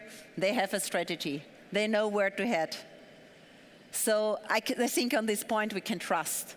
The RDI momentum I have talked already. Let's be a little bit more brave in this. To think about, is there a chance to bring out products in a development cycle already? And perhaps we need to put more power, more FTEs on a topic, and not do 100 topics at the same time, because this will also bring momentum. The scale-up effect is something that we need to address. Cost efficiency is also another topic. And if we look now, if we have $100K in Asia, we would need a factor of 2.3 more in Europe. So we need to address this. We need to think how to cope with it. And this is a topic of efficiency. Reliability and conformity, I already said. So what would be our suggestion to solve the issue? What does Europe need to overcome this? For sure, photonics. We all know faster communication, higher data processing, cleaner energy, many fields of application. We learned this in the last 2 days. And I think many ideas from this community will arise in the future, and many ideas will go to innovations. But still, what are the main points that we see that are necessary for Europe? One is for sure a good RTI policy. The other point is a thing that I mentioned, overcoming this innovation cycle to accelerate, how to become quicker. We need to invest on the right thing. We have heard already a lot about emerging technologies, the combination of emerging technologies. We talked about quantum and AI. There are many possibilities, and photonics for sure will be a part of it, and we are strong in photonics. And the other point is something not very nice to mention, but still it's necessary, is the balancing. Europe had a huge boost in economy because of wanting to be sustainable. There was a lot of business from sustainability arising, a lot of growth for the economies there. But if you regulate new things, then the things get very difficult. And at the moment, there are many things out there. On one side, we have the vision of Europe, we have our values of Europe. But on the other side, we need to think how to speed up on the right topics. So looking a little bit deeper in the topic. Something that I felt every day here now, I feel every day at Silicon Austria Labs, this in the DNA of all the researchers, this is collaboration. Collaboration along the value chain means the right people sitting together, the right mindset sitting together and working on new innovations. And this can be the real acceleration. Taking technology development serious, it's also very clear, yes, we need technology development. And this we need to see in the value chain from university basic research up to the application. And if we compare now again the world looking on this topic, it's for sure that US as well as China is heavily investing in the application topic. So also there we need to find the right balancing. We need always a full pipeline, and this can only come from basic research. But the topic to make business out of it is at the end of this value chain of research. So application research is very, very important for all of us. Think globally, but I think partner also in Europe. Think about the value chain. Find redundancy in the value chain. Something that is also not very popular, also from the Austrian government perhaps, but I believe really in this topic we need to combine the efforts. Everybody is suffering to less money around, so how can we invest heavily on certain topics that we believe are the right ones? What are the right emerging technologies we need to invest? And then it can be only happen with a combination of national money and European Union money. Blue sky and mission-driven RTI is important, as I've already mentioned. Defense and dual use, it's still nothing that you can just mention around the door in the closed community. It's something that will boost innovation. And I think the chance to use this money for also boosting commercial business is a huge one. What are the parts where we can all try to place our products in an early stage? This is one of the possibilities. Space is another one. There not the cost pressure is so high than when we go to commercial products. I believe also in the combining of the CHIPS Act. This means in the CHIPS Act Pillar 1, we are going in the pilot lines, we are working on the design platforms. So it's very much in the forefront. And this Pillar 1 needs to become in the CHIPS Act 2 the Pillar 2. So we need to hand it over to industry to accelerate. So it should not be a separate pillar. It should be very much collaboration inside these pillars. And the boost should go there, the research organization. If we don't work with industry, it makes no sense. Why should we invest so heavily in this pilot line if we don't make use of it and bring new entities, new SMEs to the stage where to use these pilot lines? And the other topics we all know is focus on human skills and quality of education. And perhaps it's even one step more. We need to think about how to become better there. Overcoming weakness of the innovation cycle, I told you already many things about this. I think it's about technology development, competence building, and dissemination. This is also nothing new to you. What are the right emerging technology you want to work on? The important thing is implication and impact. These are the two things we need to think about it. Why we use the money and what we want to reach with it. And the last point is something, we all know this, let's work on it together. communicate about this, and we need there the right balancing, as I've already mentioned. Coming now a little bit to photonics. Europe is good in photonics, but we will not do it alone. This I completely agree. If we look to these numbers, quantum technology is something that might be a boost. Europe, if we look to the basic research community, Europe is very, very strong there. So let's use this strength. With the pilot line in quantum technology, I think this first step was already taken.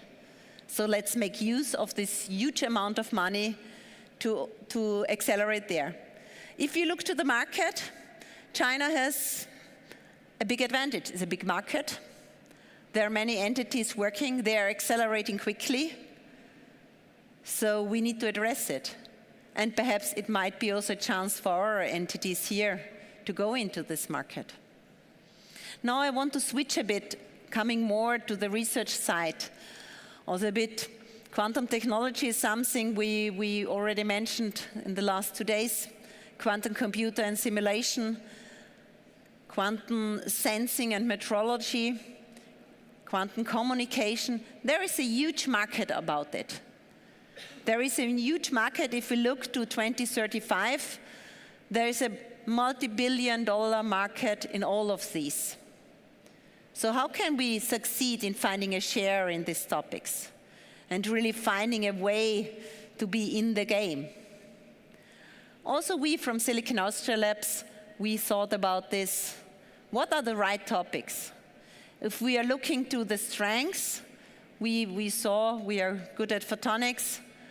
We try to be good in certain technology, in thin film technology in the clean room to make the basic technology for the MEMS, MOEMs.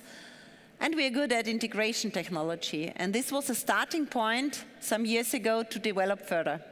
So what is our contribution if we look now to quantum technology? Many of you perhaps know we are very proud actually that we have been allowed to get the chance to go into the lead as such a small RTO for the ion traps, for the pilot line we filed now with a big consortia, combining industry as well as research, as well as basic research, and trying to bring this fabrication to a level for the ion trap, for the quantum computing to a level where it's trustable, efficient, and really scalable.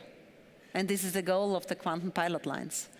The different technologies will compete on one side, but on the other side, I hope they will accelerate each other, because many of the technologies used in one of the pilot line will find a way in the other pilot line. And I believe it should not be a closed silo for each of the pilot lines. So really the connection will make the difference. These things can really boost our topic. Core or competencies of SAL, I already mentioned, we are working on electronic and software-based systems, so everything that is comparable small, having a lot of technology inside, bringing a little bit AI topics inside and putting everything together to a system level. But we are happy, my colleagues are also here to discuss with you, and we are happy to find new collaborators on the topic. I want to end with a very concrete example. It's in quantum sensing. We started 6-7 years ago, the topic. One of the topics is really, you all have in your mobile phone this MEMS sensor for landscape and portrait.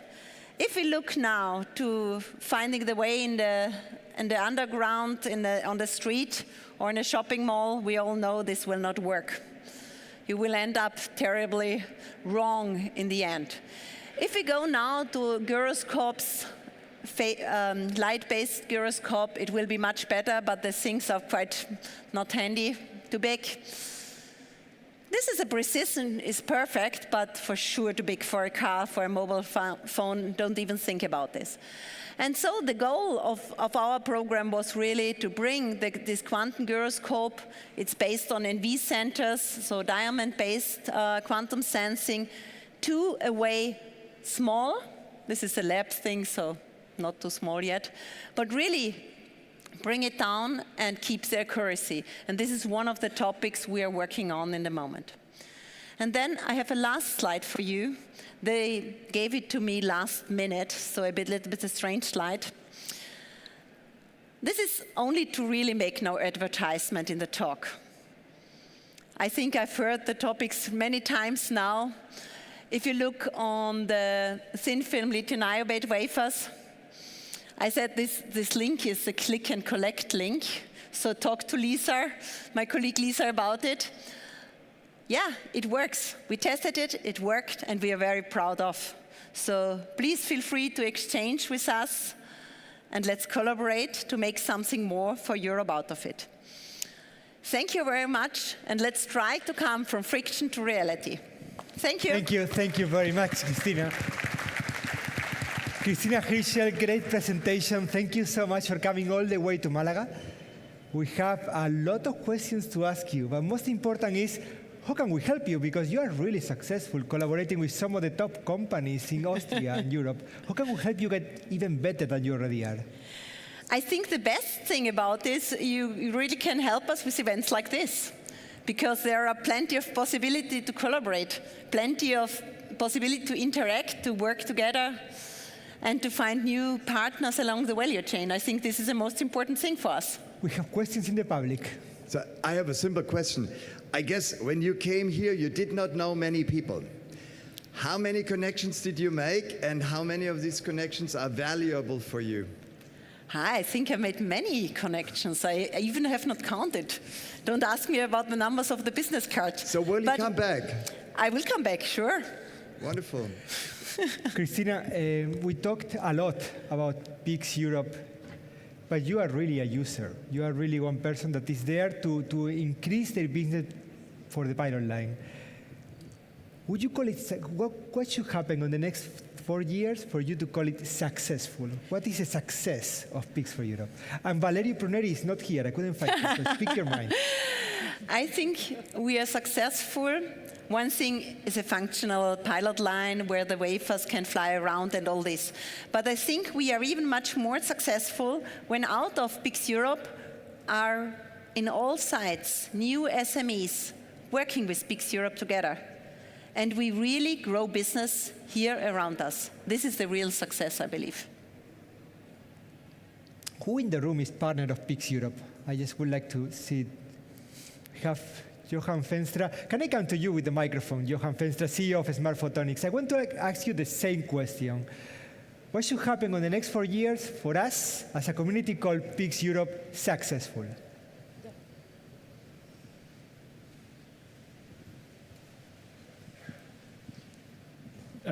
Well, I would definitely echo what Christina said. Actually, I mean, we need to. It starts as a pilot line that is run by RTOs. But the most successful thing and the most important thing to do is to get both the technologies, but also maybe that part of the hardware over to the industries and actually run it from there, push it from there, so that we can really industrialize whatever is happening from the pilot line. I think that by far is the most important one, and that is also the way we should measure success, right? The KPI should actually have those kind of measures to actually measure how successful we are with the pilot line. And perhaps we can add, if more people then go into photonics and we have more talents available, I think this would be also a big success for us. Very good point. One more thing, and I think it's important. When an RTO presents technologies, there are always companies like, for example, Hyperlight in the room that could think, hey, this research center may be competing with me. Is there a playbook? Is there a rule book for seeing how RTOs and startups developing similar technologies can coexist without competition? I think there is really just only a coexisting possible. It should be also an acceleration possible. We are not doing products. We are not going to compete with these companies. We want to accelerate you. This is the main message. We want to work together. We provide a very interdisciplinary team, a very skilled team. We provide high-edge infrastructure, cutting-edge infrastructure, and this we want to use. My measure of success is a different one than yours. And no, it's the same. We want innovation. And the final question for you, because I see people from VLC Photonics, from GDS Factory in the room. I saw you have an 8-inch thin film lithium niobate wafer. Actually, I saw it with my own eyes in Fila. When can we design and manufacture chips on the platform? Bring the microphone to Mohsen on the go first to floor. Mohsen with it. Lisa will sell it immediately. So Mohsen will tell you how quick we are. No, First we we have a can question. provide. So really feel invited to talk to us. We want to bring it to you. Joaquin Matres, founder of GDS Factory. Hi, Christina. Yeah, I was wondering when do you plan to have GDS Factory PDK available for R&D? It's a very good question. We are working on the topic. I told you we are a small RTO. This will be the next step. A little bit of advantage we have from the design platform. There we are working on the PDKs. So I think this will be an accelerator on this topic. And the one point is the direction of PDK. The other point will be in the direction of collaboration. I believe in the competence center. Nobody talks here about it. But I think this might be the way to accelerate really this collaboration scheme and bring people together, especially medium-sized companies with good ideas. 1.5 years. 1.5 years until we have the whole platform ready for VLC Photonics, for GDS Factory. 1.5 years. Mohsen, that's your challenge. Christina Hirschel, thank you very much for a great presentation. Thank you. And now it is time for the closing panel. The closing panel is a tradition of the Optica events in which we want to create a panel that increases the collaboration between the attendees.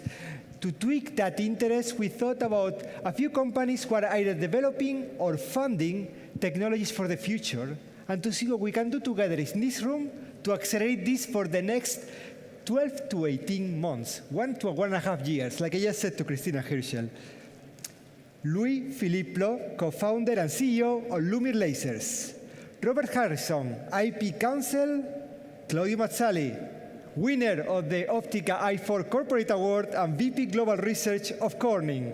Christopher Trummer, Managing Director of TUM Venture Labs. And Sebastian Winkler, CEO of Momentum Transfer. Welcome to the stage. Let's give them a hand of applause for taking the closing panel. Why don't we start with a round of introductions? Please tell the industry what they do, what you do, and what you can do for them, and they can do for you. Let's start with you, Sebastian Winkler, CEO of Momentum Transfer. Yeah, hi. Thanks for having me. We're a small spin-out of BASF, and we use super hard X-ray radiation to analyze the molecular structure of materials. So we do this for glass, we do this for ceramics. We also can see like residual strain in layers. So if you want to talk to me about that, happy to do that afterwards. But usually we're 1 layer or 2 layers earlier than that, right? So we help companies and researchers who want to develop materials, and if they need structure for that, structure data, they come to us because our structure data is really good, and we can do this at scale. So we already, after 4 months, now spin out. We worked with hundreds of researchers in industry and in academia to do the analysis, and we can do this on thousands and thousands of samples in a very short time. So for us, this is the exciting part when people come to us and want to train AI models to see what parameter set for their materials is the best. Then we can actually help them with training data and have a tight feedback loop so you can get actually to results within weeks instead of months or years. Measuring the molecular structure of materials. In the last 2 days, did you make some connections in the room? Anybody that you're going to really follow up with? No, yeah, met exciting people, learned a lot of things, saw a little bit of what is needed, and yeah, we have very interesting collaborations inside, I would say. We are going to come back to you to see how we can help you accelerate on the next 12 to 18 months. Let's go now to Christopher Trummer, Managing Director of TUM Venture Labs. Tell us what you do, and most important, how they can help you. Of course, and thanks first for putting this wonderful event together. Really enjoyed it the last 2 days. So I'm Chris. I lead our two-dimensional lab Quantum Semicon, and what we do is we support founders on their way, oftentimes out of the academic environment into the market. And so everyone that works in quantum tech, photonics, semiconductors, that's the people that we help. And the unique thing about the setup, so we're based in Munich. It was started by the Technical University of Munich, but it's an open system, so we're free to work with whoever needs our help or wants our help. And so the unique thing is we work with a lot of academic institutions and chairs, and from the first day we are in discussions with the PhD students, the postdocs, the PIs, to see what technologies are out there that might have a potential to be commercialized. And so the great thing for me is we get to work with the guys from day one to set up things right in the first place. And so I think that we can leverage a huge potential. The other thing for me, I'm a physicist by training, I love technology. And since we have quantum, photonics, and semicon, we see whether it's compute infrastructure, whether it's sensing, whether it's communication hardware, we kind of see the full breadth and where new things come up around the labs, basically, that we have in Munich, Bavaria, and in Europe. And so we can also always gauge a little bit what's the next thing that might be happening, and also tell people, okay, you might, as a founder in quantum computing, you might want to look at what's happening in photonic computing as well, because you're not competing with semiconductors today, you're competing with the landscape in 10 years, right? So that's, I think, quite interesting about what... You had lots of conversations over the last 48 hours. Absolutely. Many people are going to be following up with you. They already told me. Could you tell us a couple of, don't tell me whom, but a couple of good conversations you have had in the last 2 days? Oh, who would I take? I think... Lutz Aschke, for example, last one, just because we always, what's important, I mean, there was the question, for example, before, do we need more serial founders? I don't believe that. We need young people, but we need to match them with people of industry experience so they don't do mistakes, right? And so many of the very experienced people here are super helpful for us as mentors, for example, to match them quite early on with the teams. Many great founders also here, always interesting for me to kind of hear their stories, learn from that as well. So I think there's a lot, the list is too long to go through. Claudio Mazzali. One thing that people don't know about Corning, at least not everyone knows about Corning, is that one is one of the biggest investors in R&D in the optics and photonics industry. And you oversee the entire R&D. You're the VP of R&D of Corning. Could you tell us a bit, what is your daily job? And most important, what role could people in this room play to help you accelerate this research? Oh, okay. Yes, it's true. Corning invests a lot in R&D and have been doing that for many, many years. I think Corning is one of the first 5 industrial labs in the United States. The company is pretty old, 175 years old. And I think we have been blessed by leadership in the corporation since the very beginning, and believing in R&D and believing in the importance of, we like to say that we invent, make, and sell things. So we give equal importance to all those 3. Manufacturing is very important for us. Invention is very important for us. So we look at R&D from all those perspectives, right? It's not only the lab, but it's also how we're going to invent not only the material, but also the process to work with that material, and even the equipment. So if you think about optical fiber making, display glass making, we have different material, we have a process, and even the equipment to make those things were designed by Corning. So we have R&D in all those areas, and we totally understand that R&D needs time and patient investment. The time that you have to invest in something like optical fiber displays, or now co-packaged optical or quantum, it's not something that you invest and get the returns immediately, and that's one of the challenges these days. That's not what investors and analysts usually look for. They look for very quick. But Corning, at least for now, have been leveraging this history of major breakthroughs and understand that you need to be patient on R&D, and that's a blast for us. This meeting has been all about collaboration. Yep. You have been asked to collaborate with many others. You have been encouraged to collaborate. what's your vision on this? Is it so easy to collaborate in this current ecosystem? Yeah, no, I think the meeting has been great, right? I made several connections here. I was talking to folks, specifically here in Europe, that I had some connections with ICFO, had a great discussion with Peter Antindo and some other folks. Loved the tech park that we went yesterday. I learned during dinner of some friends in Finland that didn't know about that Corning has a lab in Finland as well. So we just made a connection today with our lab there. So we're leveraging all those things. I think collaboration is critical.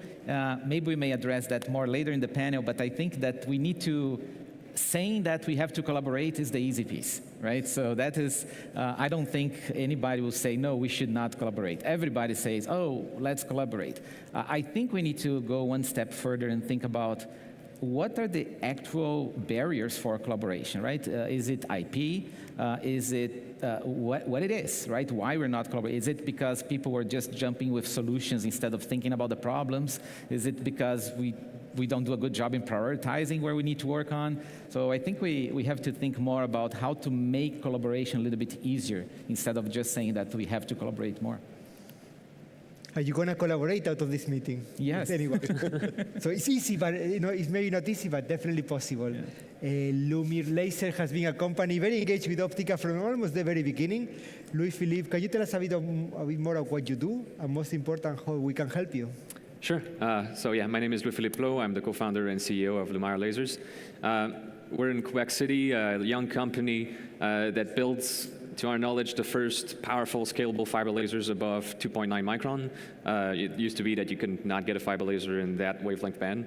Now you can. We hope it's going to be the same kind of revolution that fiber lasers have been in other wavelength regions. Right now, most of our business is on the medical side, so dermatology, surgery, but we're only at the beginning of our story, and we know there's a lot of things that you can do in mini-infrared. So the thing you can do for me is if you have anything in mind, any application, any material that requires laser sources at these wavelengths, I'd love to talk and learn about it. Mid-infrared, ultra-fast laser sources. Not ultra-fast, CW. CW laser sources.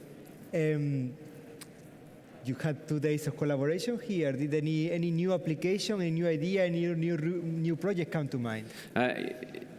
Yes, though I'm not going to talk about it. but overall, it was a great experience. I think people are very passionate about what they do, and it can be felt. And I really like that in this meeting we were able to get simultaneously a very top-level executive vision of things, but there's also a lot of people here who have technical backgrounds and are very passionate about the technical subjects, and they don't always get to bring those subjects up here on stage in the panel, but then when you have a drink, they start talking about physics and you see the light in their eyes, so a lot of possibilities for collaborations. You were great, and you have been great in many of the previous events of Optica. Rob Harrison. Last year, Robert, many people told me that your presentation on IP strategy was the highlight of the summit. So you did a fantastic job. This year, we tried to be a bit different in terms of landscape, try to bring more technologies than just semiconductor, new people.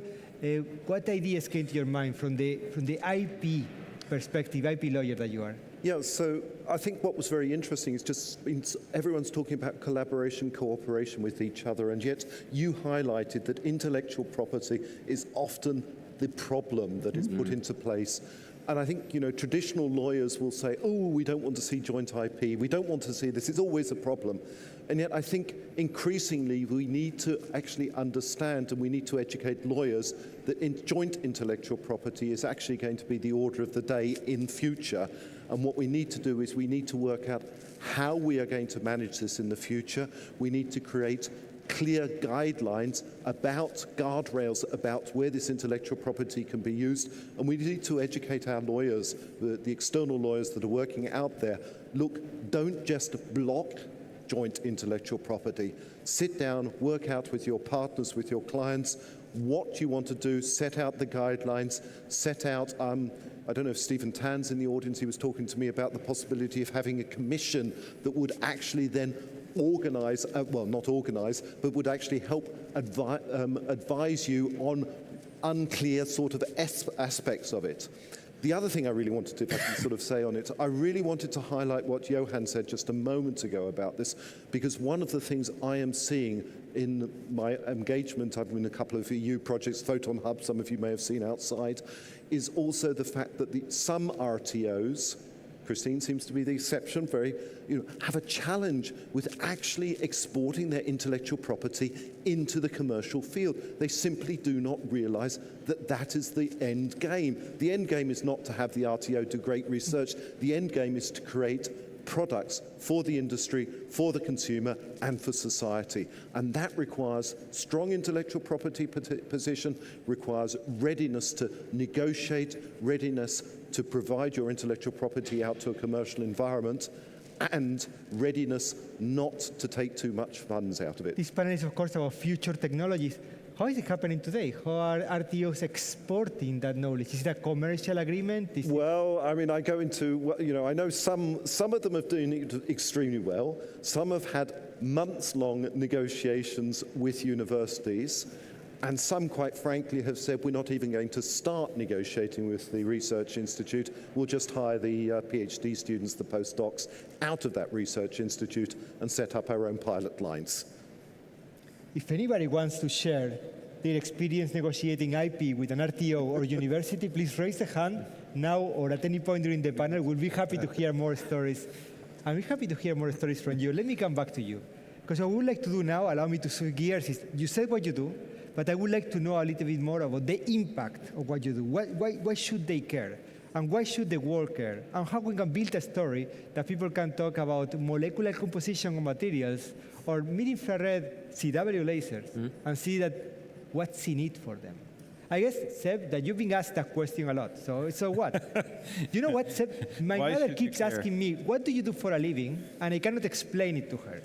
So why should she care, and why should industry care about molecular composition of materials? No, why should you care? Yeah.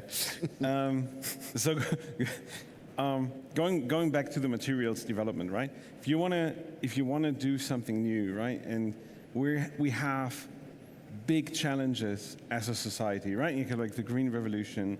That goes with energy storage, but also something like green steel, you have, and everywhere we see that there is new materials that are needed, right? And everybody looks now to AI as the solution, right? But from our perspective, it's garbage in, garbage out. So you really need good data, and that is not going to come from your filing cabinet. Because that is way too diverse. You don't have the process control, you don't have the input data. So I think what we can provide here, and what we want to provide, and what we set out to provide is, you come with a parameter set where you think you have a good chance of hitting an optimum. You come with what is your optimum in terms of structure, and we give you that data within days. And you have that tight feedback loop, and you can get to new materials, to new performances really quickly. And that comes back to speed, right? We are here in Europe. We do provide this from a global perspective, but our home is here, and the shipment routes are short, and there is no borders effectively to ship samples to us. We can really do great stuff here, and for the particle accelerators, we're still absolutely top notch. So let's use that and provide it to the world, but have the technology here and actually drive it and make some use out of that. That's really nice. Can I ask you a very controversial question? Do you need a pilot line? Do I need what? A pilot line. A pilot line. Well, we just talked to somebody who would like to have, some certain spatial resolution, which we can't provide now. That would be a nice pilot, right? There are always things that my co-founders and I are dreaming of, what we want to do. Let's say XAF, so fluorescence spectroscopy. We can do it, but we don't have the ability now. For that, we need a partner. to provide a market. So yes, if you have ideas of what you would love to do on a synchrotron on a large scale, come and talk to me. I'm super excited about that. Marek. Hello? Okay, it's me again.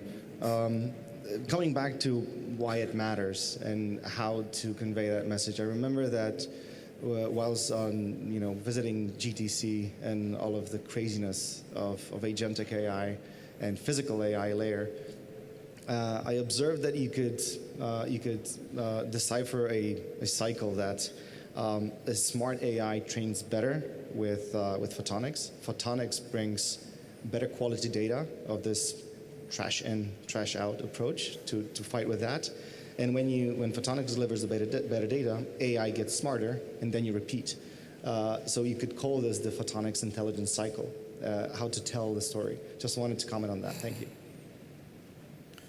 Yeah, right. I don't have anything to add to that. Okay, the same question to you, Louis-Philippe.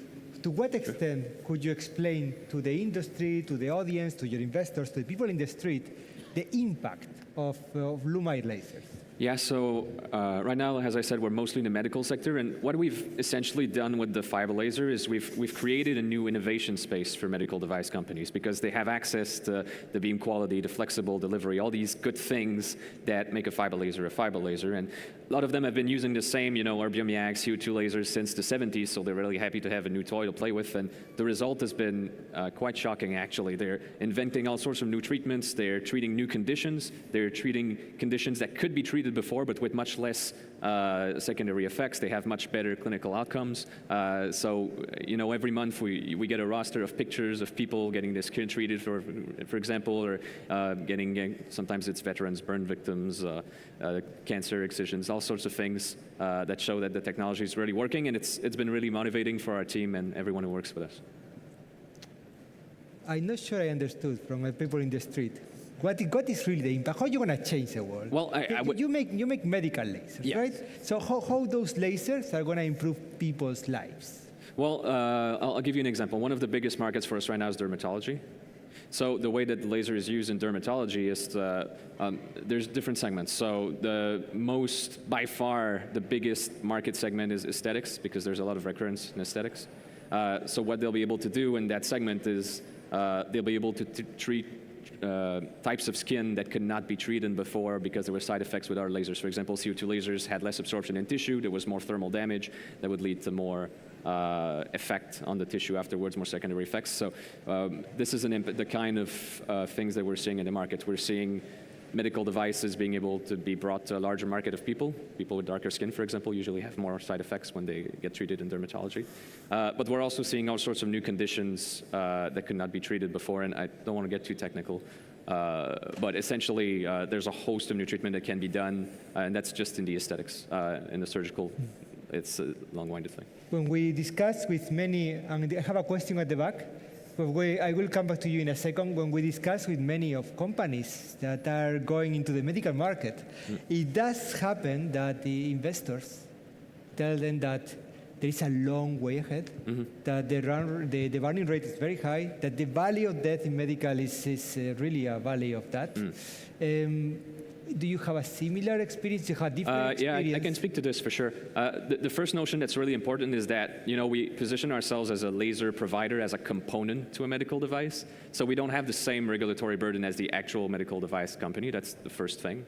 The other thing is we happen to be partnered with medical device companies that are very experienced, so they know what they're doing. They have a clear path. They've done it before. And we started with markets, I mentioned dermatology earlier, which is very convenient. Dermatology is one of those markets that, yes, it's still heavily regulated, it's still medical, but it's non-invasive. What will happen if your laser fails in the field is not as bad as if you're inside someone's brain doing a very deep surgery. So it's, if I recall correctly, our first client in that space took about 6 months to get through FDA, which is very quick. And we're also able to qualify for, I don't know how familiar you are with the regulatory process, but there's a 510K process in the FDA where you can show that your device is similar to another medical device that's already in the field. So because we're at a wavelength that's very close, or almost the same as erbium YAG, we were able to get close to those other devices, so it was also easier, as I understand it, for our clients to get through those pathways. We have a couple of questions in the room. Please remind us your name and company. Hi, here's Tolga from ICM. So it's great we are discussing all the time about IPs and short product cycles, development cycles, and so on. I think what we are missing for the timing is kind of awareness and openness, right? We have to understand in order to accelerate the processes, we need in background kind of digital twins. So there is a huge program in the US addressing that. So that will potentially enable the shorter product cycles in early stage. And additionally, open IP would be an interesting point since the CMOS development, if I'm not mistaken, relied on the open IP issues. So in photonics, we are not there, but potentially what we can create is open data for the materials, and by doing so, supporting the digital twins, and that will enable, again, shorter product cycles, development cycles, and time to the market will be enhanced. Do you have any comments on that from the panelists? Robert, where do we stand today in that situation? When it comes to comparing electronics with photonics, and you have had customers on both sides, when it comes to IP transfer and IP protection of your technology, when you go to manufacturing centers, are we at the same play field of electronics? Do you get more customers from one or the other? Well, I think we still do a lot more advice in electronics, it has to be said at present. And I think, but we are seeing more and more photonics coming along. We're seeing sort of foundries that are sort of looking at the opportunities to work in the field of electronics. I think the person actually had a question about what was it, digital twins? Did I hear that question as well? I mean, I'm seeing quite a lot of digital twins actually being created around the place, it has to be said. What is the interesting thing about digital twins? I've also had several questions of people saying, well, can I protect the digital twin with a patent? Well, the answer, unfortunately, is no, you can't, but you can protect it through copyright, which is quite good.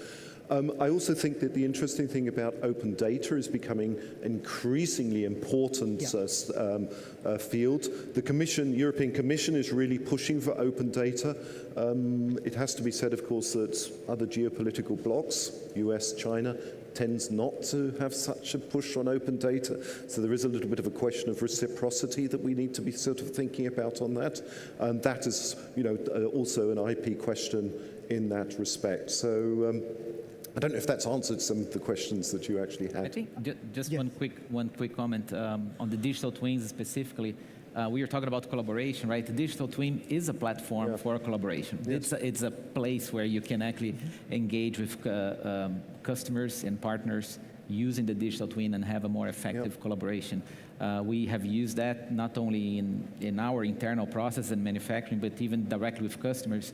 And I was thinking about what Jennifer Cable said at our labs, and she had a number there, 20% of their products were inspired by customers, right? And that is, sometimes we forget about that collaboration, right? That the collaboration, that's that direct discussion with customers, when that drives innovation because you're trying to understand the problem together. And I think digital twins is a good comment because it's something that I don't think is being used yet to the full potential that it can be in that space.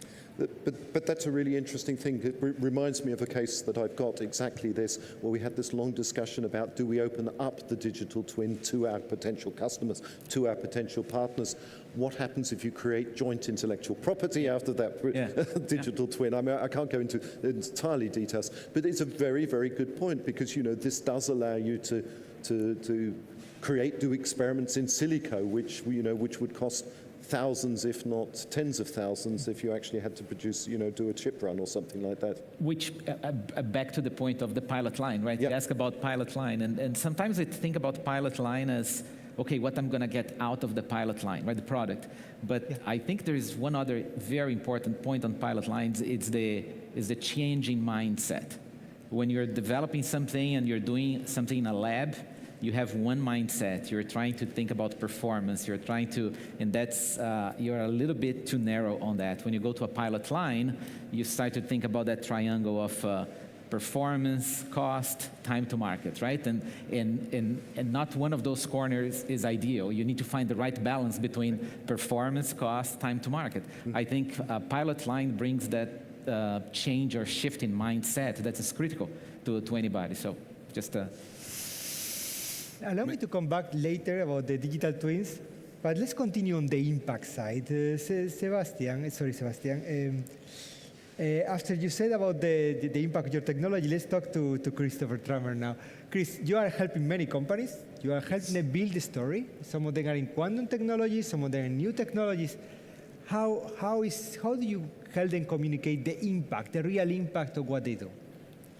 Yeah, well, I think we heard it a lot on the stage already today, right?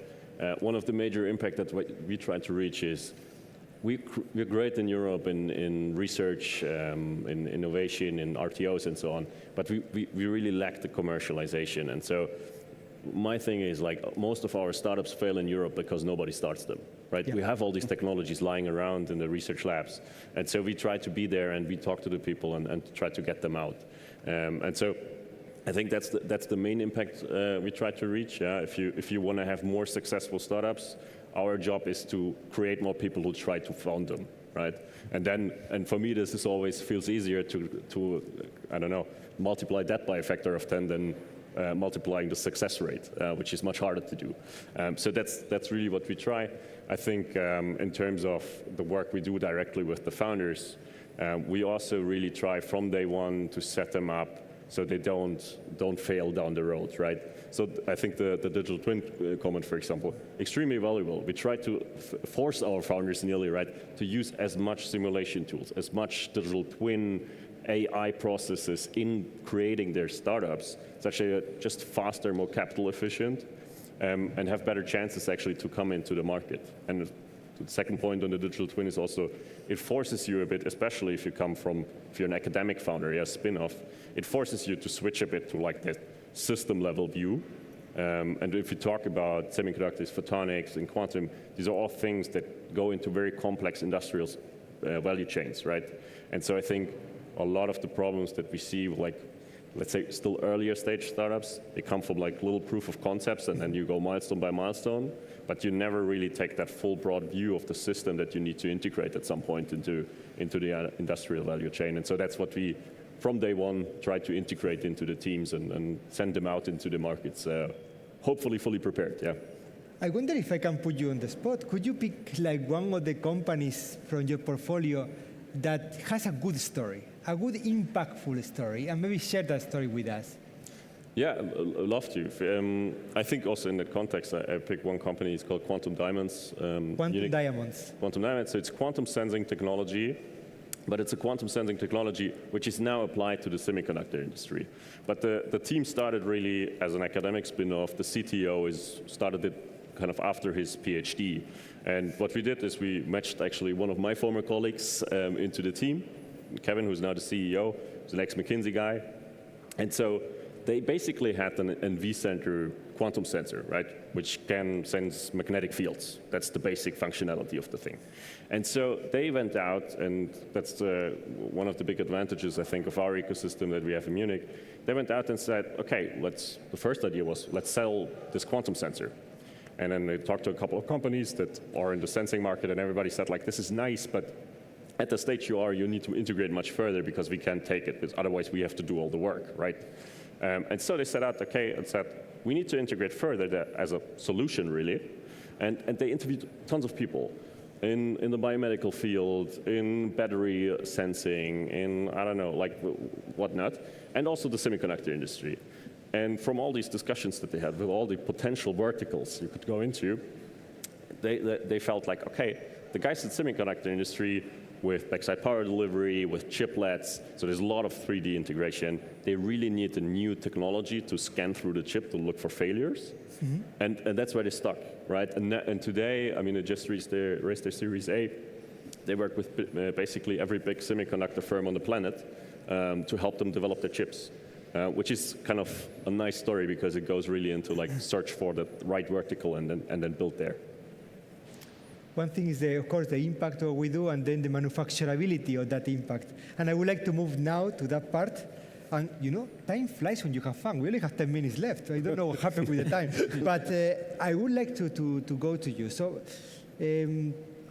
Claudio, we can see great demos constantly. And whenever it comes the time to make the possible scale-up, the production, we do realize that they are either not manufacturable, they are either not affordable. You're overseeing the entire R&D. I know the numbers of Corning investing in R&D. You can tell them if you want. How do you decide which technologies are manufacturable? How do you decide when to invest, and with which partners you normally want to do that? Yeah, that's a great question. And also, I think, again, going back to the community, right, and the photonics community, it's also something that we have to work on together, right? Because just go to conferences and look into papers and presentations and announcements, and there is always a lot about performance, a lot about, I can meet this level of power or insertion loss or connectivity or density, etc. And we usually don't give enough importance to the yields, right? I can make this many, this fast, and all that. So this is an area that we spend. When I think about us, right, Corning, and what we bring to the table, it's specifically in that space, right? We are not smarter than everybody. There's lots of smart designs and solutions out there. Sometimes you need to be a little bit even crazy to go after some tough problems in the industry and say, you know what, we can put enough brain power and investment on this area and make this manufacturable. And if I do that, then I'm creating a platform where the rest of the community would jump into with other solutions and all that. You think about fibers like that. You think about displays, right, and TFT glass for this LCD. By the way, Corning, when I say that sometimes we're a little bit crazy, right, we just announced that we are going to solar. So a big investment and going to solar in the United States, all the way from polysilicon, ingots, wafers, panels, and you guys here in Europe know very well that that is not a good space to be. So it's a little bit crazy, but we believe that there are ways to use ingenuity and investment in the right way to actually shake a little bit an industry that may be a little bit dormant, and that where then the community would jump in with other ideas and solutions to make that even better. To the point or when and where to invest, I think it's an interactive cycle. We have no problem, at least in Corning, to queue projects. We actually have a day we celebrate all the projects that we stop. There is a day of the death where like all the projects that were queued are celebrated because we think that's part of learning, that's part of building knowledge. So I think that keeps the cycle moving, and that's how we do it. It's interactive. So from the point of view of Lumiere lasers, I want to understand this a bit because you have been working with many customers. So the first thing you do, you provide is a demonstrator, it's a demo. And then the customer will want to go to prove that you can scale up, that you can manufacture. How do you do that? Do you do that in a piece of paper? Do you work with partners to provide a joint answer? Yeah, it's a lot different now that we're a bigger company, and we have hundreds of lasers in the field that are working now. I think like we no longer have to have this level of discussion with most clients. Big public companies will always have this discussion with us, but smaller companies, like now, they're pretty confident. But when you start from nothing, which was the case, we were just a university lab with a technology on the corner of a table. You really need to find the right partner. You need to find somebody who's very good in their field, but also has the profile of an innovator and is willing to take that risk with you. And then you work in partnership and you try to get things to them as quickly as possible. And sometimes it breaks, sometimes something doesn't work accordingly. You fix it very rapidly. You're always on the phone. You always make sure everything's fine. And you work and you maintain that relationship all the way up until commercialization. And then it's deliver and consistency. Consistency is the most important thing in manufacturing when you're past regulatory and medical. We never talk about performance anymore. It's consistency, consistency, consistency. Has it ever happened to you that you could not provide the answer yourself and you thought about going to RTO or a research center to get part of the answer? In our very specific case, no. We tried some. There were some cases where we said, okay, this is an entirely new technology, but fiber lasers have existed for a long time, right? So we should be able to benefit from the knowledge gain in the market. So we did hire people from the outside and consultants and certain firms to look at the problem, up to the point where we determined that because we were working with a unique material, which is fluoride glass fiber, that no one else has produced in large volumes before, our problems were unique enough that we ended up solving most of them ourselves.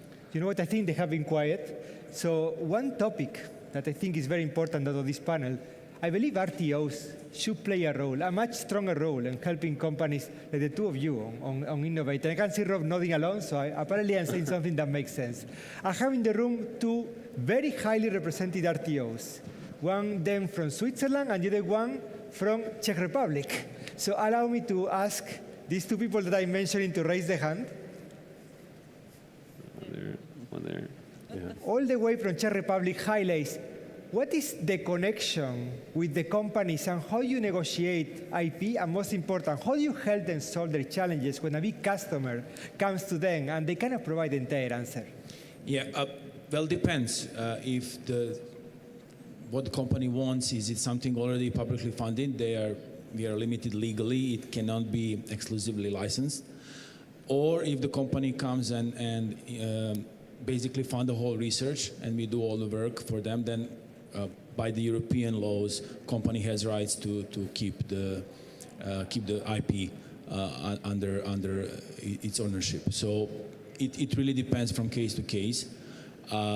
Even though companies are quite often coming without some request of the paper in the form of patent, they are much more interested in know-how.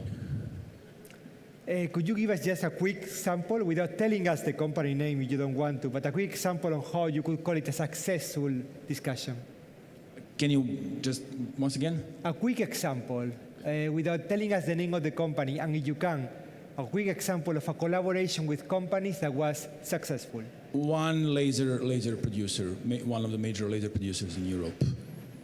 We have collaboration in this direction. I cannot mention the company, of course. From Czech Republic to Switzerland at CSEM, could you tell us a bit how do you work with companies that they have customers, they need support on IP, R&D, knowledge, and you need to provide that support?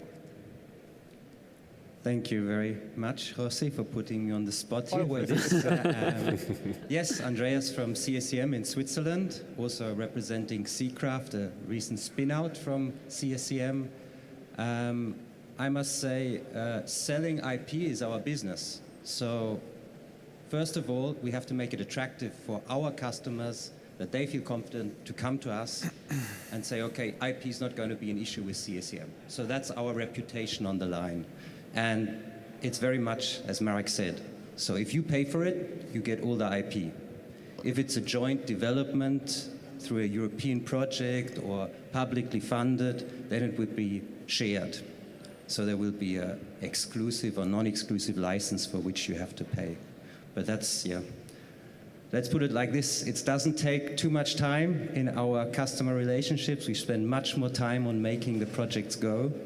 And I can also say that it's not even 2% of our revenue in licensing. So you can see that that's not our main business at CSEM, to make money from the IP generated. It's a side product. Much more important is that the client comes to us, can trust that they can use the IP and grow with what we provide to them. Sunim from Highles has a follow-up comment. Okay, you gave me a little bit. I was more or less talking about legally what's possible and what's not possible. We have to respect these things, but since the previous keynote speaker, Tina, said, I don't think that the industrial partners they should come and talk to us. You will find people and RTOs within Europe who are not about keeping IP under our roof. As long as it makes sense for us and as long as we can have a long-term collaboration. But I don't think there is an RTO in Europe that basically is funded by these royalties that are coming afterwards. they are always included. We have to do it. We cannot do it for free. It's illegal.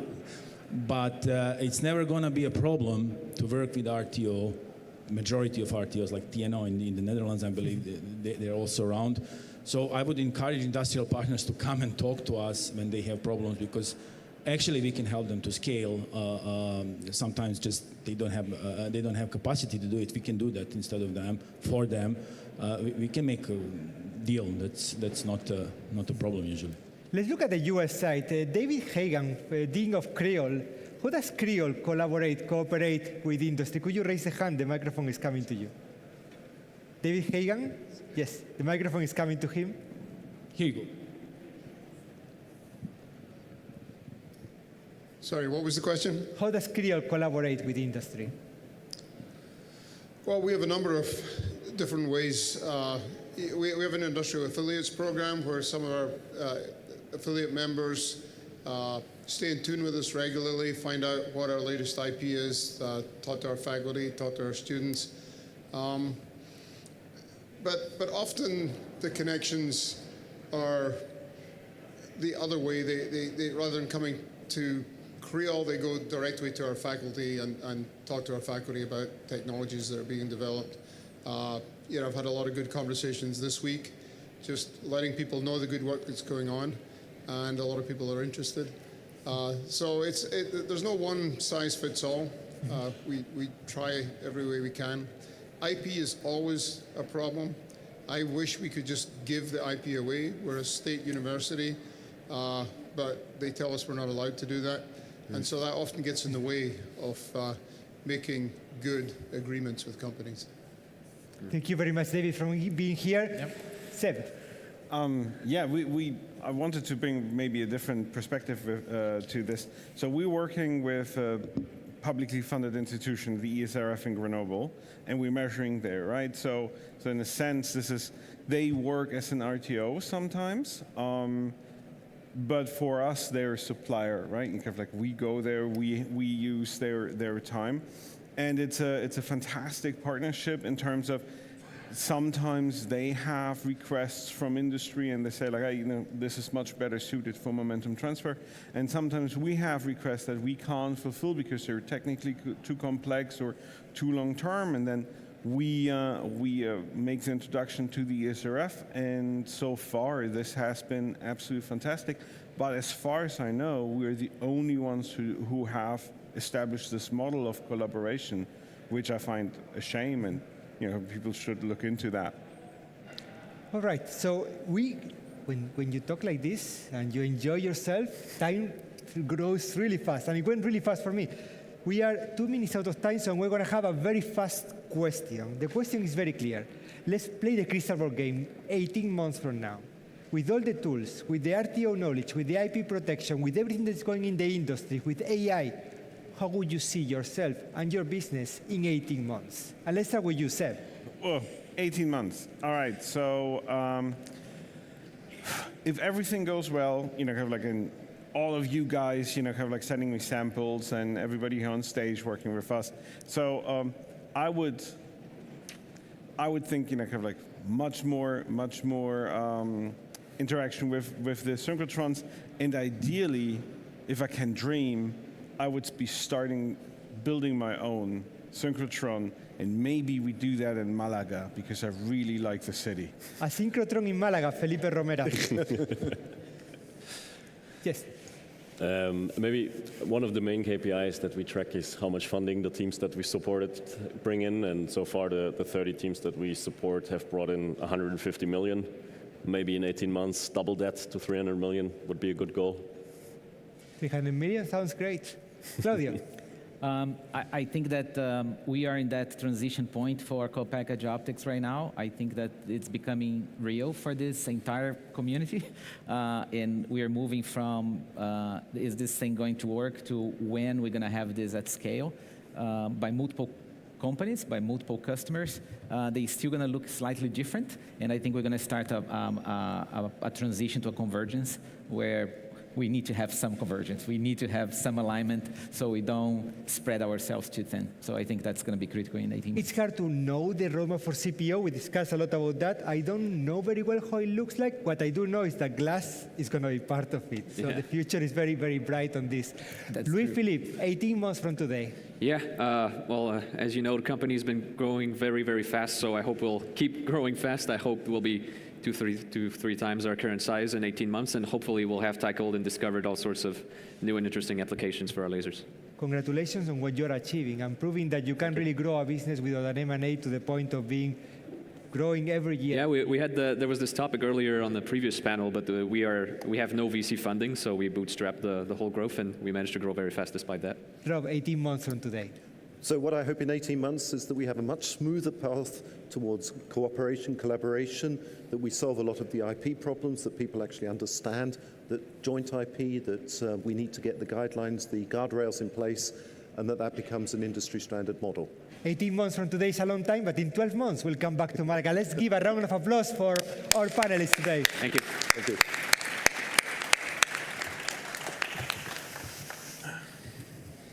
Easy. Malaga Tech Park, located in Malaga in the heart of the Costa del Sol, offers access to a talent pool of 1.7 million people, world-class connectivity, an excellent transport infrastructure, and an unbeatable quality of life. Malaga Tech Park is a consolidated innovation ecosystem with 33 years of life. Malaga Tech Park is home to over 700 companies, being one of the largest concentrations of tech companies in Spain. With over 28,000 professionals, Malaga Tech Park is a thriving hub for tech talent, supported by a strong educational and university ecosystem. 3 regional universities, Malaga, Sevilla, and Granada, have chairs in microelectronics, offering master degrees, specialized training, and PhDs in microelectronics. Located in Malaga Tech Park, the Ricardo Valle Innovation Institute, a private public-based model foundation, leads the regional strategy in microelectronics, acting as a connector with international and European initiatives. With an area of 2.3 million square meters, Malaga Tech Park provides a wide range of high-quality spaces dedicated to R&D and innovation, and flexible options for landing and expansion. IMEC, the world leader in R&D and a key research center for the European semiconductors industry, has chosen Malaga Tech Park to locate their first R&D center with a 300-millimeter clean room outside Belgium. With an extension of 51,000 square meters, the new IMEC Center in Malaga Tech Park will complement the existing infrastructure and expertise of IMEC in Belgium, with both centers working in coordination. Malaga Tech Park has been verified as a suitable location for this world-leading technology center. Malaga Tech Park meets all the conditions, from soil and vibration behavior to construction and environmental requirements. IMEC's establishment in Malaga Tech Park will boost the development of the entire value chain within the microelectronics industry in Spain. Within the proximities of IMEC's new center in Malaga Tech Park, there are suitable spaces available for suppliers, fabless companies, technology and research centers, startups, and any activity related to the semiconductors industry within a unique innovation ecosystem. Malaga Tech Park, your place for microelectronics in Southern Europe. Interested? Let's talk.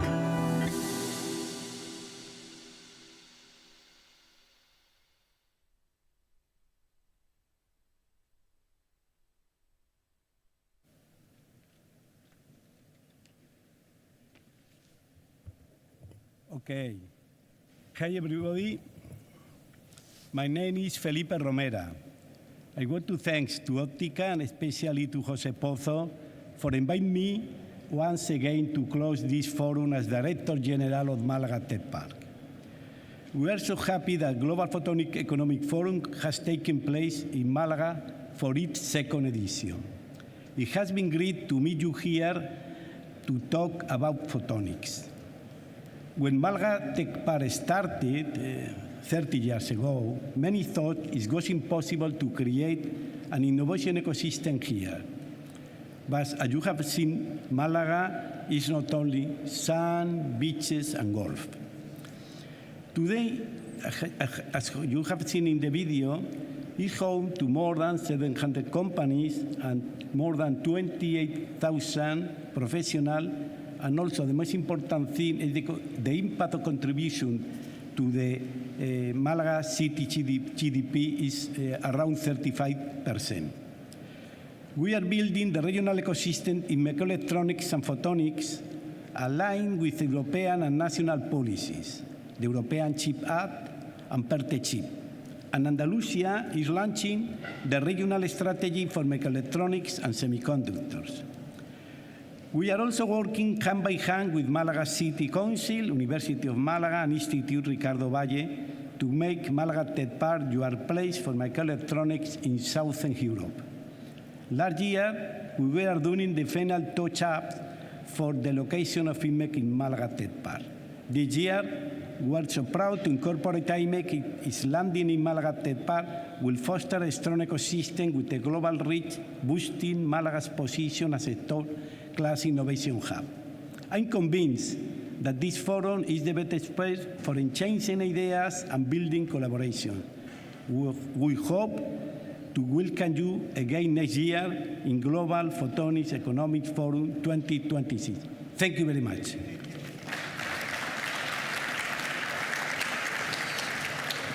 Thank you very much, Felipe. Count on that, of course. Of course, we are coming back. This was it. This was the second edition of the Global Photonics Economic Forum. How did we do? Was it okay? More or less? Thank you so much. First of all, I would like to thank our sponsor. Our platinum sponsor this year was MKS. Thank you so much from the bottom of our heart. Our gold sponsors, Luxinar and Silicon Austria Labs. Our silver sponsor was New Photonics. We could not have done this without you. We would like to continue growing the sponsorship. Organizing this event requires a lot of effort. We put together more than 1,000 hours of professional work, but we did it with a big smile on our faces, as you can judge from my smile today. I would like to also thank very much the government of Spain. Actually, they organized lots of bilateral meetings with many of the attendees today, and the feedback was spectacular from these bilateral meetings. So the government of Spain is behind us, and I cannot be happier. Also the region of Andalusia, the Junta de Andalucía, for the great support from the very beginning when we had this crazy idea, Reinhard and I.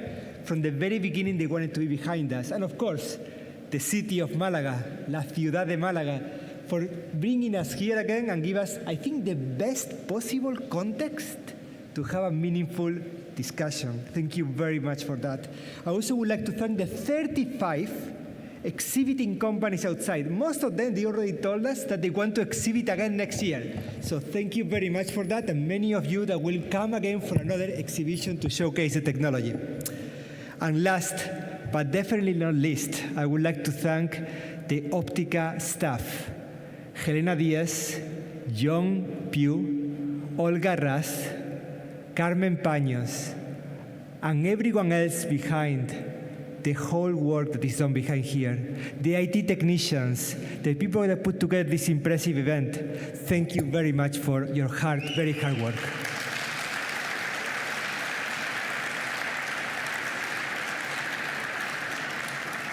Congratulations, because together we are bringing the Davos of photonics, and now we are going to the city center to celebrate. We need to celebrate, to have a drink all together and a pincho de tortilla. See you later. Bye-bye. Thank you.